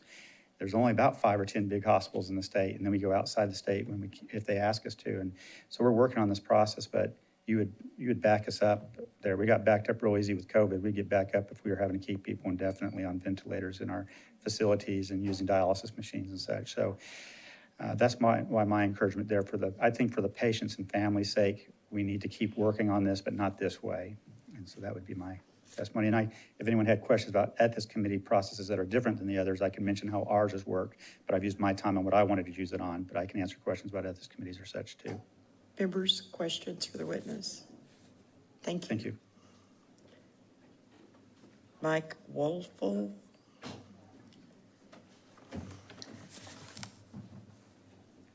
I hope I pronounced your last name correctly.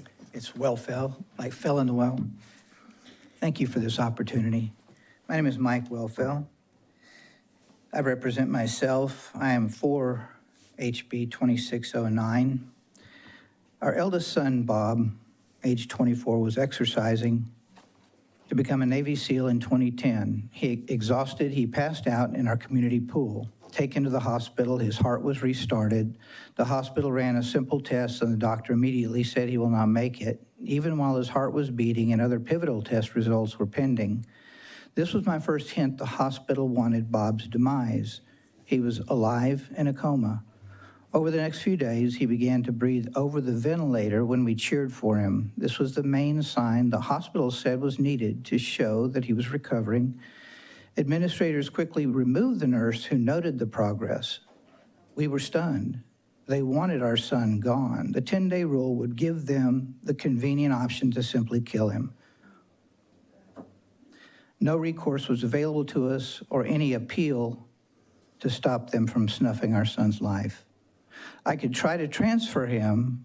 Staff told me, open the phone book. They would not help us in any way, re-emphasizing to me the 10-day clock had started.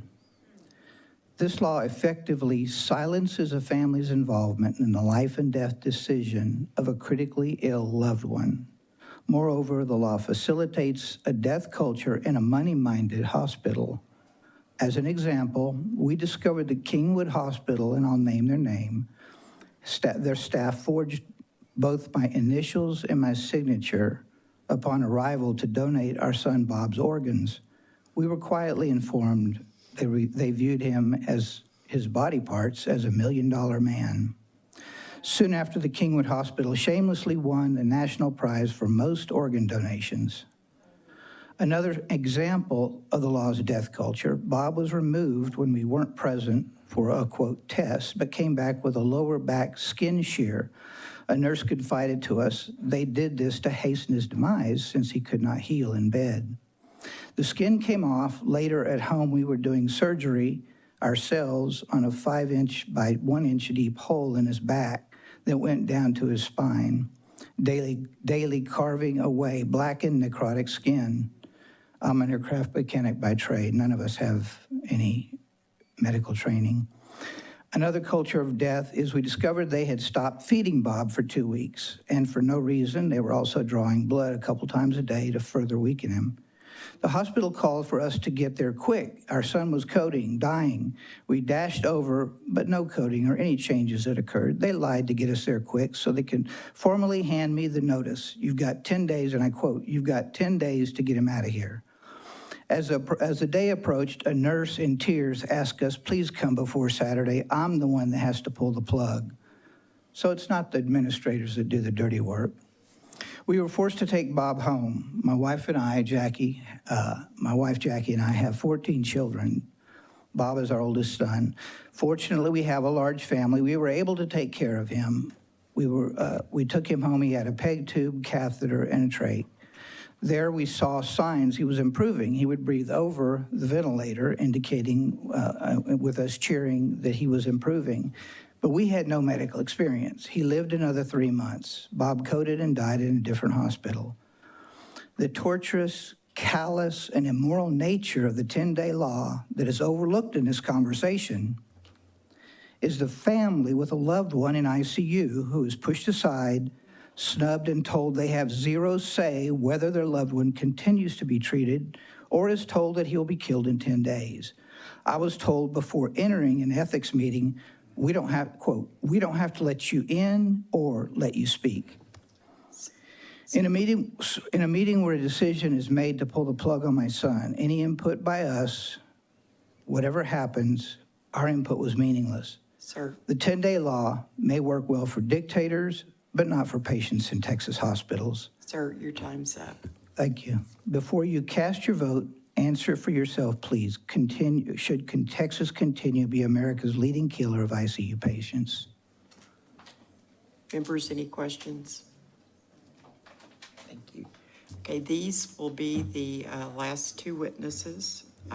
We'll be closing testimony. The chair calls Frank Palencia.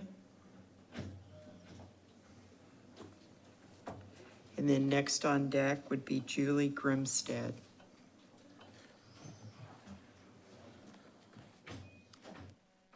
Thank you, Madam Chair. My name is Frank Xavier Placencia.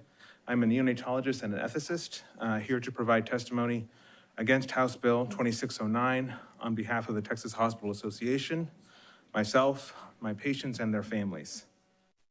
Although I'm here with their permission and blessing, the views I express here are my own and do not necessarily reflect those of Baylor College of Medicine or Texas Children's Hospital where I practice.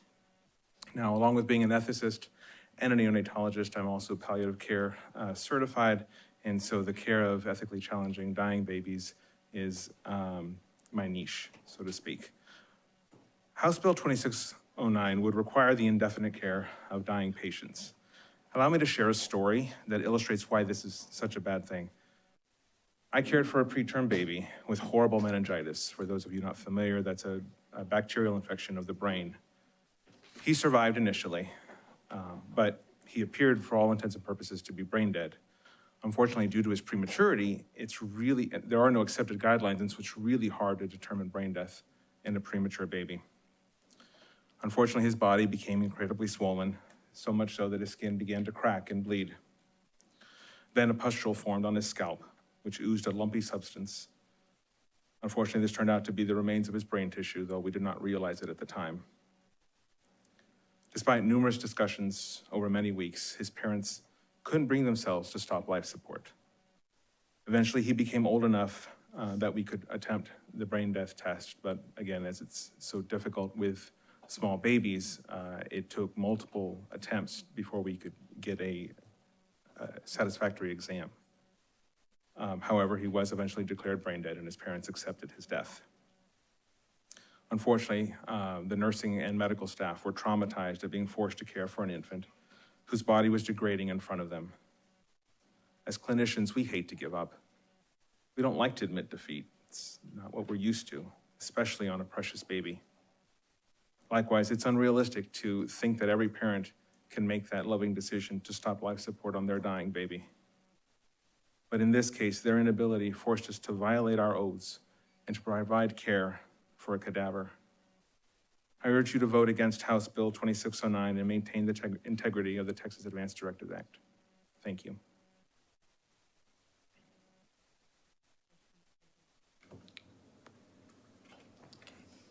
Thank you. Thank you.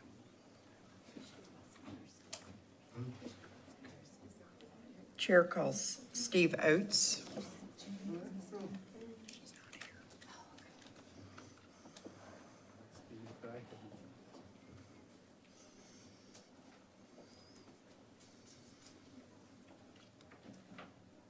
Steve Oates.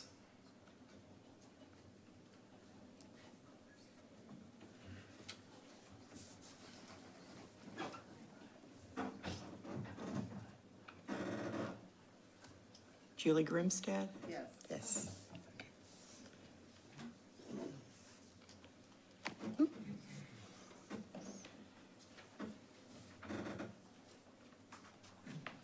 Thank you, Madam Chairman and committee members.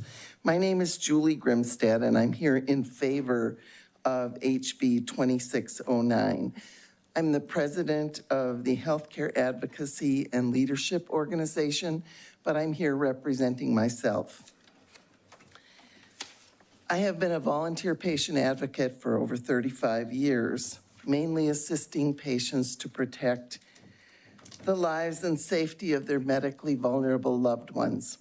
I've also defended the conscience rights of healthcare personnel. Before that, I was a geriatric nurse.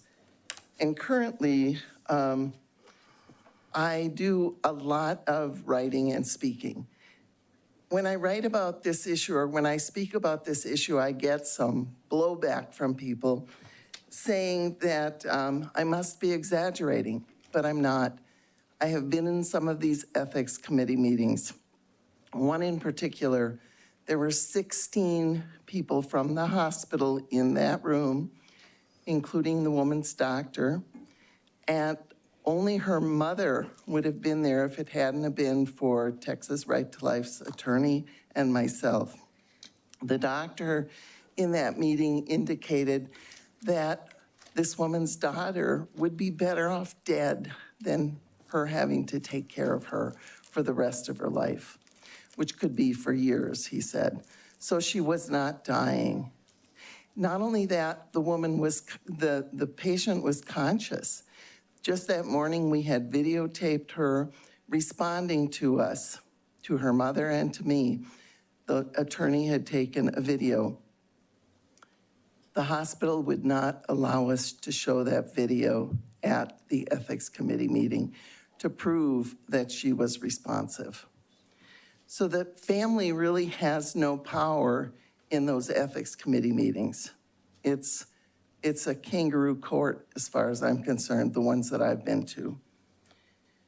Family members have a bond with the patient, so it is more probable that their decision will be made out of love.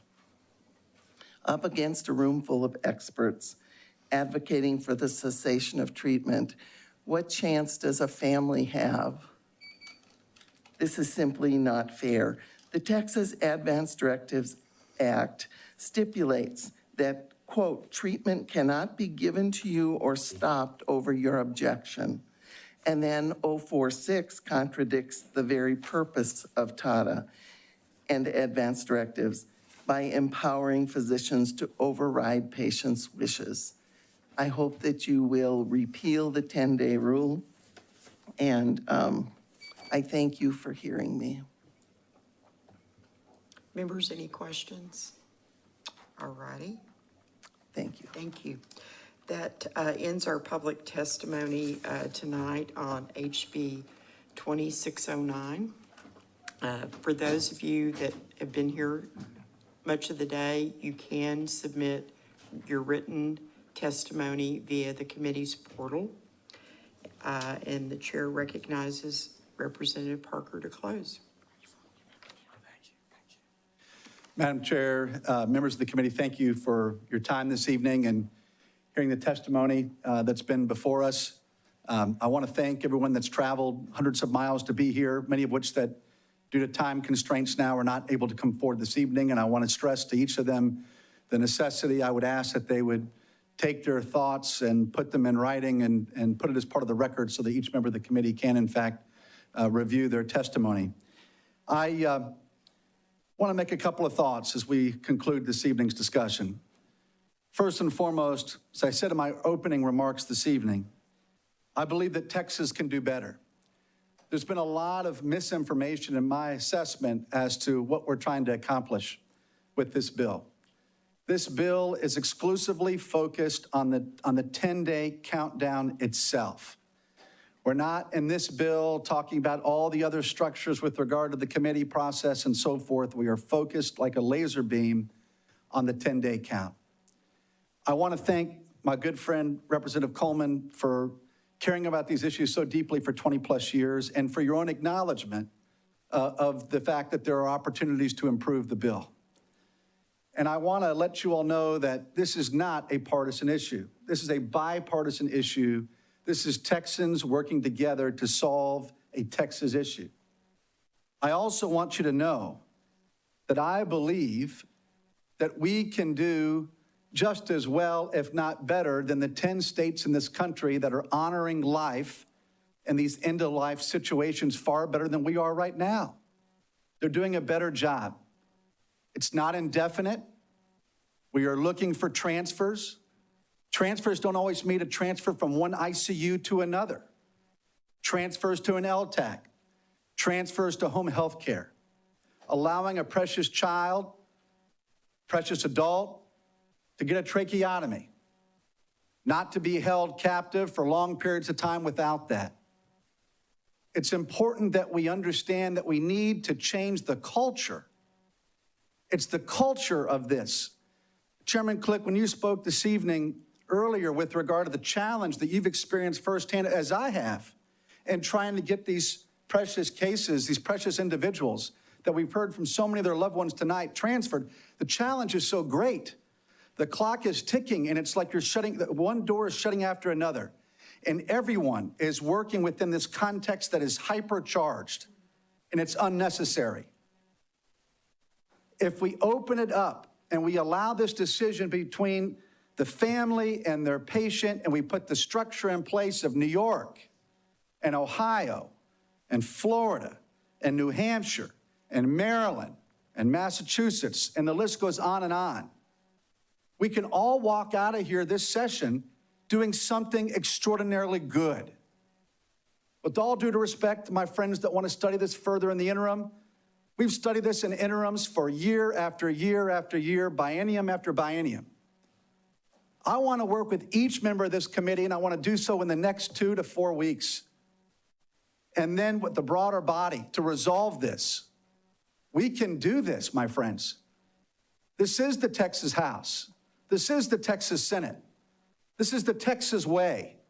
We can honor life. We can fight for every precious life from conception to natural death.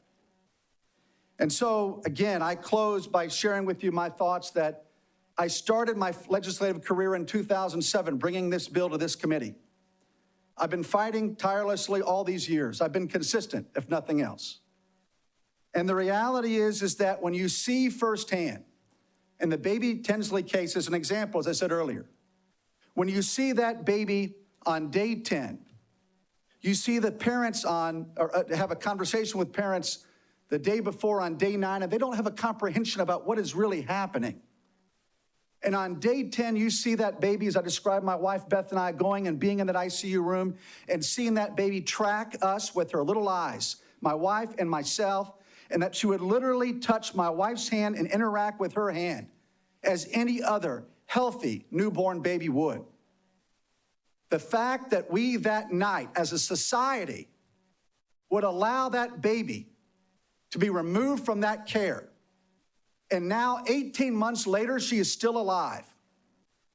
I didn't ask for her to be in that hospital for 18 months. I asked for a tracheotomy. I asked for her to be able to get home to home health care. The Lord will either make a decision to bring that baby to him or take that baby to new heights in this world and allow her lung and her heart to strengthen and to get the treatment she needs with the very finest doctors in the world elsewhere in Omaha or Boston or Pittsburgh or Dallas, wherever it might be in this great country.